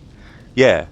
I didn't think they were great, but it was cool to have Chuck and Frank join forces, and I think TJ Rodolo actually voiced Frank again in that one. It was interesting too, playing Dead Rising 2 Case Zero, because it's kind of like, in some ways, there's a little bit of a tutorial or a mini version of the second game and the mechanic of the Zombrex and having to make sure that you get some for Katie and stuff. Dr. Darling, shotgun is one of your favorite classic weapons in the old games. Something comes up face to face with you? Boom! Exactly, dude. That's why I like using shotguns in the Resident Evil series. Especially the old school ones where you just wait for the zombies to get near you in a group and then you just aim up and then boom with a shotgun. Multiple headshots. Kesman, oh crap, you remember this. So do I. I wanted to get the annoying ones out of the road first. This one could be difficult. I was surprised I got past that first part as quickly as I did, actually. Drake, you never had an Xbox, but it would have been a great sell to have them both for the PS4. Oh, absolutely. Yeah. They're sort of like interesting things, but you also get a bit more of Isabella as well. If you play just Dead Rising 1 and then 3, there's kind of like a bit of a giant gap in between that, especially when it comes to how Chuck talks about Isabella, you know. Drake, Resident Evil characters, oh no, zombies. Dead Rising characters, oh no. Time to get the bear helmet and then chuck it on their head, or get a frying pan and fry their face. Dead Rising characters, let me get a cup of coffee and I'll get it done. That's a good one.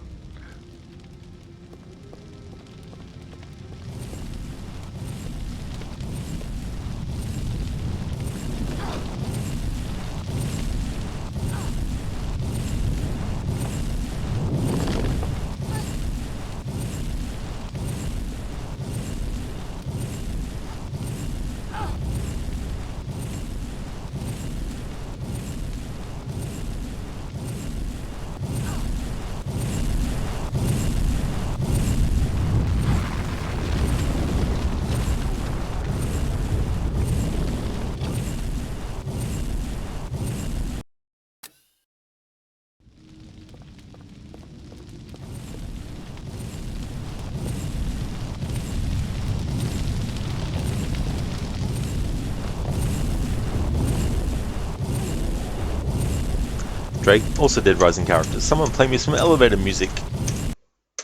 This is true. Good old music in the elevator.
Yeah, Kesman, Lara's just like, let me take a swim in this lava. It's a nice time to go lava swimming. Breath of Hades. Drake, oh man, you're definitely getting you some orange juice as soon as you play the new game. You better stock up on it, Drake. Every single inventory slot has to be orange juice.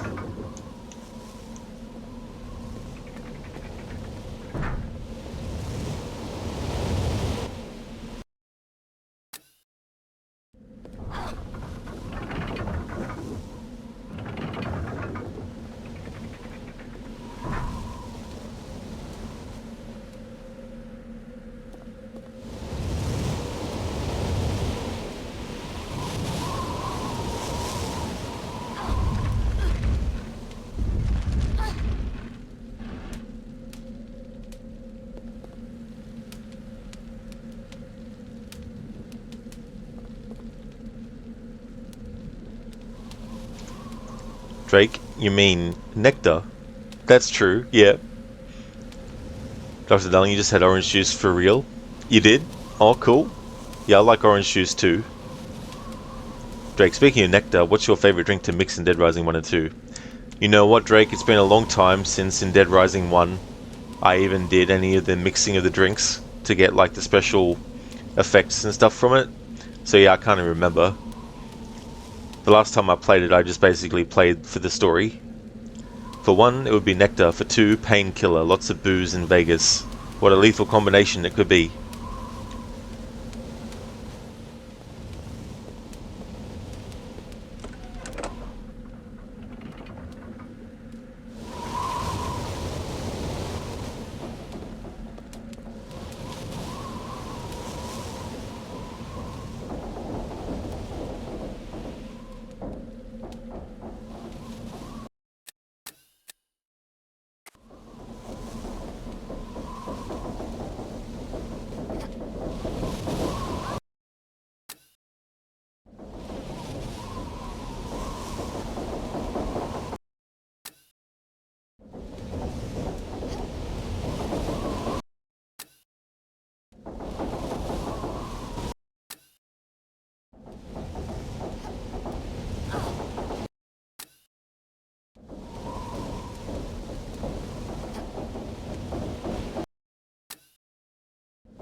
Okay, one more of these rooms left to do. And that's the water one. Which does have some annoying bits in it, but not as annoying as that one that we just went through. The 3 that we went through.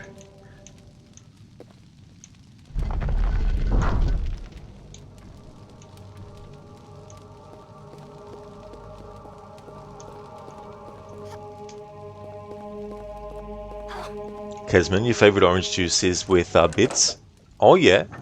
Yeah, I mean, I'll drink orange juice even if it does have the pulp in it, but I would prefer pulp free.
There we go. That's as much health loss as I'm willing to take on that part.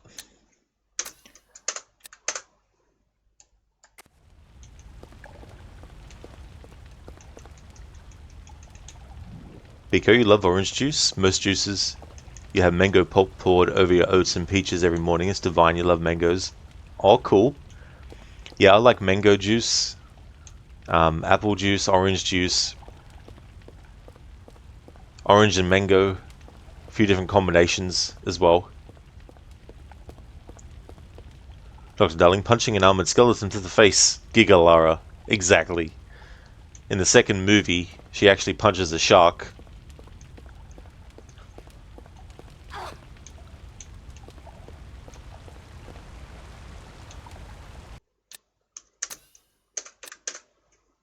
Kesman, extra vitamin C with the pulp. Oh yeah, that's a good point.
Code, today or tomorrow, lasagna with the mushrooms day again. Today already had 6 buns with sausages and mushrooms. Damn, Code, that sounds absolutely delicious, that stuff. That's a good combination of things. Kesman, this level gives you Cistern vibes from Tomb Raider 1. That's a good call. Oh yes, very reminiscent of that level.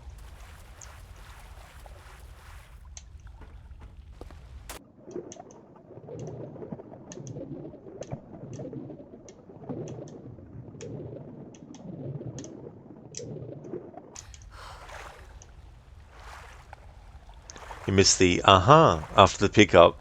Yeah. It's a shame that they dropped that after Tomb Raider 2.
Drake, what you love about Dead Rising 2 is that they added the first game's more music. Forgive you on current obsession of the game.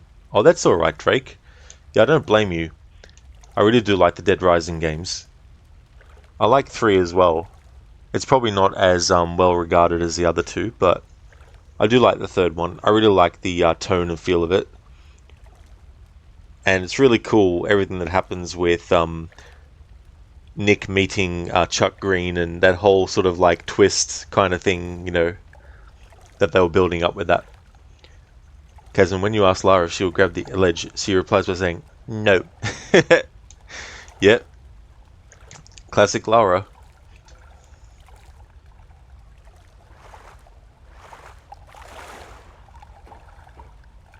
Indeed, Drake, I know you do.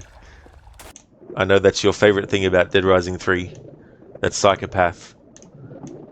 With a particular kind of weapon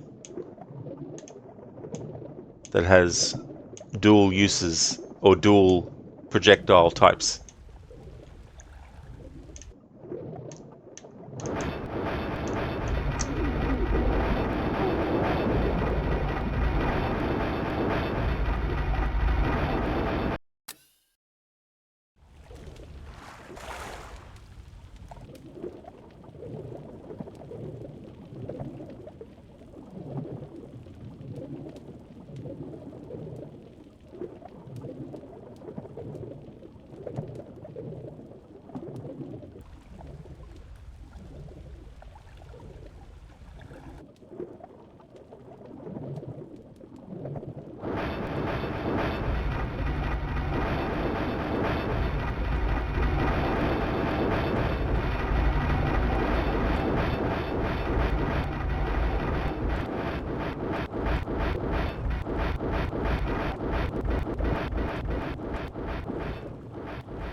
Drake, it's your go-to weapon when fighting the bodybuilder boss.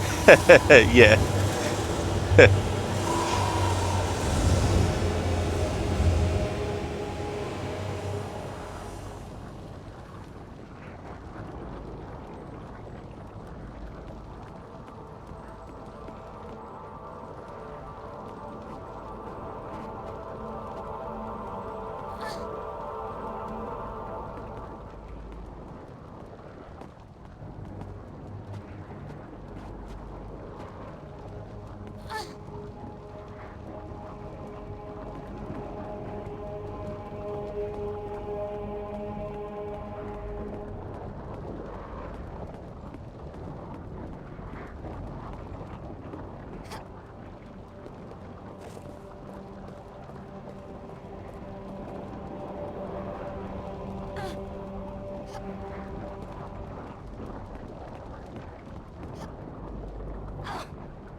Kesmond, in the Uncharted games, you always found the soup ones the best weapons on the lower difficulties? Oh yeah.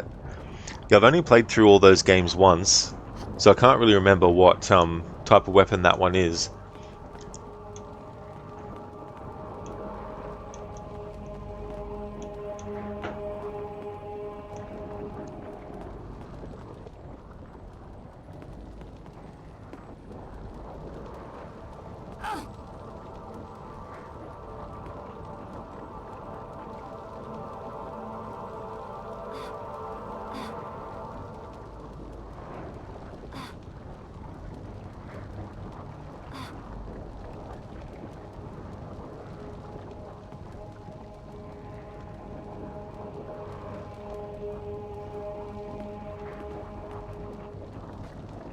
Drake Knight. Ah, hooey.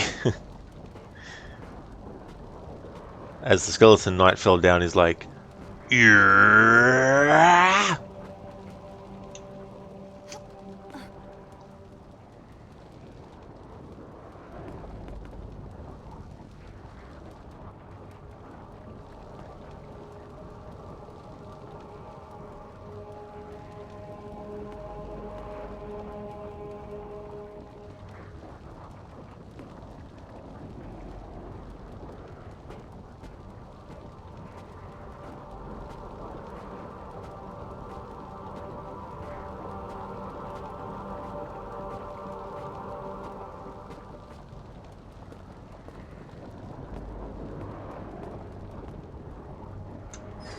Kesmond, Soup 1, RE. Yeah, I can't really remember that weapon.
Vizier gets a brace for your right hip, and then your left one starts acting up. Oh, just what you don't need on top of everything else.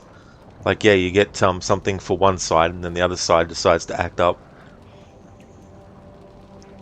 Oh, Kesman, I see. The fists. I got you now. Yeah.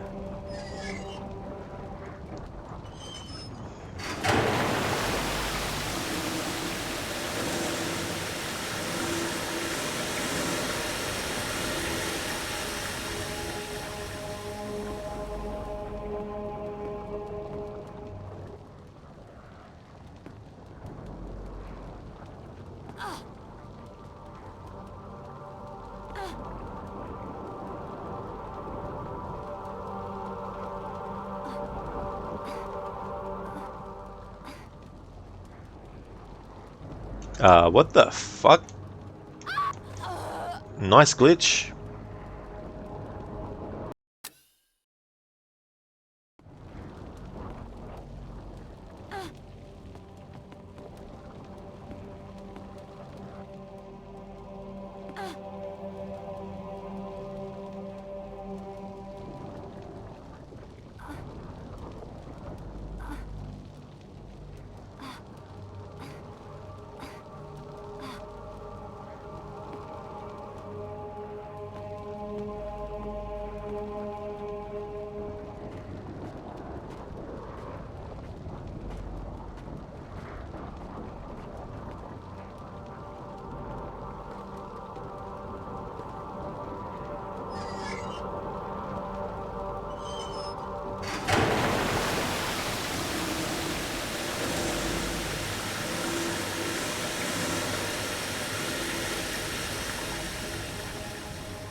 Kesman, your favorite wrestler, The Undertaker, used to refer to his fists as soup ones.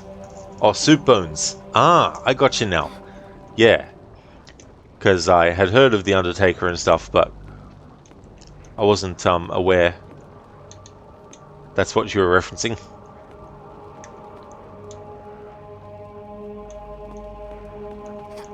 Oh, come on, game. I pressed the fucking jump button. You know, the button that makes Lara jump. One of the things that was programmed for the character to be able to do when the player presses the correct button for it. You know that thing?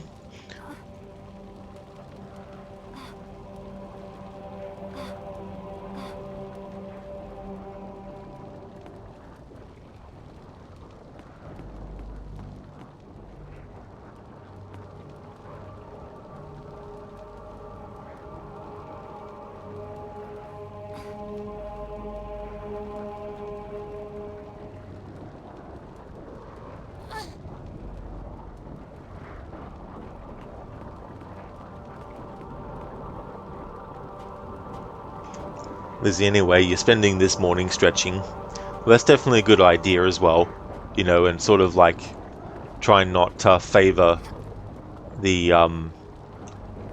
you know, hip that's not good now, you know.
Kesman, they should port this game to PS5 like they did with Legend. Yeah, it'd be good to have a lot of these games on other systems now.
Lizzie, you plan on dealing with your room today and finally vacuum? Oh, that's a good idea, yeah. Take things one at a time. Wait, that trap is in Elden Ring. Is it? Oh, really? A similar kind of thing? Cool.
Oh my god, Rod. No wonder why I forgot to fucking do a step. Ugh.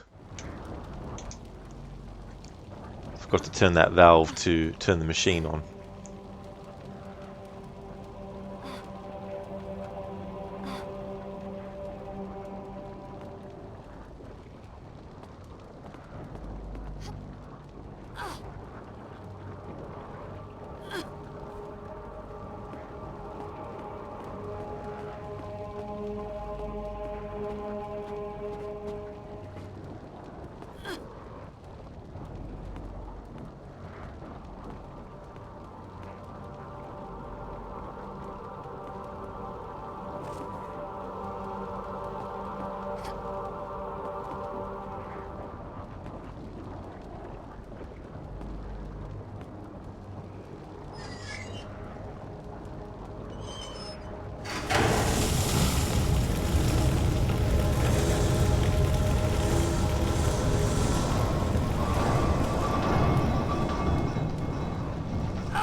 Dr. Darling, you remember this level taking me a long time last year too? Oh yeah. Yeah, it can take a while sometimes to do some levels. But other parts of this level I actually did quicker this time, like a lot of those rooms. Didn't spend as much time. Well, I mean, there was that one room, but after I got past that room, the other rooms didn't take as long.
Yeah, Dobledore I have, yeah, I've played this game before. I first played it back when it came out.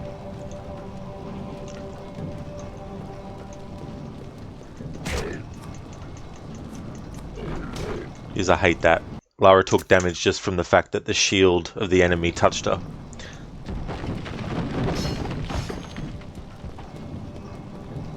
Not gonna bother with that enemy. Fuck him.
Drake, speaking of which, tomorrow's GTA 5's birthday.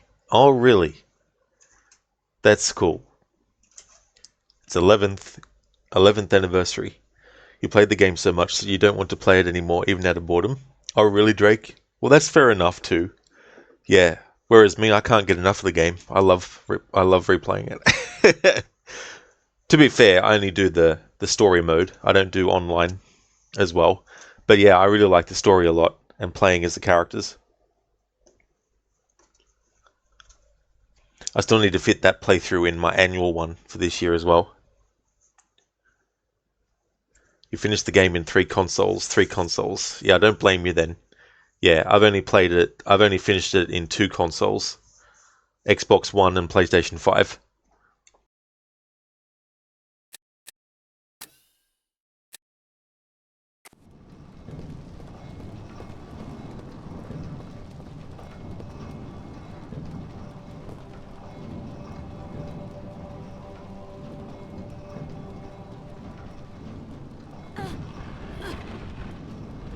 I feel stronger now.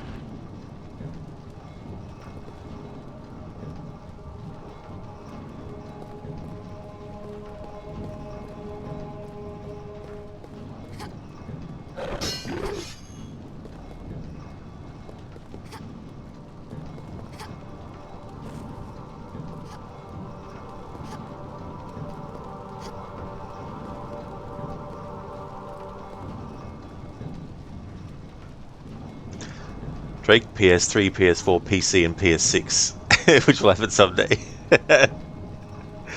So you will play it again, but just when it's on the PS6.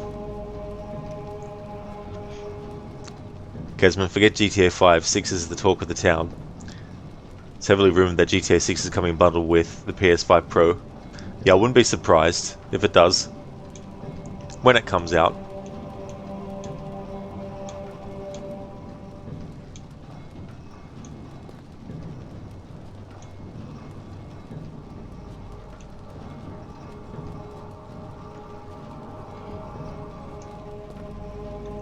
Drake, probably.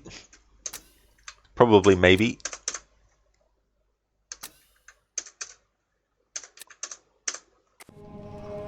Casman, you ain't buying the PS5 Pro. £1,000 with the disc drive not in stand, you must be having a laugh. That's definitely very expensive. Yeah. If I ever get one, it'll be years from now. So, I'm fine with the PS5, the base model. I don't care about 10,000 FPS and all that stuff.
Drake, you can buy a high-end graphics card with that dough. Yeah, that's true. And that GPU can last you for years. It's the weighing up of what is something that you want more. Because when people are struggling to make ends meet, for example, paying off loans. That's true. Yeah, it definitely makes it harder when things cost that much as well. I mean, I honestly, instead of, like, except for people who want the bragging rights of having the first PS5 Pro, but, like, you're better off waiting anyway until there's not only the games that you already enjoy available for it and have been updated for it, but also games that are from the ground up built for it. You may as well wait a little bit until more of those are available, you know. Drake will can permanently lend his PS5 to you. You'll trade it for your PS4 Pro? Oh yeah, man, that sounds like a great deal. That'd be like trading you a PS1 for a NES. Because when you have the 1100 series fat PS5, at least that model came with a stand. That's true, yeah. Yeah, that definitely helps when something like that is bundled with it. Tech, there is no reason to buy a PS5 Pro over a PC. There isn't even an argument for exclusives anymore. A $1,000 PC would last past the lifespan of both PS5 variants. Yeah, I mean, that's definitely true. The only thing I will say, for people like me who just want to load up something and play it, having to worry about temperature and PC and all these other things kind of would make me feel like I'm trying to fly a plane, not play a video game, you know. But that's just me, that's just my brain. I don't really have a brain for, or a mind for, complex technical computer specifications and all that kind of stuff, and keeping track of it and all that kind of thing. I'm more just, give me something and then I'll just turn it on and then load up the game and then play it kind of thing. Because when Mark Cerny has gone senile his age for charging that much for the PS5 Pro, sales will plummet. They'll have to lower the price of the console. Maybe, yeah. I mean, quite possibly. Drake, it's a very scummy move for Sony to make a move like that, especially with the holidays just around the corner. Not going to lie, you'll only buy a PS5 if they're exclusives. PS5 Slim looks like a deal already. You can always buy a 2TB SSD for the extra storage. This is true, yeah.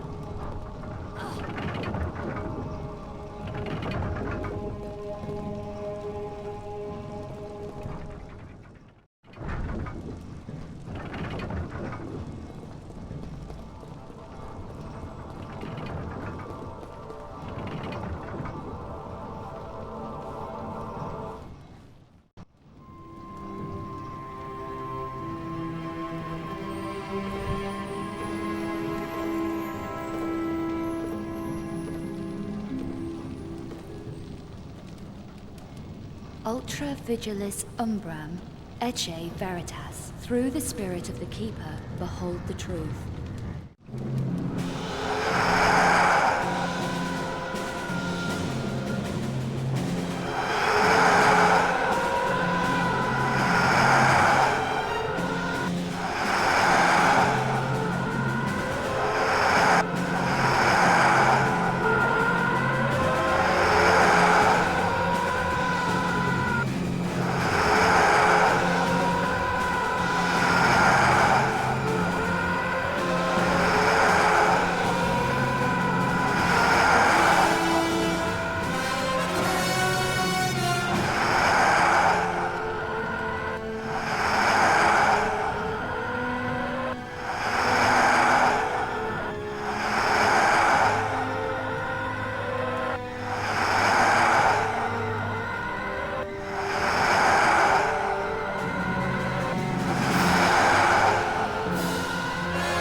I fucking hate this boss with a passion. A fucking pain in the ass, to put it mildly. Take you're more of a plug-and-play person, which is fine. You'd probably enjoy a Steam Deck or a pre-built PC. Pre-builds are shameful, but if that's your speed, who cares? This is true. Exactly, yeah. Because you'd love to own your own PC to play video games on, but you have no idea where to start. Oh, that's definitely fair, you know. I'd be the same way as well. Especially when it comes to each individual part. Hey there, Jeff. Welcome. You really hate the Steam version. Does not work for Tomb Raider. AOD cannot play it. What are you playing? PC? Yeah, so I've got the Steam version as well, Jeff, and I can really feel your pain. Because, yeah, it's very badly optimized. Without patches, of course. So if you search for Tomb Raider Angel of Darkness multi-patch, that's one of the things that you can download. At first glance, it might look like it's only for Chronicles, but it's actually also for Angel of Darkness as well. There's like some stuff you can install for Angel of Darkness as well. But yeah, your best bet is probably just to go to Google. There's a few Tomb Raider sites as well that could give you links to good patches and stuff. Like there's Stella's Tomb Raiding site that you could try as well. But yeah, trying to get these games to work, and then you got like the Tomb Raider. What is it called? There's another program as well. I think it's Tomb Raider Angel of Darkness SCU. But I can't remember off the top of my head the name of it and stuff. But yeah, you've got that. So that's probably a good place to start. But yeah, it took me ages to get it to work. And then if you want to play it in windowed mode, there's all these other options as well that you've got to pick. So it's very, very difficult. Hopefully, if they ever do a remaster or a remake, I know there's a fan remake, but I don't know when that would actually get finished. And if so, if they do finish it, they might finish it when an official remake is announced, which then would mean they wouldn't be able to do the you know what I mean? Like, a similar thing happened with Resident Evil 2. There was a remake that fans were doing of Resident Evil 2, but eventually, when Capcom did Resident Evil 2 remake, they weren't allowed to do their remake of Resident Evil 2. So I think it became Dayman 1998 or something instead. So they had to change it to become its own different thing.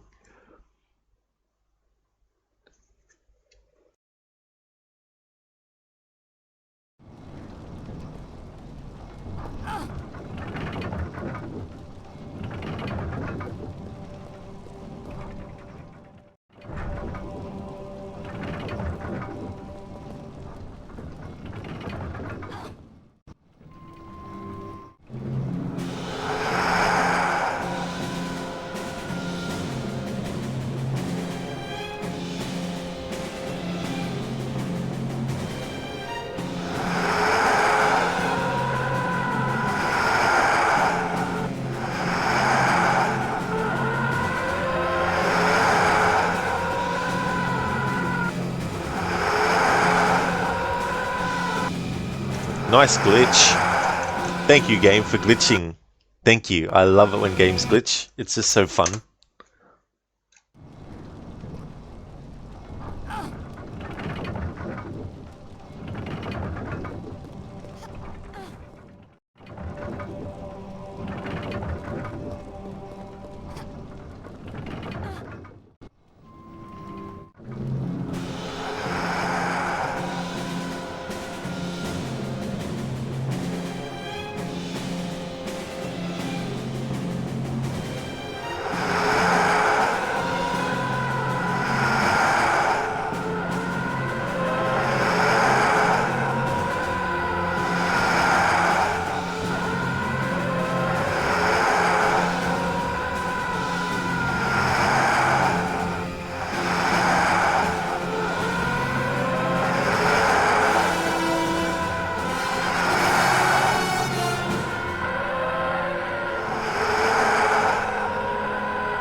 Hey there, Biko. You just got back and all this noise, lol. Yeah, the music in this boss fight and the sound that the boss fight makes is just so annoying. Plus, the thing is, there's a book or a painting thing you got to grab, and if the enemy isn't stunned when you get near the book and you don't pick it up quick enough, when it starts to move again, the book disappears and teleports to a different statue. So you have to do the process again. But that's no worries, Biko. Thank you so much for being here and watching the stream as well. I hope that you enjoy the fresh air, and that's no worries at all for the stream. I'll be ending the stream once I do this. There's like a whole big long-ass cutscene segment that happens after this point, but when all that's done, I'll be ending the stream. So thanks for watching, Biko. I hope that you have a good one. Calm sounds like Star Wars fighter jets.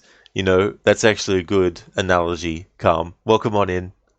Yeah, it definitely sounds similar as well. Tech tired of crawling on the floor, huh, Rod? You saved. Oh, exactly, yeah. Yeah, getting those items again every single time I die is not really fun.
So Tech, with the book on these statues, you have to stun the enemy and then quickly get to where the book is and pick it up before the enemy starts moving again.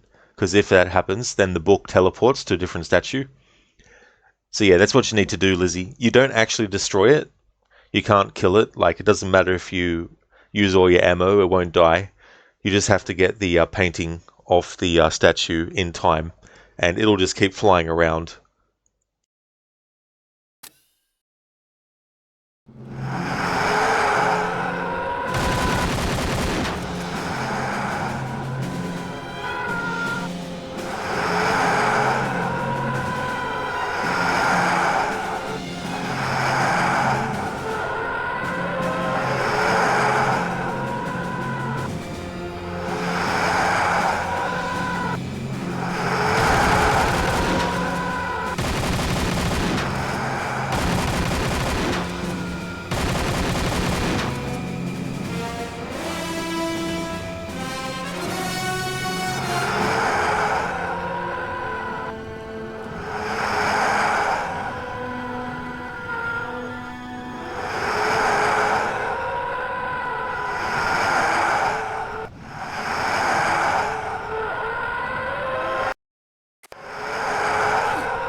There we go. Finally got it. How do you stun it? You shoot at it until it stops. But it can be deceiving because it can stop for a split second and then another split second, then another second. And you think, oh, now. And then it starts moving again. But yeah, here we go. So we got through it. All right, so this next part is really, really long. So it will take me a while to respond to any chat messages, but I definitely will.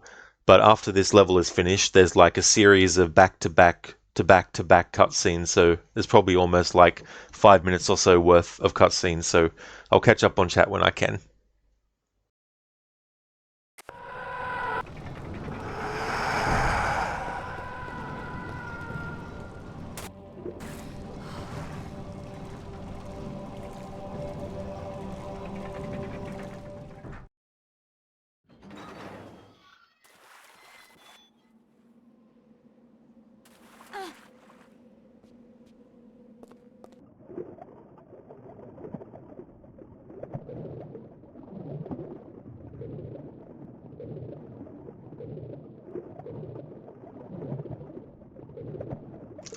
Tech, so be it. Dr. Darling, still not as bad as Kojima games. Oh no, it won't be like a half an hour long sequence, that's for damn sure. You're not wrong there.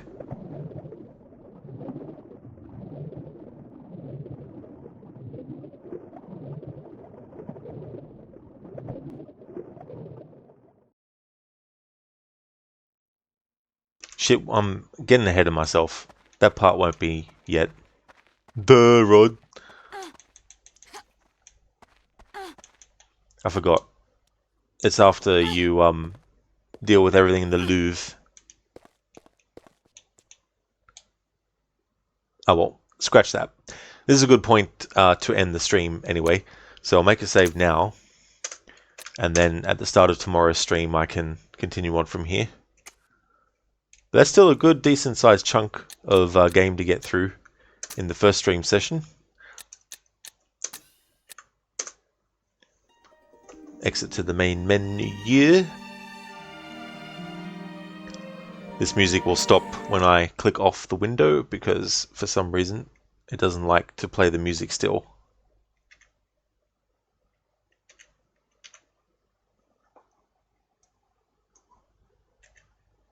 There we go. So I'll put that there. Alright, so the next stream of this will be when it's Tuesday for me. I'll be doing 2 streams on Tuesday. I do a split stream day and there's like a very long break between both streams.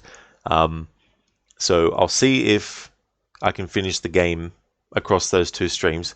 But if not, I've still got Wednesday up my sleeve as well. But I just want to thank everyone so much for watching the stream. I really do appreciate that a lot. Take your love Kojima's mind. Yeah, it's very complex and he's a big fan of movies, so there'd be a lot of hours worth of movie knowledge that he'd probably have as well, both, you know, about movies themselves, but also behind the scenes. Also, you know, he's kind of like one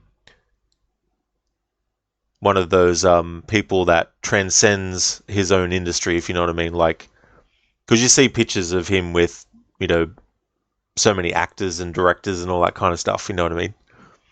Tech stream end, say it ain't so, you will not go. This is true. That's a good chunk. Almost 8 hours. Alrighty then, so I just need to do some things on my end. So I'll be back in a moment.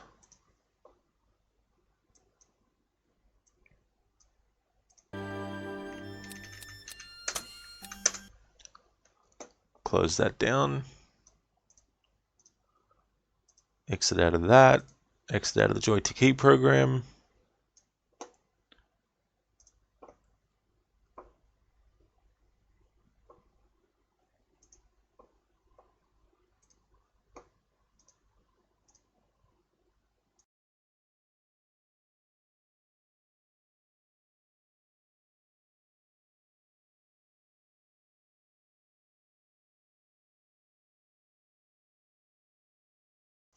Alright, so I know exactly where we're going to go.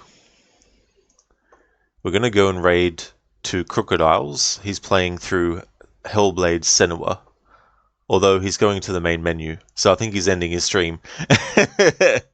Okay, so we won't be raiding crocodiles. That's fair enough. Alright, so we're going to go and raid out to Off the Shelf Reviews. They're playing through The Evil Within. So I'll go and raid out to them. But before I go, just want to give some shout outs.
Would like to highly recommend people check out Crocodiles, who's been doing Hellblade Senua's Sacrifice. He's doing a historical order run of various games across different series. He's doing them in the order in which they take place in, and so he's up to Hellblade, which is around 790 AD, and he's going to be working his way through games up until the 1940s. Lidus is a big fan of retro games. He's a big Mortal Kombat fan. He streams those, but also Streets of Rage and Street Fighter and Tekken. Mr. Gote is a player of games like Banishers, Ghosts of New Eden, as well as Elden Ring, the Outlast games. Tech is playing through Helldivers 2. Shitterlock is doing Euro Truck Simulator 2, as well as games like The Witcher 3. AC is also definitely recommended, and they've been doing Dishonored at the moment. Played through Dishonored recently, doing a murder all characters run, and is now playing through Dishonored Death of the Outsider. So just want to highly recommend people check out those streams if you haven't before. Dr. Darling, almost, just another day. Almost. Calm, GG's, thanks for it. That's okay, Calm, no worries at all. I hope that you have a good rest of your day. Tech Kojima honestly just uses his knowledge from movies to make great stories. He said he watches like 2 or 3 movies a day. That's what GTA 5 is. It's literally just missions from movies, a game full of references to other things. Yeah, and that's crazy to watch 2 or 3 movies a day, you know. Even when I was watching movies a lot, I wasn't watching them that many per day. Like, that's just crazy. Yeah, Dr. Darling, yeah, as I was looking around, I saw that as soon as he went to the menu, I was like, oh yeah, he's ending his stream. Thank you for putting those raid emotes in there, Tech. That's okay for the stream, Lizzie. Absolutely no worries at all. Thank you, Drake, for the GGs as well. Always a pleasure having you around. Likewise, Drake. Same with everyone else as well. Thank you all for watching the stream. I really do appreciate it a lot. We're going to go and raid out to Off the Shelf Reviews, who is playing The Evil Within. The next stream of this that you'll see from me will be Tuesday. If you see me streaming it, then you know it's become Tuesday, and it'll be a split stream day, so there'll be 2 separate streams of Tomb Raider, Angel of Darkness. Here's a general raid message as well, if anyone would like to copy and paste that one too. And there's also a raid message for subscribers as well. And the current schedule is Tomb Raider Monday to Thursday. Now that could actually change after this week, but I don't yet know what the changes would be. So I'll definitely point out what the changes are once I get to the end of this playthrough as well.